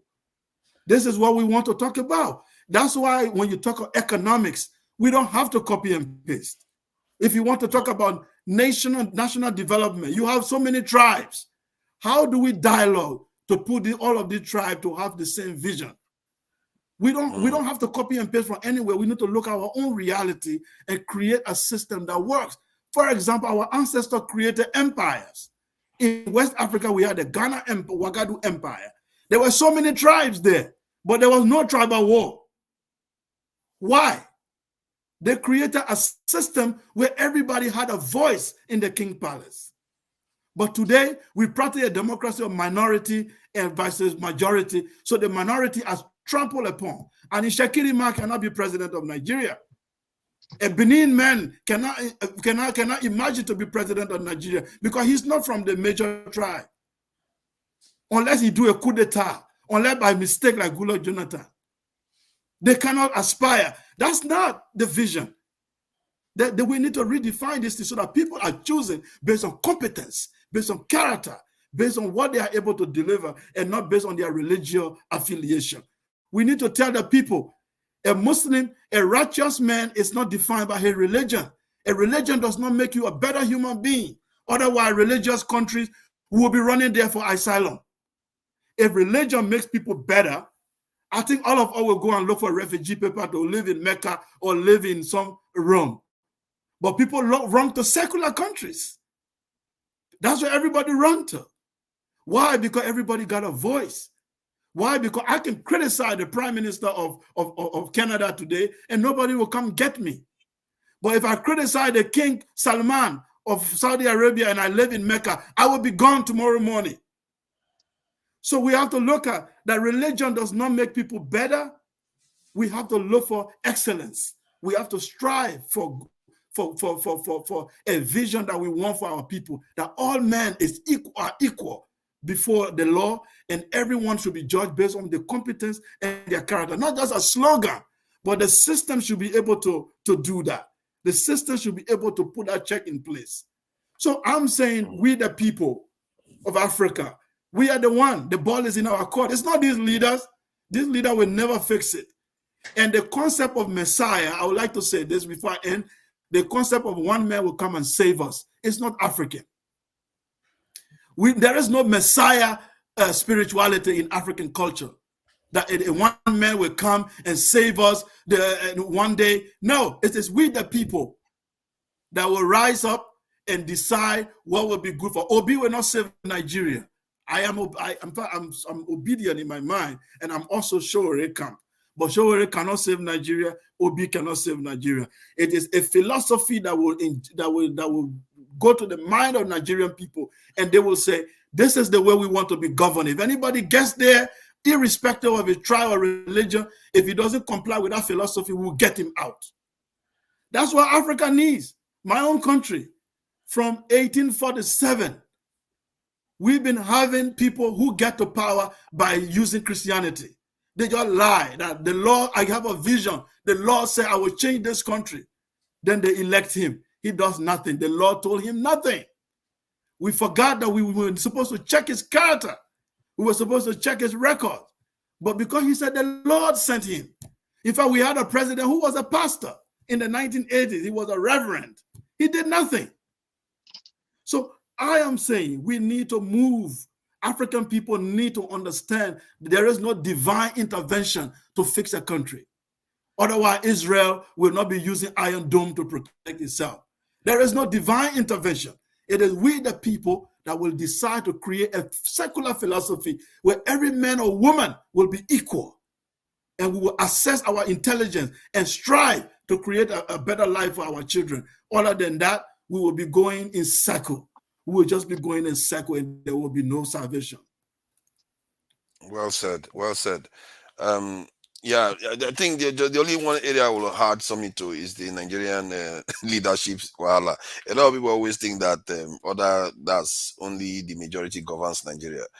In reality, more minority leaders have been in Nigeria than the majority.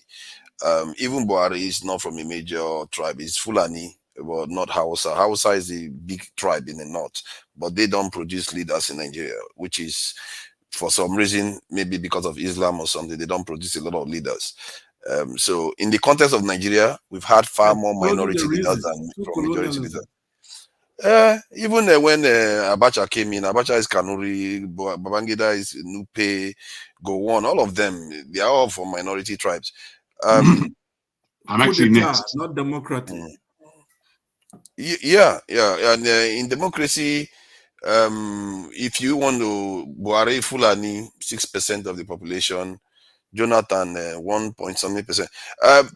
If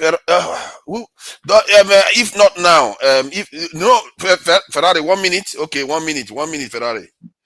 You know I'm next, right? You don't know. Yes, Jago is next. If Jago not is now, next. has not Jago is spoken. next. Listen. I don't. If not now, has not spoken, has he? Yeah, whoever is next is next. I have just 1 minute, guys. The last conversation in the last 15 to 20 minutes is going, in my own opinion, in a very good direction. Let's not take it back to the issue of religion, tribe. Let's keep on that track of we need a solution. We need to address it. Bumi has been very eloquent in our presentation. Can I, bros, Let's keep it that way. I just want to add very that. good. No, very good, Ferreira. No, actually, I'm next, bro. You're not paying attention. How about if not now? Because I know when he is. I'm always after this second guy, my brother. That's the cue. Oh, no. I've jumped into a new position. Doesn't change where I'm coming. Please. No, because hold on, calm down. Just calm down. Then let me just have time to check. Because if it's your turn, you will get it.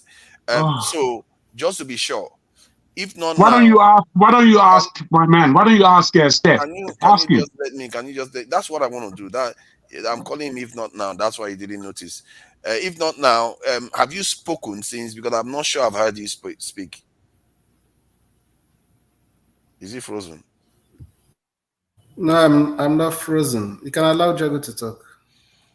You didn't answer the question. I'm trying to moderate. Actually, I'm supposed to talk because exactly. Why Jago is saying it because Sekou just finished talking, but Sekou have been talking and talking and talking with Bumi, so it's been a very long time. Yeah, it has been a while. However, it's been a while for both of us. The fact is, the system kicked me off because the system, how the system was early before I got kicked off, it was all in line. I saw it. But when the system got kicked me off, Forefather, as usual, didn't pay attention to where I am. He just assumes I'm lying. I know where I am. I'm being very quiet. I haven't spoken. Yeah, let's move on. One person. I want to speak according to my turn. Go ahead. He's already giving you away. Go ahead. I see. It's best we all pay attention so we don't have to argue about small issues. In any case, Bumi, I would really like to commend you on being on point where this conversation is going. The queries and questions that you asked and answered are very valid to where we are. Again, Sekou, I like Ferreira said, wouldn't go as far as to speak on the religious issues. Necessarily, you can, obviously, it's up to you as to how you see things. But, I think on this platform, I think if not just a personal view on these tribal and religious issues, I think we still have a heightened view on those issues and know how to handle them. They don't confuse us as the way they confuse maybe our people. And because they confuse our people, I suppose you need to say what you said. But in my terms, in real terms, I feel the conversation as to where we are and to raising our leaders as opposed to be given our leaders is very important and fundamental at this time. Because we are all wanting change. And in the change that we want, I know the change I want. I believe I could be a far better president than any president in the whole of Africa right now. However, I'm not political and I don't want to be political. I don't want to be political. But the fact of the matter, if you're an entrepreneur, if you're a businessman, if you're a person of purpose and you're in this world as an African, you almost have to become political because there are no politics that make sense in Nigeria. So when we come from the aspect of philosophy and psyche, we're not going to do anything unless we tackle these things. We're not. And that's why I would like to keep our conversation somewhat streamlined to the way forward. If not solution, what is just the way forward? Because you know what? Tinubu is in government right now. And for me, I knew I didn't want him like 4 years before he even entered. I felt that Obi was going to do something in making sure that Tinubu doesn't come in. Tinubu is here now, and for all those people that supported Tinubu, we see what we have. So, at this stage, are we just looking at 2027 to go and vote again aimlessly and don't have anything of what that vote means? Or are we going to use the time between now and then to change the polity? If we've come to a point where we say we want revolution, or we want share. There I go again. Reformation. If that is the aspect, then I say that this is enough to build a philosophy upon, a philosophy of politics, and a philosophy of politics that comes from the people. This is a philosophy. We can begin to build around this because we are African, and to build around that, like this is the central fire. And now we are bringing all that we are as tribesmen, as men of wealth, as religious, whatever point of view that makes sense to us moving forward, we put that in the fire. This is what is going to make our philosophy. And this is where I want to develop it. I think that the 6 of us who are presently on the panel can use this our time to forge a philosophy. I think you might remember, forefather, when we got into, you know, our small meetings that we had, where we got kind of stuck was on philosophy, if you remember. And I said, philosophy is not an easy thing. It needs to be prized at. It needs to be endeavored. It needs to be picked at. And you need to get something that is solid. And this is the crux. This is the crux. And I don't want to speak as though I know it all, because I don't. But I don't want to speak from an aspect of me not delivering the level of intelligence that it's going to take to get the change that we need and want. It's not about us squabbling aimlessly. It's not about whose tribe it is. It's not even about how much time we take to speak. Because when I've got nothing to say, I say nothing. When I've got little to say, I say little. When I've got much to say, I want to be heard. I need to be heard. Because this is how it is. This is it. So I just want to celebrate what Bumi has said as a youngster, as a dynamic young Nigerian lady. I really want to commend what you said today. Thank you. Yeah, I appreciate that. If not now, please go ahead. Yeah, thank you, forefathers. I love every contribution that everybody have made today, especially towards these last few 15, 20 minutes. But that brings up one important issue, which is the reason why for some time it seems like I stopped joining and I just come in late in the night, because each time that I join this program, I hear Ferrari make an important point, make persuasive speech. I hear Jagun, beautiful contributions. I hear forefathers, and the lists are endless. But then one thing that is remaining is just that one person.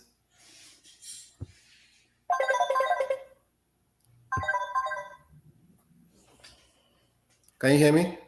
Yeah, we can hear you loud and clear. Just that one person that will take it on, just like, because it's confusing when Sekau said he's talking about us and said no person. So they cannot do this. P2B cannot do this. It's us. Even among us, we need a P2B. We need a Showore. There's no way a mob, a group of people can do so. We need leadership at every level. And that's the reason why our gathering here have not really, it has a great potential, but it have not metamorphosed into something great for how many, it's doing something great. Well, don't get me wrong. It have not really utilized its, lived up to its full potential. Why? Because there is still one thing lacking. Who is that one person who can galvanize us outside this public domain we are here now? Because we can't really achieve, we are already achieving the much we can achieve by talking together here. But there is greater potential that we can, achieve, which is far more than what we are doing today, which can only happen outside of what we are, outside how everybody is seeing everybody now. That is what can bring out 10 times whatever impact having our say is doing right now. It's just that same leadership. Who is that one person? You understand? Yeah. Ferrari's contribution resonates. Forefathers' contribution resonates. Jaguar's contributions resonates among all of us. But who is that person that will say, okay, you know what?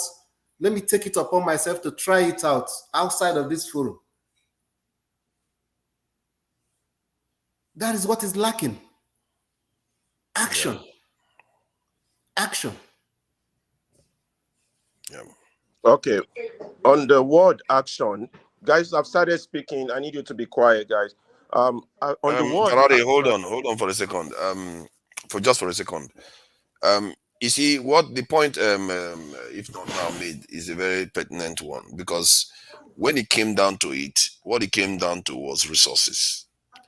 And as a matter of fact, I remember we had that conversation one evening too, where we were saying you need the resources, because in the end, you can have all the ideas, you can have the people, but the resources is what they need to be able to lead what they are doing and come and focus on this stuff.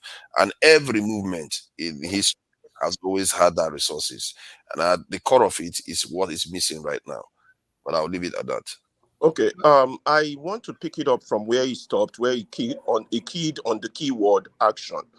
Remember, what's her name? Aisha Yusuf said that we have. Can you hear me? Or you can hear me? Loud and clear. Okay, good. So Aisha Yusuf said that we don't need activists. We need citizens who can act. That's the exact stuff that we need. We need citizens who can act. So where are we? We are where I want to put a little pushback to what Seko and Forefather said. Forefather said we need values, and he's pushing for a nationalistic values. Yes, I agree we need values, but we're not there yet. I will tell you why. For Seko also, you agree also that we need value, but we are not there yet. Why do I say these things? We have seen that our political status is a total failure. It's not working. So that's the basis of where we are. That's the basis of where we are. You understand? Our political status is not working. So we are at a stage whereby we have to find what we agree on. We agree only on one point. Nigeria cannot continue like this. And even on that agreement, we're not 100% in number. There are those who still believe in the political discourse as it's currently set up, that would take us somewhere. I don't share that view, but they are in the majority. So for me to move forward, I have to join them and say, okay, let me just see, okay, this political dispensation you have, let me just see if I can work with you. So right now, look, this is my analogy. We have a big trailer in front of us carrying petrol, and that petrol is leaking. That's APC. Then you have the second big trailer with engine problem also, or tire problem behind that trailer, carrying whatever it's carrying behind the one in front leaking petrol.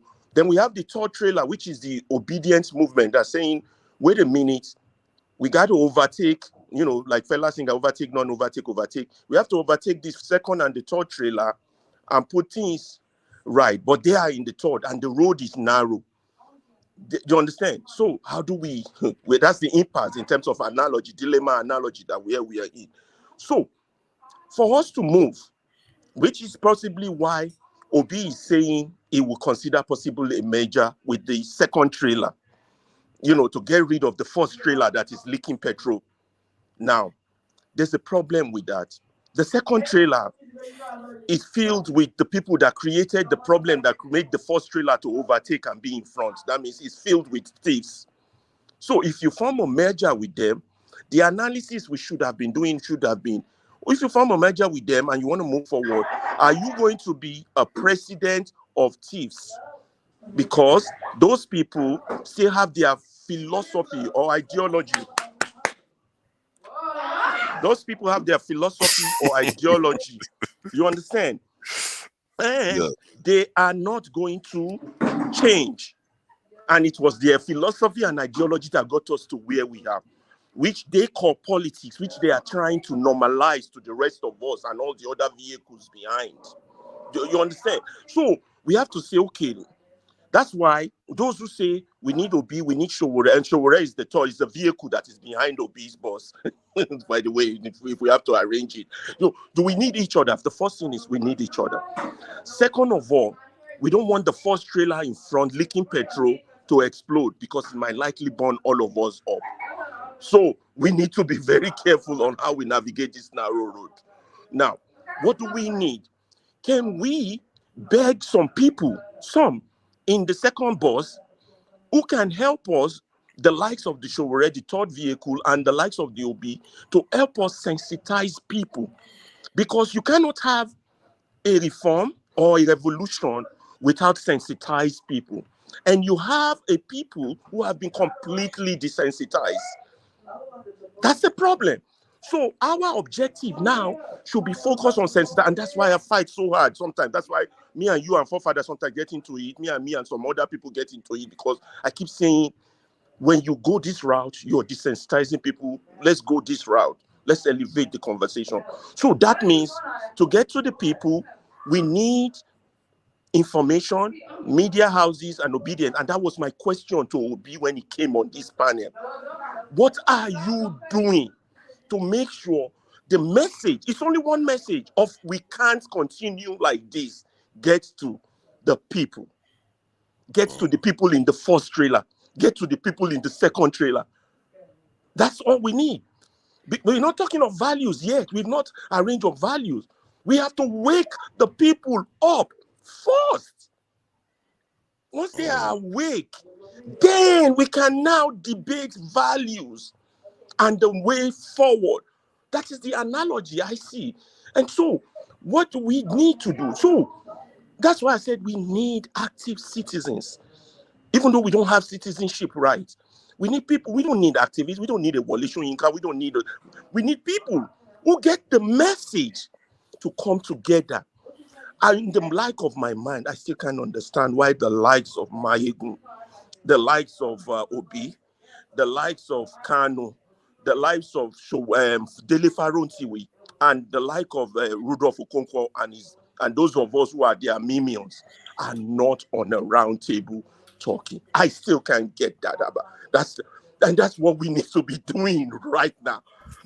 The likes of that's the question, Ferrari. Are you not in the position to start bringing these people That's why together I come to this show. behind That's closed why doors? I argue. That's why I'm trying to push these things, because a lot of people don't know this. That's why I'm here. That's why my wife is mad with me, that I'm giving her my relationship to you guys instead of being with her. I spent 6 hours with you guys on Saturday. She's freaking mad. Don't blame me. That I'm going to suggest. Don't blame me for your upcoming divorce. I know. I hope this don't lead to my divorce. But I'm begging her that, okay, I'm going to negotiate.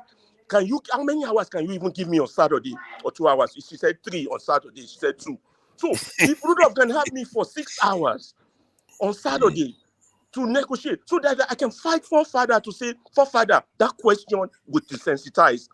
Let's shift to this question. Let's sensitize. So when me and forefather are on the same page, when me and electricity are on the same page, then we can carry everybody on the panel along. And then our message can go along. And maybe one day it will touch the likes of Obi, not just the likes of Obi that we need. We need everybody, like all the artists. Just imagine one day. What's his name? Can I make a suggestion, forefather? Do you want to hear this now, Ferrari? Yeah, what did you say? Do you want to hear this now? Let me hear it. If you want to be on the same page with electricity, I don't, but I wait, change no, let him say first. You're too sharp, you want to have an opportunity to have a common ground with electricity. But I could change him. Wait, no, Bros. Let him come to the point. If we are allowed to argue ideas, I believe I can convince him on my position. No. Ferreira. Jago, just hold on. Let two of them exchange, then you allow me to say this. Yeah.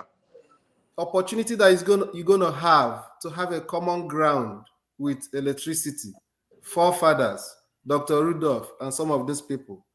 It's not going to be on a public debate like this, because Rudolph is already on my page. It has to be. It's It because has of to human be. ego, you're not gonna get it Because right. they have their own If crowd. you really, And I'm if I can coming. If win you them, really I wanna, win We their have heart. to listen to each other. Yeah. Don't worry. You if see, you we really have to want to listen help us, so that the viewers can understand. if you really Let's want to listen to each help other. us, if you really want to help us, you can use another intermediary. You need to be together with these people in a place where every other person that is not part of it will not hear what's going on. It will be easy for you to make concession, have understanding, you understanding the reason why he has a particular viewpoint locked in. That's how you build that common ground, and all of us can move forward. We just need people that can bring out something better Yeah, out I of would what try we're doing that here right again, now. but we've tried that before. We had so much problem. People don't want to give their real name. People don't want to do this. People, Exactly. You see that we've now? had That's too much a problem. problem. Hold So on. if Bruh, they can't do it in Hold private, on. bruh, let's Hold do you on. it see in me, oh, public. I'm Go here ahead, Jago. gagging Yeah. myself. Yeah. Jago, please go ahead. Thank you very much. Ferreira, my brother, please listen to me. You see, in this thing that we are doing, none of us is perfect. Underline that in gold. None of That's us. Given this, I put to you that just like me, I'm a man, I'm impatient. Every morning, my only prayer is for patience. Because with the fact that I know I've got no patience, I'm going to run into trouble. So I put it to you, my brother, have patience. You have so much in you, you want to kick it out at every time, and I understand it.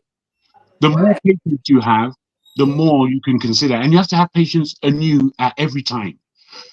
Me, in this thing, I'm learning this thing called patience. I hate being gagged.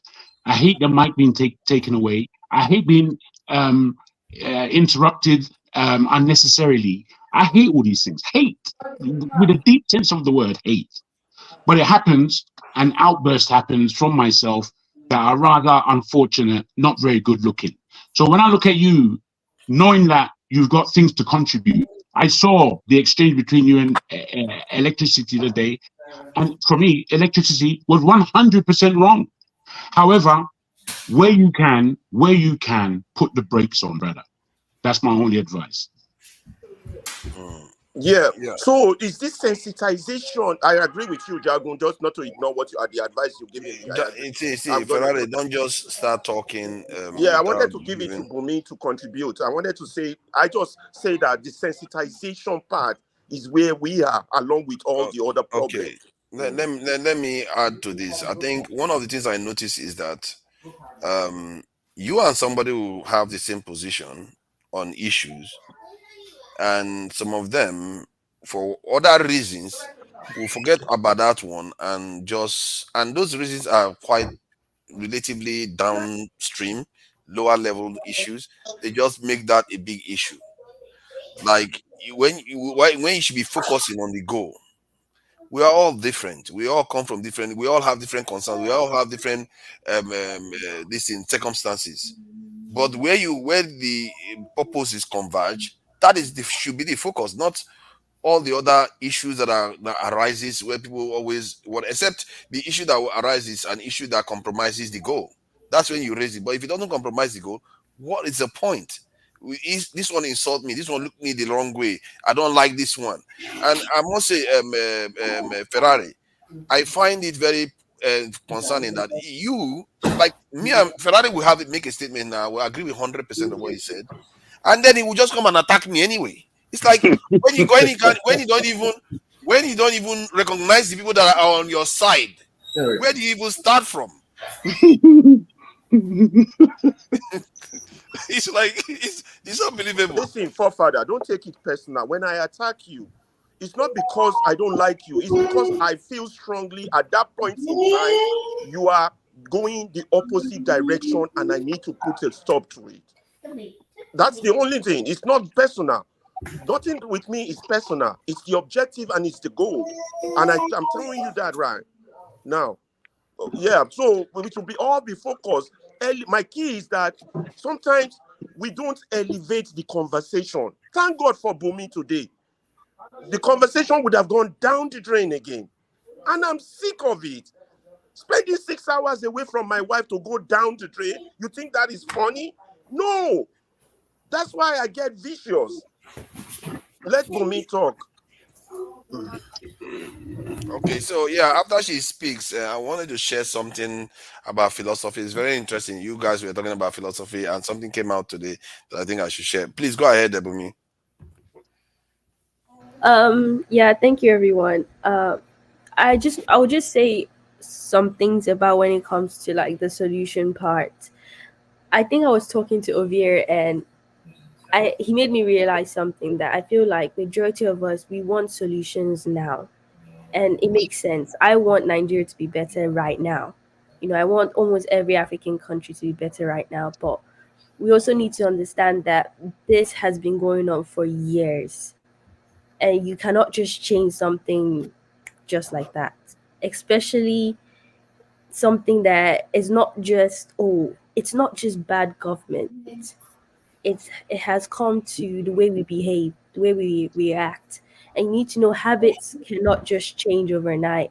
It takes time for people to realize things. It actually takes, like, sometimes it even takes experience for people to realize things. So to the point Mr. Jago made in terms of patience, we do need patience. That's one. And I do think that a lot of Nigerian ones they want change. I think the only problem is how to effect that change, that organized change. And Ove always talked about it. We are not organized because I can tell we're six here.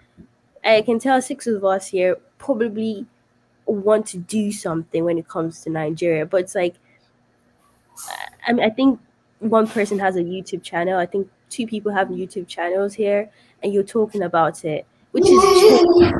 The actions that people keep on hammering. Oh, you're not doing anything. It is a form of a solution because you need to inform people. People need to be educated. But I think to create solution, you need to first of all identify the problem. You can't solve something when you don't know what you're solving. And so first thing first, we all need to ask ourselves, or you need to ask yourself, what do you think the Nigerian problem is? And then you need to find ways on how to solve that. For me, I'm going to speak from my perspective of things. I think Nigerians' problem stems from the way we view things, who we are as people, the way we have been, the way we have been trained, the society we grew up in. The way I will provide change is by, first of all, going to the younger ones. I'm going to go to people my age. I'm going to talk about things. When it comes to the history, the foundation of Nigeria, majority of us don't know like the history of Nigeria. And you need to know how Nigeria was formed for you to understand why we keep on having, let's say, these tribal problems for no reason. Why do you hate that person so much? You need to know why you hate them so you can know, okay, is this hate even valid or not? So that history of like what Nigeria is needs to be there. And you can build that by telling stories.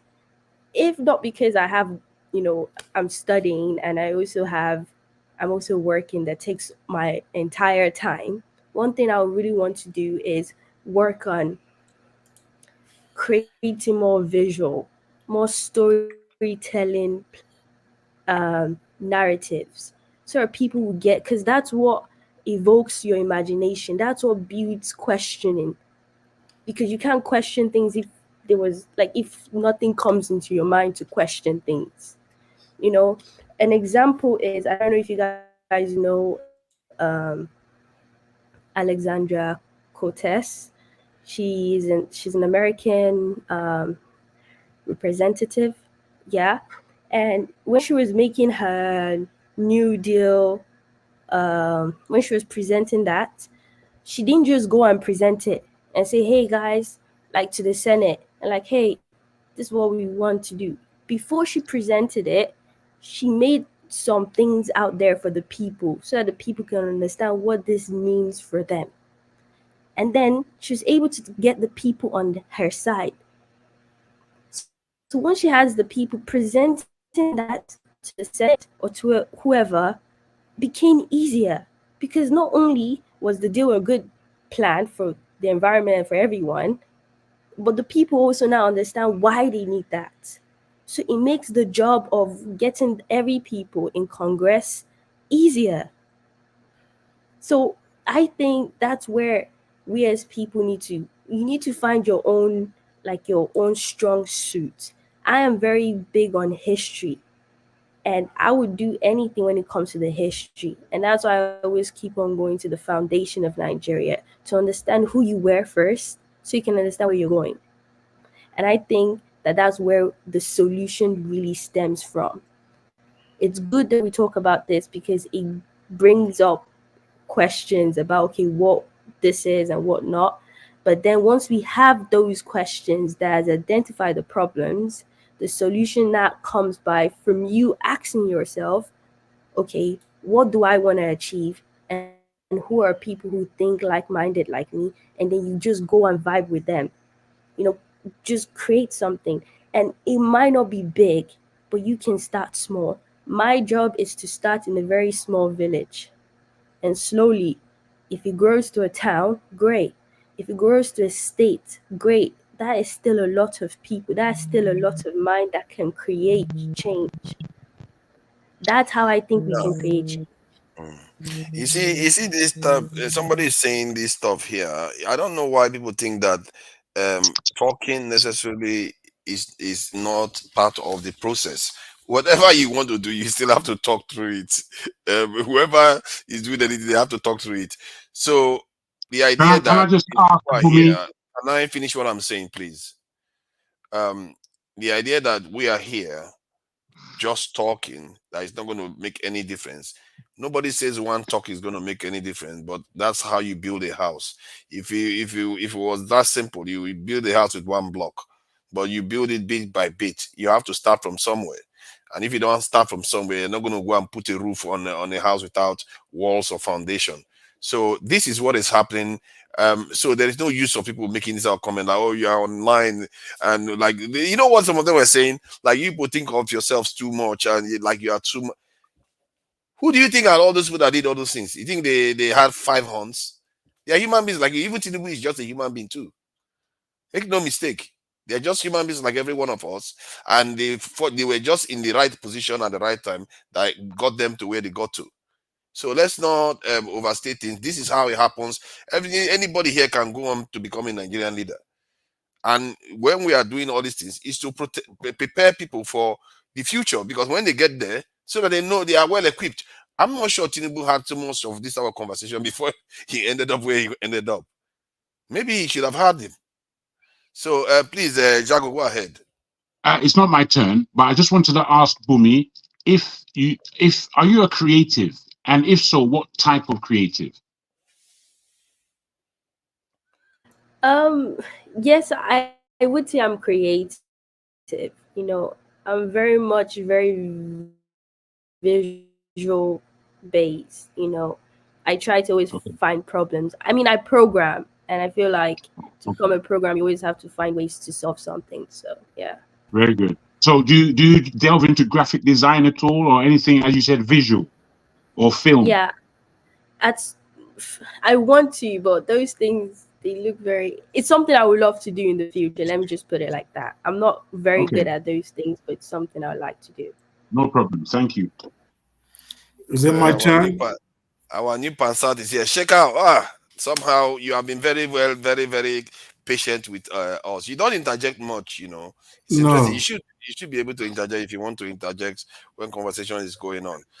You know, okay. the new Pansat is here. The new Pansat is here. The troublemaker. Come on, I'm gonna go help you. Please, Shikao. Thank you for your patience, Shikao. Please go ahead. Is it my turn? Yeah. So No.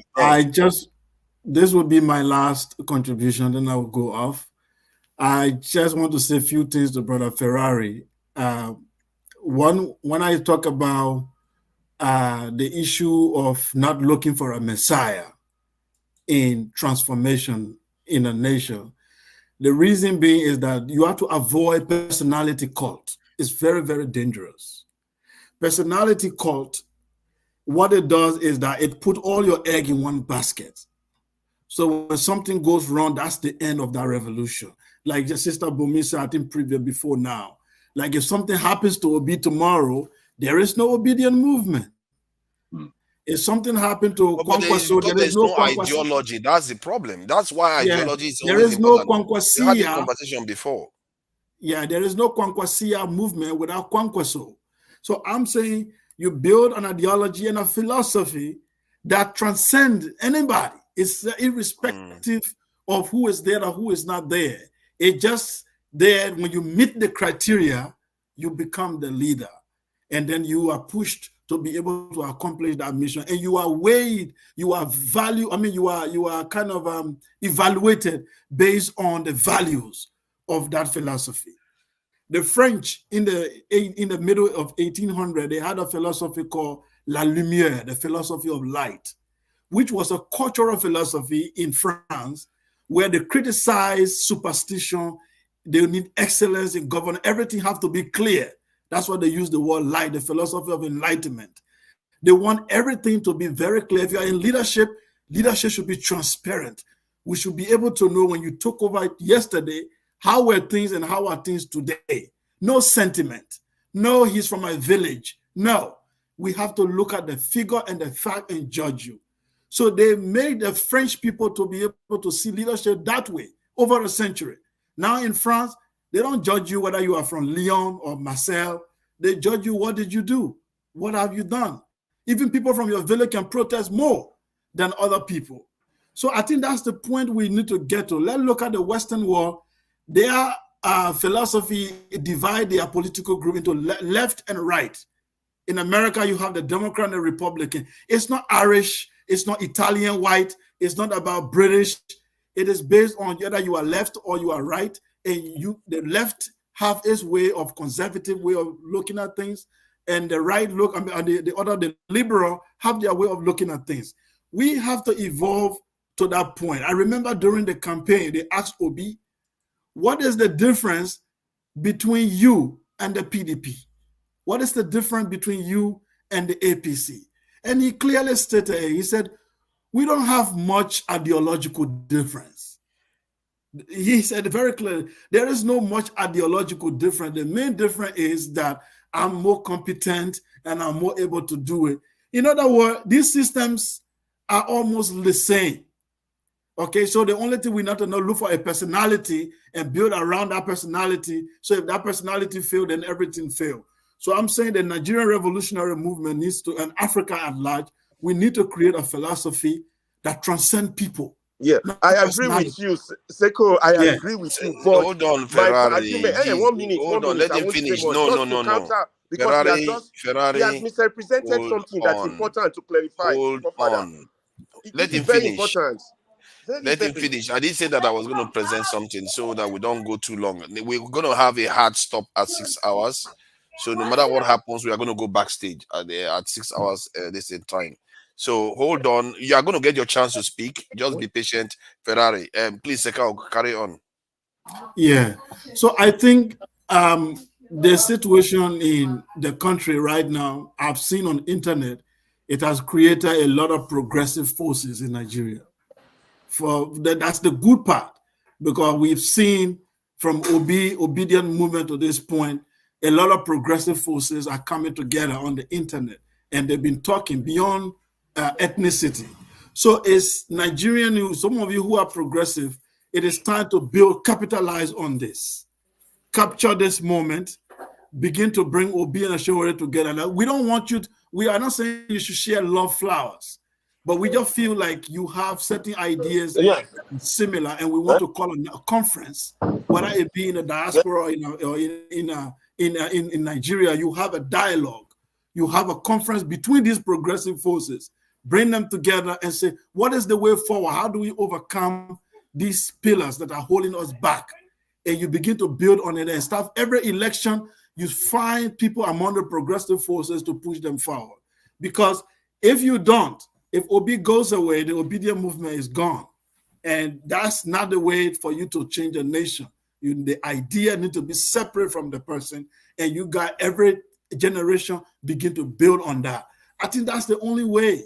What has happened over many African countries, including mine, we've been worshiping personalities. And when those personalities go, we go back to zero.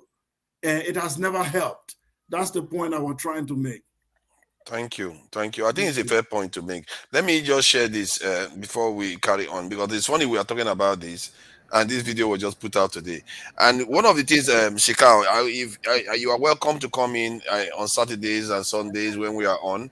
We do discuss philosophy and trying to get our own, get our own philosophy going. And I think that conversation is already being had. Okay, now let me just play this quickly. Most people groups believe their intellectual systems are the best. It's human nature. However, when we start to use these models to judge and question other civilizations, you quickly run into issues. For example, Western thought leaders are not going to find baby Europe in Africa, and looking for one robs you of experiencing authentic African civilization. Today, I'll explain why.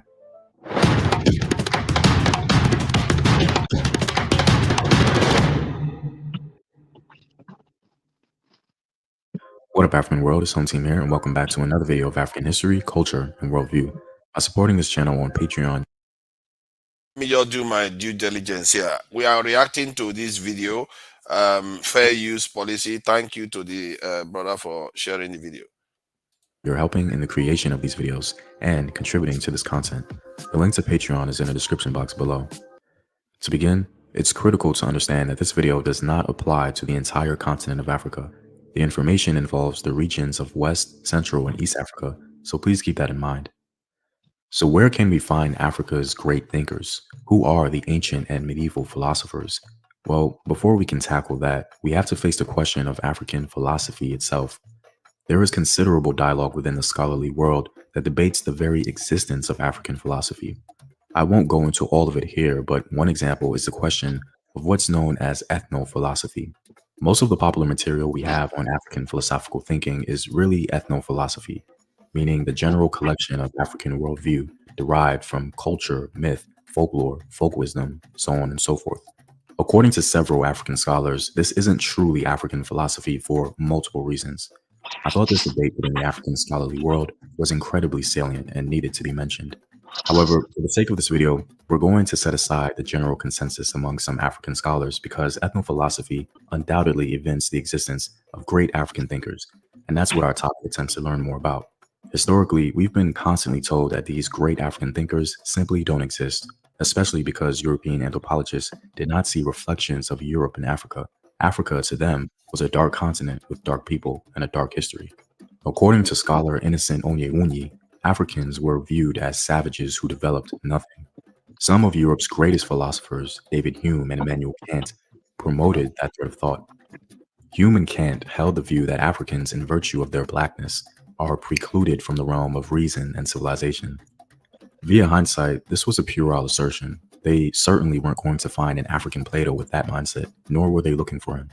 However, in the 20th century, a Belgian missionary flipped this narrative on its head when he began to investigate the mind of the Baluba people of Congo.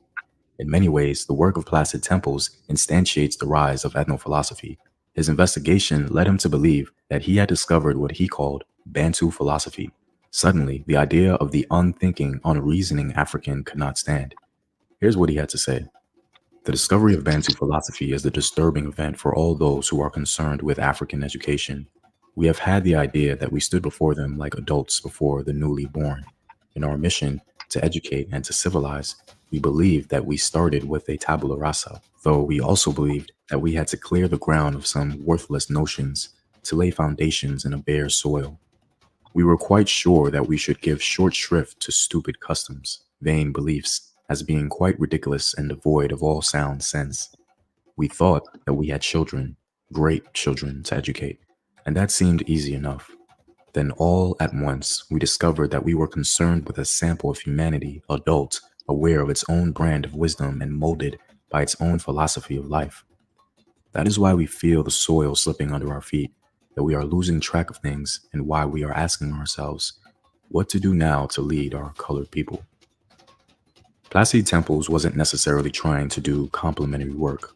What he was attempting to do, according to scholar Paulin Hotunji, was to find a psychological and cultural basis for rooting the Christian message in the African's mind without betraying either. But instead of discovering impressionable children, he found sagacious men. His discovery is very nice to hear. However, we have yet to find our Plato. Why didn't temples relate to us any Platos? If he was impressed enough to call this Bantu philosophy, surely some names of great ancient African thinkers would have made it into popular culture to some degree. Why haven't their names been passed down in written or even oral form? This line of questioning is perfectly reasonable for Western thinkers. However, as mentioned before, its relevance fails when one considers how some Africans organize their societies. I'll explain. Let's begin with why there were no individual philosophers popularized in these regions. Scholar Oyeka Owomoyela contends that in traditional African society, to attach one's name to an object or an idea is to assert exclusive claim and proprietorship to it, whereas traditional society frowns on the implied possessiveness and ostentatious self-importance. In other words, our African Platos would have been behind the veil of communal tradition. Your knowledge is our knowledge. Thus, promotion of the individual was not a part of many African value systems. For the African, one might argue to the extent that the generalization would permit, truth has an independent existence and is not necessarily dependent for its validity on who voices it. If philosophers argue that their discipline has no absolutes but depends on personalities, they limit its attractiveness to the African mind. So according to scholar Oyeka Owomoyela, individual promotion of an African Plato was simply antithetical to communal ownership, which as a cultural value was ubiquitous throughout the African continent. One might also wonder why many African cultures were oral. Why didn't they write down their thoughts? Even though writing does exist on the continent, many cultures were oral, seemingly valuing preservation through memory over text. There are pros and cons to both models, however. Unfortunately for us Western thinkers, we desire textual documentation. Without the writing, we cannot see an African Plato, and thus, we presume he cannot or does not exist. This kind of thought process, in my opinion, leads us to the same uninformed thinking of David Hume and Immanuel Kant in relation to Africa. So I think we should be careful with that. There seems to be cultural reasons why the African Platos have not made it to our Western ears, and if we're seeking to understand African culture, we should be open to reframing our line of questioning or simply being mindful of our Western biases. Well, I'm all out, guys. I'm hoping you understand a little better why looking for Europe and Africa isn't an effective way to understanding African culture. And if you like these videos and want to help in this. Thank you. Wow, I did find it more more compelling than I thought it was. You know, I haven't seen it before. Before sharing it. Did you? Okay. AY, since you came in last, what do you make of? I will ask you this. I know you want to comment about the national anthem. What did he conclude about why we don't have our own African Plato or Kant or Humes? Why are you? Africa what? Why do we not have our own African Plato, Kant, or Humes? Those are philosophers. I know. Mm. I know. Good evening, everyone from here. Evening. The Jago himself. Francis, how are you? Malga. Yeah, where is the other guy? Actually, I came in. Bumi was making a lot of sense to me. You know, Ferreira always make a lot of sense. Just the war. He's a warlord as well, you know. Thank God it's not in Lagos Island. Mr. Jagu. Steph, long time. Come through, my brother. Come through. Completely abandoned us. It's been a tough discussion today, so I don't know that. I think the question that Forefather asked you is a bit difficult because I don't know if you listened to the whole show. I listened to part of it. To be honest, that question for me to answer it, right? I don't know the direct answer why, but here is what I'm gonna say. I think from my understanding of philosophy, there were a lot of politics in it as well, because the great philosophers I think even Plato studied in Egypt. Most of them studied in Egypt, actually. I remember, if I can recall correctly, I think Aristotle was Plato's student. So the basically what I'm trying to say, the origin, valid origin of philosophy is from Africa, is from Egypt. Yeah. But here we have people came, collected the knowledge and left, make it bigger. But we that give out the knowledge, we don't have people to represent us. That is actually a very big question that I have to think about. It's a puzzle, actually. I remember the last time I was listening to you when you guys were discussing Professor Wole Soyinka. Your argument was why literature? Why we don't have Nobel laureate in physics, in sciences, in other area? Why literature? That's what they decide to give to us, a kind of. That's another question. It's just similar in that direction. I mean, Wole Soyinka did his best.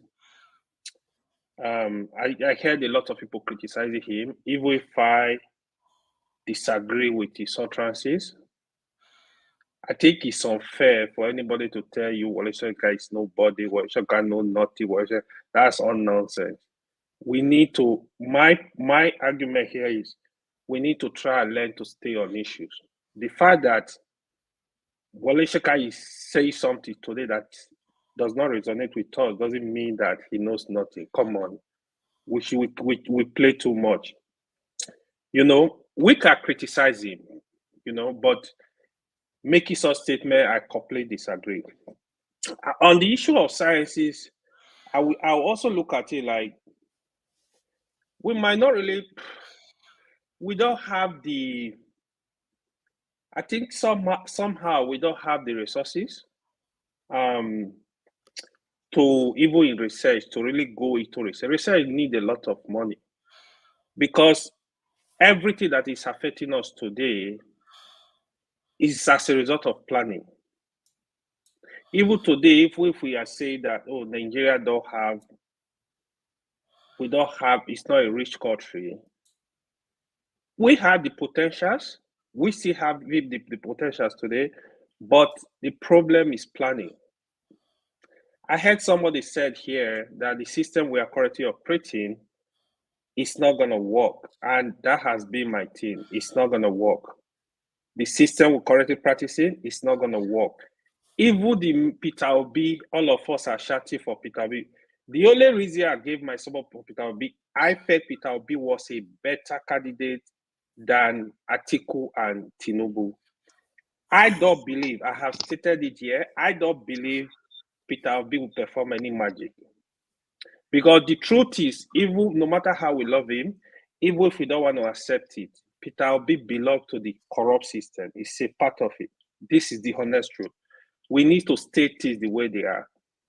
Showore, on the other hand, Showore does not belong to that system. That is where Showore is kind of different. Because if we actually need a complete change, everything has to be holistic. Like, we need to shift away. We need to shift. We don't need people that will go and be kneeling down to Obasanjo and IBB in their criminal hideout. We don't need such people. They've done their best.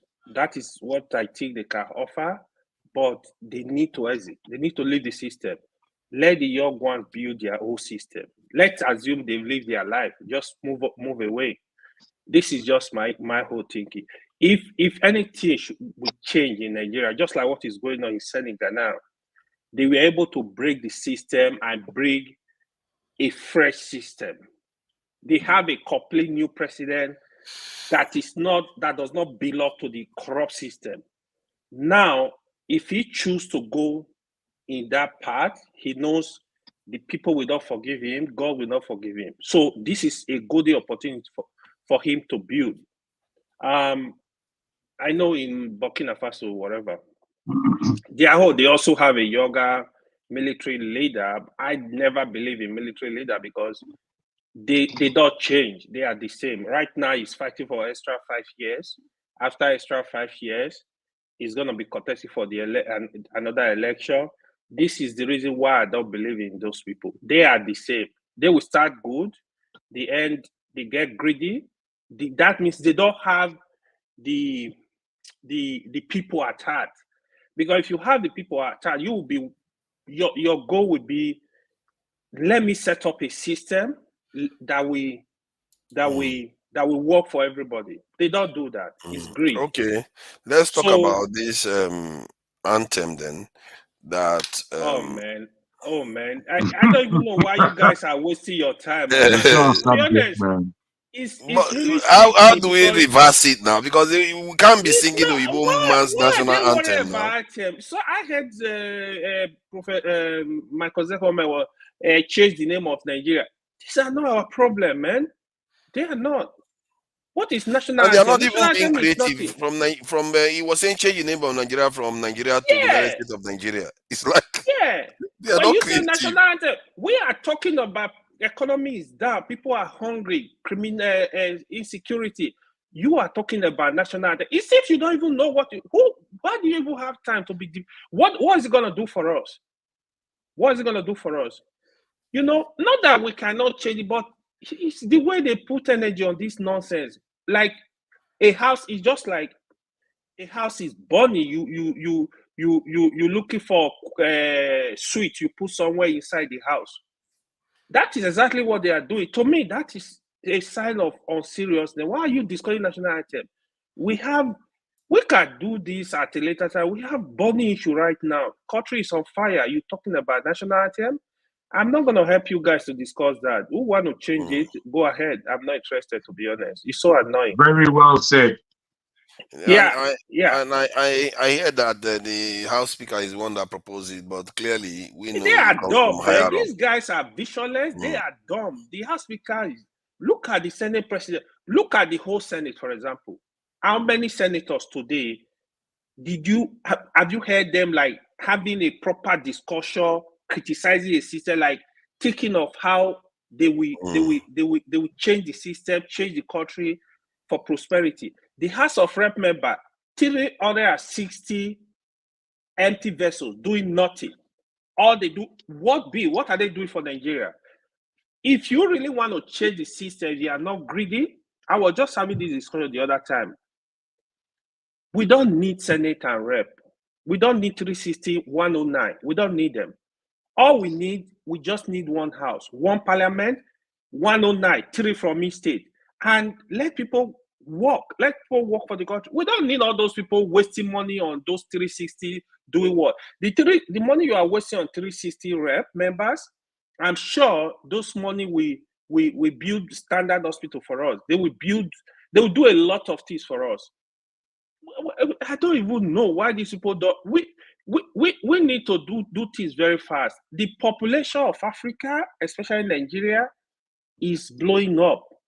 They don't sit down and have this discussion that what is going on. If you see the youth in Africa now, that is the future. This youth, you need to invest in them. You need to do something. They don't think of the future of the country. That is just my problem. If Tinubu was going in a direction that will even encourage me to say, okay, this man, since he has a plan, I'll be happy. To be honest, that is my biggest frustration.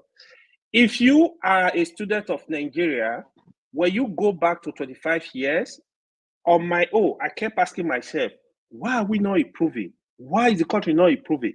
It's actually deteriorating. That is, we not even like gradual change, movement, we are not moving. We are not, if you go to hospital, they are worse than 20 years ago. If you go to Nigerian schools, they are worse than 20 years ago. If you just be naming there, is it the police? Is it the army? Is it, somebody was saying here today, Nigeria army single-handedly stopped the war in Liberia. Today, Nigeria army, they are struggling to start a riot.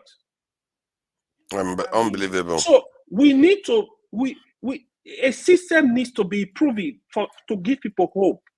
But we are not having that. So this is my whole personal pain about the whole situation. If we were improving, even if it's gradual, I would say, okay, We built refinery how many years ago? Today we don't have one. They are repairing the one we built how many years ago? You see, when was the last time they built the airport? We don't have airport. Our airport are in garbage. If you go to Lagos airport, sometimes you not see toilet to use. So it's sad. No, it's not joke. It's people will Seriously, send no cholesterol for toilet. you. Yeah, I thought they've had a new one now. These people are no. So this is my own frustration about the country, to be honest. Thank you. Yeah, I think Ferrari want to say something. Yeah, let Ferrari say something, then Janaba can add to it. Please, Ferrari, go ahead. 1 minute. Okay, forefather, this is why me and you get into it. Why do you think you have to go back to the issue of national anthem after such a brilliant conversation we've had on the way forward? And then you went back, and then AY just said something about they don't have toilet, they don't have all the good points. AY, let me thank you very much. You made excellent. I mean, you killed it. I'm very, and you will always do. Why do you go back? Oh, they say they have. That's what I mean by, you see, the people need to be sensitized, but when you throw in those desensitizing statements, oh, but they say they have good toilet. I mean, the reason why is because you have to actually be honest and truthful, because you don't want. Hold on, let me finish what I'm saying. Because you don't want the other side. You don't want the other side to start poking holes in what you say. You have to always, and I'm not looking at it from the point of view that AY was being dishonest. I was just adding texture to what he's saying, so that we are more on the same page, and nobody can come and criticize. That pushes, let me show you what that does. That pushes the incompetence of the government to be normalized. When you push that angle, I understand what you're trying to do, but you got to also be sensitive to the impact to the viewers of those that's your angle. You understand? I don't. You see, my problem with what I've seen before now is that people criticize, and you find out that what they are criticizing, they don't even recognize it. They don't even know it. And it's very important you know what you're criticizing. That's why I always interject and add that information. I agree with you. When you hear them criticize, why don't you question them on their own suggestion or their own way forward, rather than normalize what they are criticizing? I think no, I'm not normalizing it. Did I normalize anything here? I just said that was there not a new one that was said to have been built? It's not normalizing bad behavior. It's just to express information. Why would I'm now see when I was talking to somebody the other day, and the person said the person is afraid of going to Nigeria because they could get arrested. Now I'm beginning to think that maybe too I should be afraid, because some of things I've said here, I've said so many crazy things. Are you here saying I'm working for them? I've said some crazy things against our leader. I'm calling them traitors and all the rest. Can you imagine that?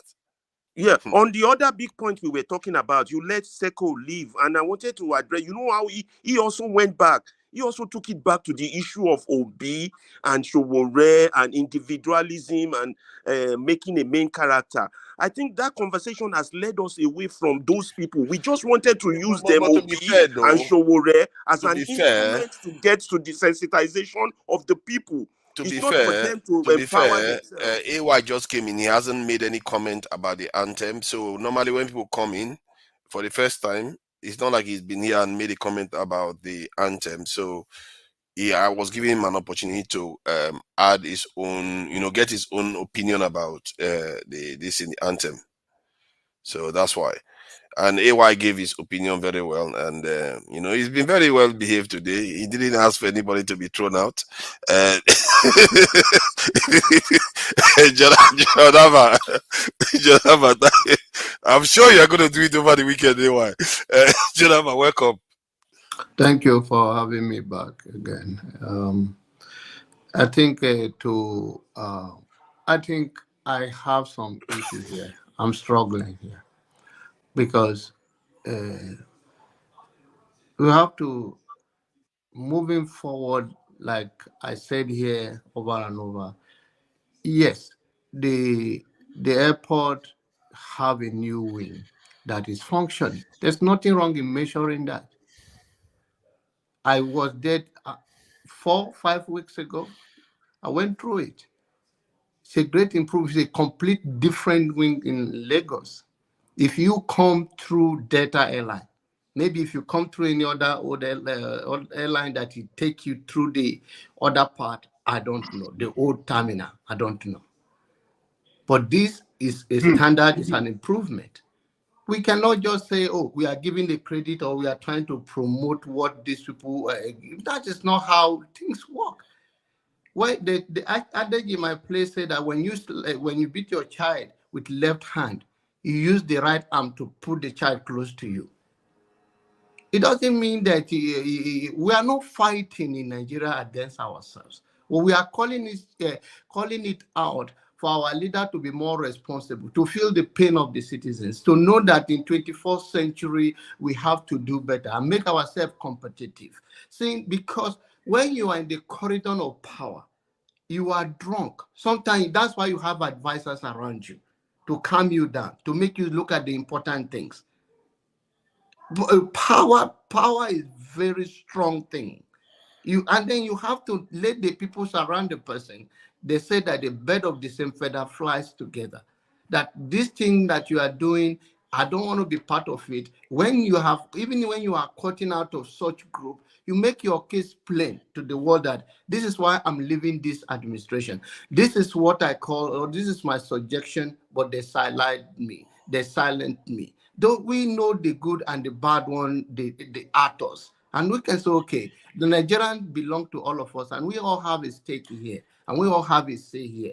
But in the midst of that, it's okay. You are doing this. You can rate people. You can, if you like, give them 100 minus 100%. But you cannot take the reality away from it, and that is being disingenuous, and that is not going to help us in any way. Our anger is not towards anybody in particular. We are just trying to say that you that are in leadership, that the country trusts you with our resources, manage it well, put things in order. Let there be a better society that everybody, this is pitiful. This pitiful is understatement. People are dying for no reason for what they shouldn't die for. These are your citizens. This money you are looting and putting out there is not helping us anyway. It's not helping the citizens of the country. But we cannot just be disingenuous in our comment that what is there and say it's not there. Once you make that, then you are trying to, the people will say, okay, what will I do to make people happy anyway? See, you are giving you say that, okay, whatever I do, they're not going to show any sign anyway. So I want to join the wagon of those people who are not doing nothing. So even if the little one I do, they are not calling it out. The world is changing rapidly, and we have to change with the world and have a new mentality. How do we strategize things, and how we make our comment that at least people that are listening to us know that we are being genuine about our issue and not disingenuous or pick and choose selective fight. I don't think that will lead us anywhere. That is to regard. And if Ferrari want to say something before I say what I want to say, it's welcome. I don't. In Yoruba proverb, I don't want us to start arguing. I don't want us to be arguing about toilet or no toilet. But I would ask you, John Abba, have you ever been to Turkey airport? Yes, sir. Do you see how their airport is? Compare it to your airport, and you're proud to say your boys are doing well. Keep it up. The word doing well is not what it is. That's there is not a what new he one. said. So I don't know what you're talking about. I'm not putting issue with you. If you go, it's your big brother there. You could have do better. So I'm not going to be dragging issue with you. My own is that there is a new wing of airport that is better than the old ones. I hope they keep it up and maintain it, because we don't have a problem with all of those things. You can see mansion in Nigeria, but lack maintenance. You can build something just like AY say. You can go back and all the hospital 20 years ago, instead of improving the quality and everything has gone backward. So, but we cannot say that what we saw now does not exist. I think that is being disingenuous. And if you are comparing the standard, you compare to the environment, what we have now and what we don't even have at all. So not that you're going to say, okay, Turkey airport and all the other airport. Of course, I'm not comparing it. If you ask me point blank, can you compare it? And I'll say no. But then there's something better than the old ones. Thank you. Yeah. Thank you. You want to add more? Oh, not on that issue again. Move out from there. And if you want to rephrase whatever I want us to, because on the issue of the national, I think I've commented on it. Yeah, we've already talked about that. Yeah. So, okay. You see, there was one thing I saw recently that I thought maybe we don't have a lawyer here, so it would have been good we had a lawyer here that can read this thing, because all these documents sometimes they can be a bit weird and we don't know what fully they mean. So, somebody brought to my attention our Declaration of Independence document by the UK, and that it was implying that we are still part of the UK to an extent. But I found that a little bit peculiar. So I thought I should share it so that anybody that understands this language is better than I do can shed some light to it. It's a very serious stuff. This could explain why we are where we are, but we don't know. It's just a suggestion. So let me pull this information. Now, this is the actual document from the UK website. Let's see. So what year is that written, please? I think I think it will be just before 1960 now. 1960 independence. I think that's the year. I think it says July 29th of July 1960. So look at the first section here. This is the area I found a little bit peculiar. It says, on the first day of October 1960, the colony and the protectorate, as respectively defined by Nigerian constitutions, orders in council 1954 to 1960, shall together constitute part of Her Majesty's dominion under the name Nigeria. So they are basically saying these two areas, the colony and the protectorate, they are different. And so they are now saying that they are coming together, that shall together constitute part of Her Majesty's dominion, dominion under the name Nigeria.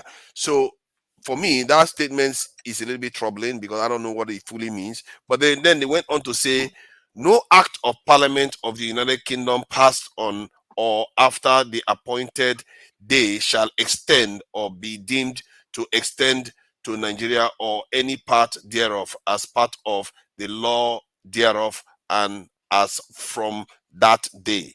Her Majesty's government in the United Kingdom shall have no responsibility for the government of Nigeria or any part thereof, and the provisions of the first schedule to this act shall have effect with respect to legislative powers in Nigeria. So, you see, what do you make of that? Jacob, it looks like you may have a little bit, because you know, what do you think? To me, the first paragraph is quite clear, in saying that the Protectorate of Nigeria and the Company of Nigeria is now one thing, as from 1960 has continued in the name of Nigeria under the Queen's domain, basically. And then it goes on to separate itself from the government of Nigeria and the making of laws in the second paragraph, which is again quite clear. I don't know I've never read that document. I've never come across it necessarily, but I do know that our people, Zeke, Awolowo, brought who else was there? Our man from the Midwest at the time, a very celebrated. No, not Awolowo. Sorry, I've forgotten his name briefly. Well, they came to the table to discuss this with Britain, and it took many years. Actually, we should have actually got our independence in '54, which would have been before, which would have made us the first so-called sub-Saharan country, and not Ghana, to claim independence. But I'm interested in this kind of type of document because there is some kind of ownership, I believe, the UK still holds over Nigeria. I think just like the northern parts of West Africa, the ECOWAS countries that have now left ECOWAS, they understood that they had a double indemnity of colonization, which was neo-colonization.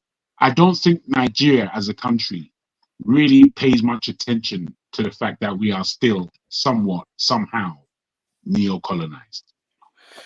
Yeah, you see, the term dominion, this is what it means. I say the term dominion means that which is mastered or ruled. It was Yeah. used by the British to describe their colonies or territorial possessions. And this is such a brutal definition, actually. Such a brutal, I would have expected it to be a little bit nuanced. And yet, we find it in our documents that our leaders signed on to, that shall together constitute part of Her Majesty's dominion under the name. It's almost like this independence document is saying that, you know what, you are now free to do whatever you like, but somehow you are still my dominion. How does that even work? It just seems a weird arrangement. I wish somebody that is a lawyer that can dissect this stuff can actually make sense of it, because right now that gives me trust issues. But somebody said, I have to give Gazdemov the credit for this. Gazdemov was the one that highlighted this, flagged this up, and he said something about this in the 19. There was another republic stuff that happened in Nigeria. So it would be good to find somebody that knows about it, that can shed light. You know, Dr. Damage does have lawyers and constitutional people to come in here. When they come next time, these are the questions I would like to put to them. That is there any other law Nigeria has written that can counteract this one? Because they did say that there. If you look at what he said here, he said something about the provisions of the first schedule, which I think is referring to that first part. I don't know. Schedule to this act shall have effect with respect to legislative powers in Nigeria. So it says shall have effect with respect to legislative. Okay. So yeah, so still I thought it says you can use the legislative powers of Nigeria can counteract it. You know, that gives me some serious trepidation there, because this cannot it doesn't have to be in our constitution. It just have to be in the document that our leaders agreed to. It doesn't have to be in our constitution. So I just thought I should highlight that. And it's about time I start rounding up, to be fair. And, you know, because I even checked the Ghanaian ones. The Ghanaian ones had that same language.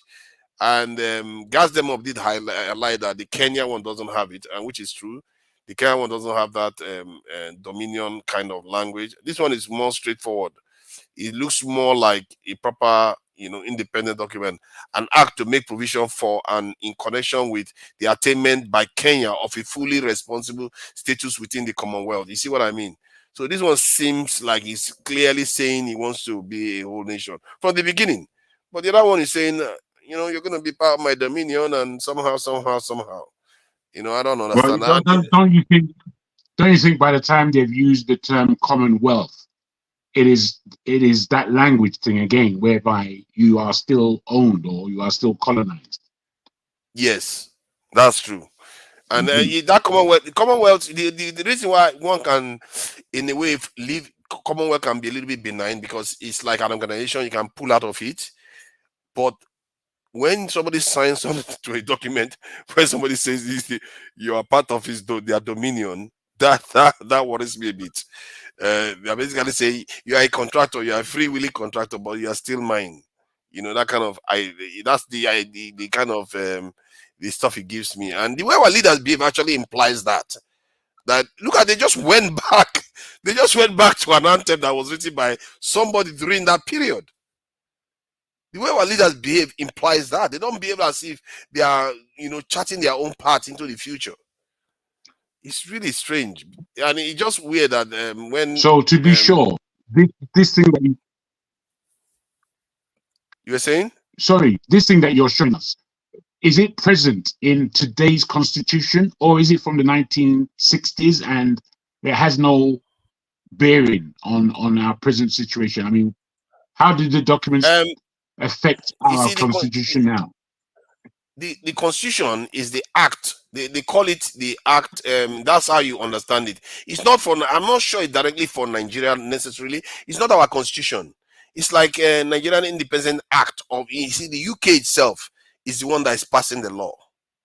Not Nigeria. It's the UK itself that's passing the law from their point of view of trying to give us independence. You see what I mean? So they are passing the law, and this is the state of that law.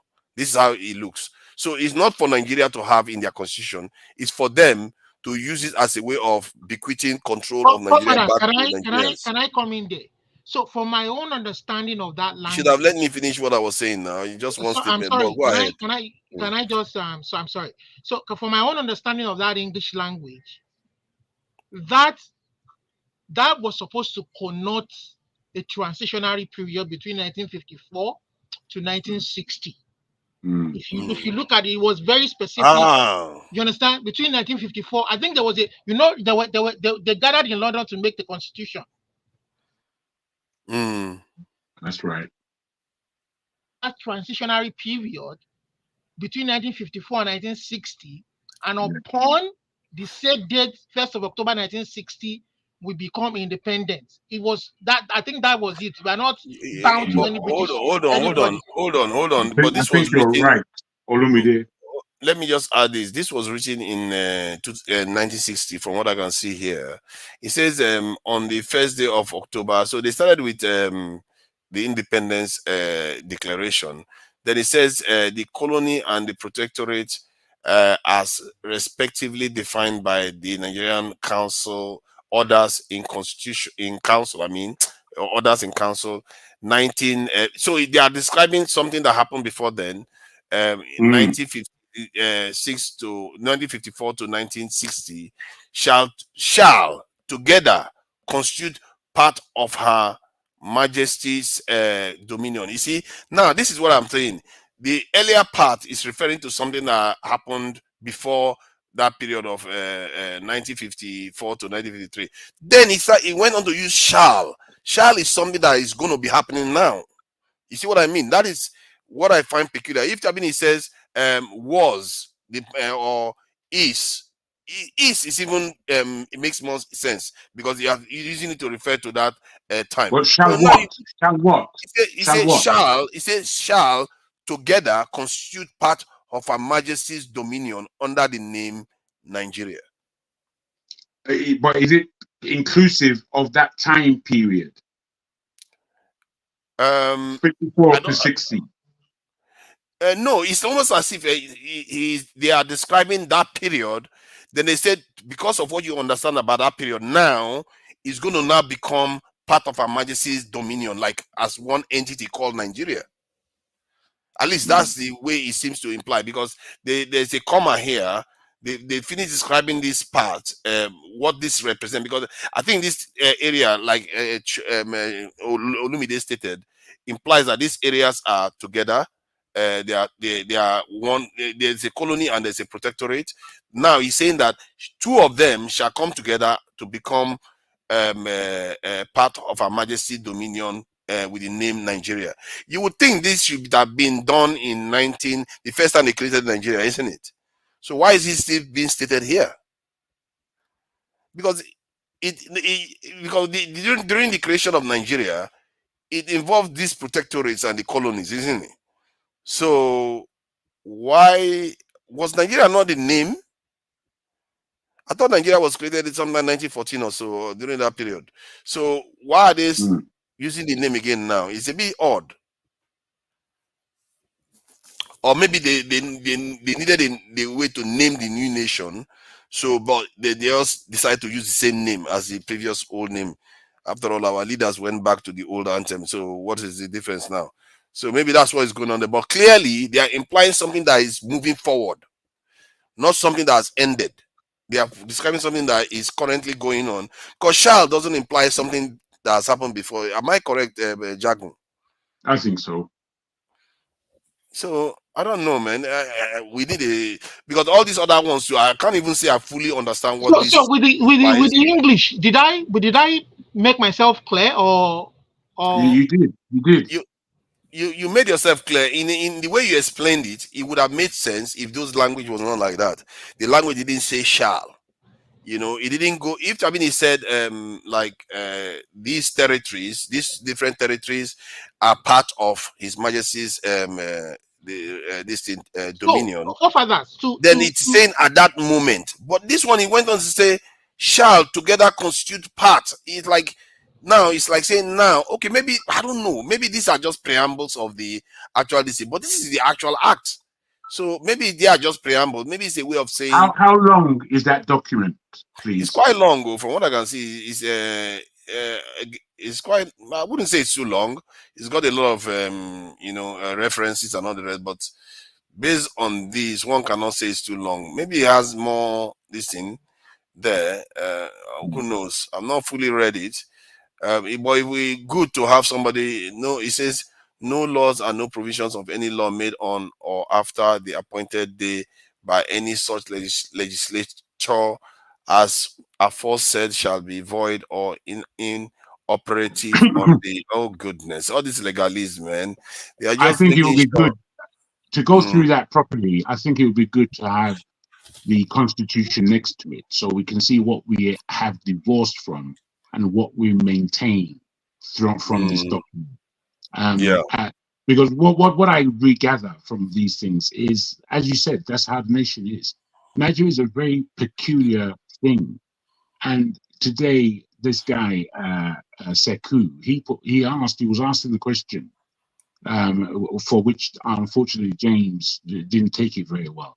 But he was asking the question, what is Nigeria? What is it apart from the geography?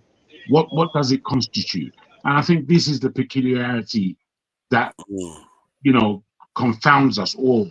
What state are we in actual fact? It's very interesting. Yeah, I really appreciate the engagement on this. Gas them up. It's a shame you can't come in. You have to come in with full camera on if you want to come in right now.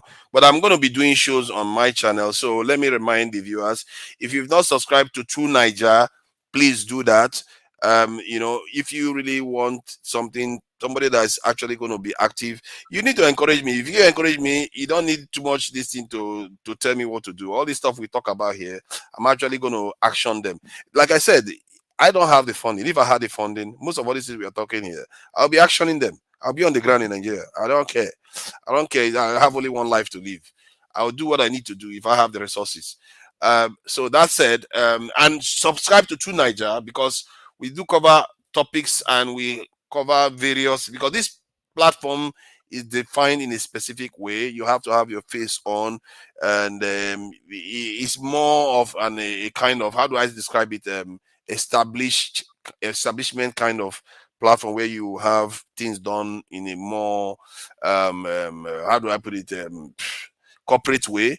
You don't want to have the kind of rough edge conversations that can go on the other platform. So subscribe to True Niger is important, because some of all these topics we are going to cover them, and someone like gas them up with there and actually be able to contribute, because there are a lot of people that don't want to come on, show their face, and it's not their fault they cannot be here, and it's also not the fault of this channel that they cannot be here, because this channel it wants to do certain things and it wants to reach certain people.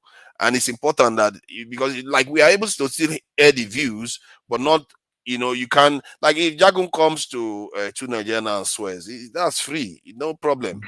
You see, he's free to swear as much as he likes. But this platform is different, because younger people are listening to it, older people are listening to it, elderly people are listening. But on True Niger, it's quite intellectual and more brutal. We have to narrow down. That's where you beat down the ideas and question things more thoroughly. So if you've not subscribed, and the more you encourage that channel, the more your work is done. And if you've not subscribed to, by any accident you are here, you've not subscribed to Dr. Damages, do that now. Don't wait till later, just do it now. Every single one subscription matters.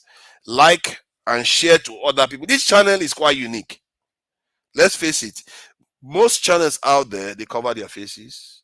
They do other kinds of stuff. This one is unique. Everybody comes here, talk, show their face and have conversations. Because of that uniqueness, it's worthy of being promoted. Exactly. And let's do that, because it encourages our people to have some serious conversations and openly for people to actually show their face too. Augustine, you came when we are about to close. So whatever is going to happen backstage. We are going to go backstage, and by that time, gas them up. You can join the conversation backstage. Everybody is free to have conversations at the backstage. So guys, them up, you don't have to leave. Augustine, thank you for joining us. Just to before we close out, what do you think about this? Nobody should contribute further because we want to close out. Nobody should contribute further. So what do you think about this anthem change? Is it not a great change? You know, going back to Oyibo woman's national anthem. Oh, where do we start from? Forefather, the funny thing about the anthem is when I was listening to Arise News this morning, they were like, "Oh, Tinubu shouldn't sign it. Tinubu shouldn't sign it." I was like, "Oh, this is about 12 o'clock. Let me go and check." And I saw that he has already signed it. So you ask yourself, and I love what somebody said today. That should be, if not now. He said we have just one political party. It's not one political party. We just have one gang. I call it gang. It's not a political party. But if you use the word political party, there should be argument in political party. So that's to tell you that even the proposal came from Tinubu, that he wants to do something to distract us. And they've succeeded in, and somebody asked question, the oppositions, if you're an opposition, what will you do?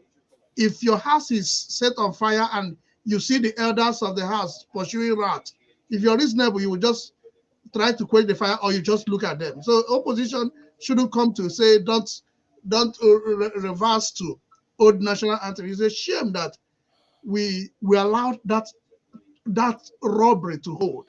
It's a shame that we allowed that Mahmoud stupidity to hold in Nigeria. That we allowed that is what gave birth to this. See, 419ers have taken that country. Criminals have taken that country. And they will, what do? They will certify their Western world and they would rally around. See what will happen on June 12th. Just see what will happen. You see the kind of money.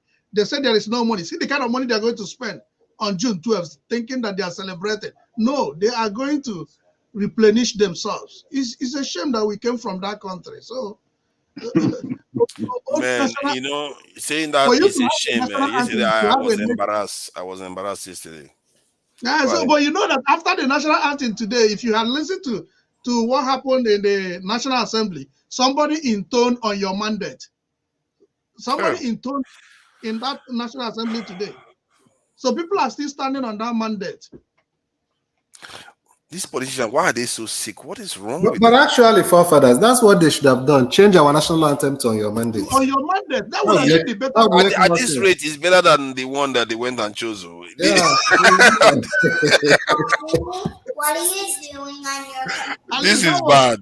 Forefathers, before you go. That was Nigerian. At least it's a Nigerian that sang it. This was what oh my God. After 60 years. Listen, I was listening. I was looking at something on IG, and I saw where Bola Tinubu made a statement. This is way long time, that if he ever becomes Nigerian president, that he's gonna change the national anthem. So that's what he said. But he didn't say what did he say what he was going to change it to? That he's gonna change it to this. It's on my phone. Oh my God! He said it a long time. Can you share the link, please? Let me see. Kai, you know that Tinubu name is known for slave trade. 100,000 units. Everything this man does betrays his own people. What is wrong with him? Okay, to 5 meals. And Nigerians, of everybody, they allow this man to sneak in. Unbelievable stuff. Maz, have you finished, Augustine? My brother, I've just been listening to you guys. I'm pitying the souls in Nigeria because they can't do anything. I'm pitying them. They can't do anything. I don't know how we entered into this. And where is Mahmoud? Where is that man? Where is INEC? You're asking that. Where is P2B? Where is Atiku? Where are all the opposition? Where is Showore? What do you want Atiku to do? What do you want? At least they should be outraged that this is what they are doing. We are outraged here. Why are they not outraged? What are they doing? Why are you asking about P2B? Because they are nowhere to be seen. Why are we here? What are They you talking about? Peter Obi just left Dallas yesterday. Oh, He just left Dallas. Did he tweet about it? Or what did he He say about has been talking to people. He has been talking to people about this yeah. anthem? Can we let that man be? Like, can you just serious, stop? bro. I'm asking. Hold on. Are you saying that it's illegitimate for me to say where is Peter Obi on this? Because I've not heard him anywhere. You're waiting for him to. You're waiting for him to tweet I'm not now. waiting. And Am I not online now? Rino Mokri and Buala will take it upon themselves. Atiku tweeted yesterday. I am online now. All of them should be coming out. They should have come out days ago because they are closer to the politics. The people you should be asking about. The people you should be asking about is Showore. I have not seen Showore. I am asking for Showore. I ask for everybody, just as we are dragging ourselves out here. So Where are they? If you are asking me to ask any of them are shouting, "What are you doing?" That means your argument is not correct. I should put it backstage. Okay. Yeah, Quick one. that's election. Ify, before you go, she's gone. Sorry, I was just gonna say because I've been watching you guys. Sorry, since Ify mentioned there's a video, you know me now. I'm the production assistant. Is on IG. Don't worry. Since Ify mentioned it, I've gone on Twitter. He ends up on Twitter. Those of us on Twitter will get it at second hand. I've gone on Twitter just in the last few seconds. What's your handle on Twitter? I'll drop it in the backstage. Let me hear what he's got to say. So I've downloaded it quickly and I've added it to the stage for you, forefathers. If you want to play the video, that's what I've come to say. Let me see. I've added it to the studio for you, so you can share it. Oh yeah, let me check it. Forefathers, please put me on backstage. I told you, right, I'm your production assistant. Thank you. Don't worry. Let me see if I can find it. Is it the one at the bottom? I don't know. The one at the bottom. Yes, I didn't rename it. Sorry, I just did it quickly. Oh, is it this one? We are one Nigeria. And we should be proud of our greenback. That is the passport.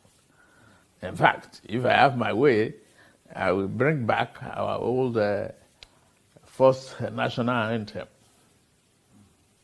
That describes us much, much better. I don't know why we changed it. It's about service. It's about diversity. It's about commitment.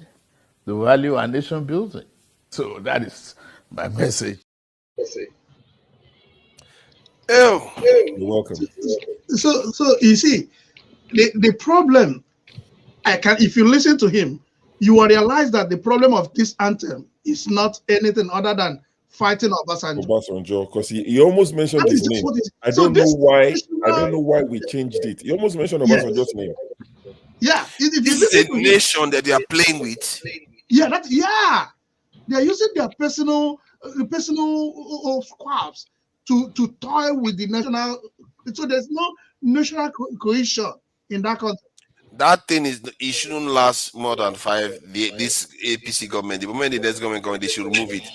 You can't have an anthem written by foreigners. What kind of mad people are these? This goes to my point. In addition to what happened today, do you know that Akpabio opened his mouth and told him that they are waiting for the supplementary budget? So that means in few days, they'll be dealing with a supplementary budget. They've not even finished with the one that they just did the other time. What is wrong with these people? You can see that the way he was talking about it, it's almost like, I'm not sure he was even, from what I see, it felt like he was nostalgic. And I remember when I look at him, I said, this guy was a young man when we were still under British colony. He probably saw it like a great thing when we got independence and they were singing this anthem. When we got independence, he was in jail. He was in jail when we got independence, anyways. What do you mean he was in jail? You want me to 1960? Yeah, 1960. Go and look at it. He was in jail. From the record, the FBI record, he was in jail at that time. Is he that old at that time? Yes. Oh, you think he's 70 years old? 70, not only 70 years old. He's not only 70 years old. Okay, I think we are getting to let's go to the heartbreak now. Gentlemen, thank you all for coming in. Show Jagun, Olumide, Tone, Mazi, Prince, Augustine, and thank you all for joining in. Fumi O, I saw you there. Easy D, Kenry Bar, Gas Them Up, Show, Viral Gaming Entertainment. I'm gonna owe you Njenje I only have Media 60 males TV. available. Olumide, calm down, Olumide. Njenje Media TV, thank you for joining us. Oh, that's just a link. Black Experience, I see you there. Black Experience, One Nigeria, I see you there. Thank you for joining us. Until next time, we're going to catch up with you guys again later. Let's see whether we can play Majefa Check out. See, this anthem needs to go. I will leave you guys with that. Thank you. And tonight, this gentleman will be making his network television debut. This is his most recent album right here. It's called Spirit of Love. We're very pleased to welcome Majek Feshek.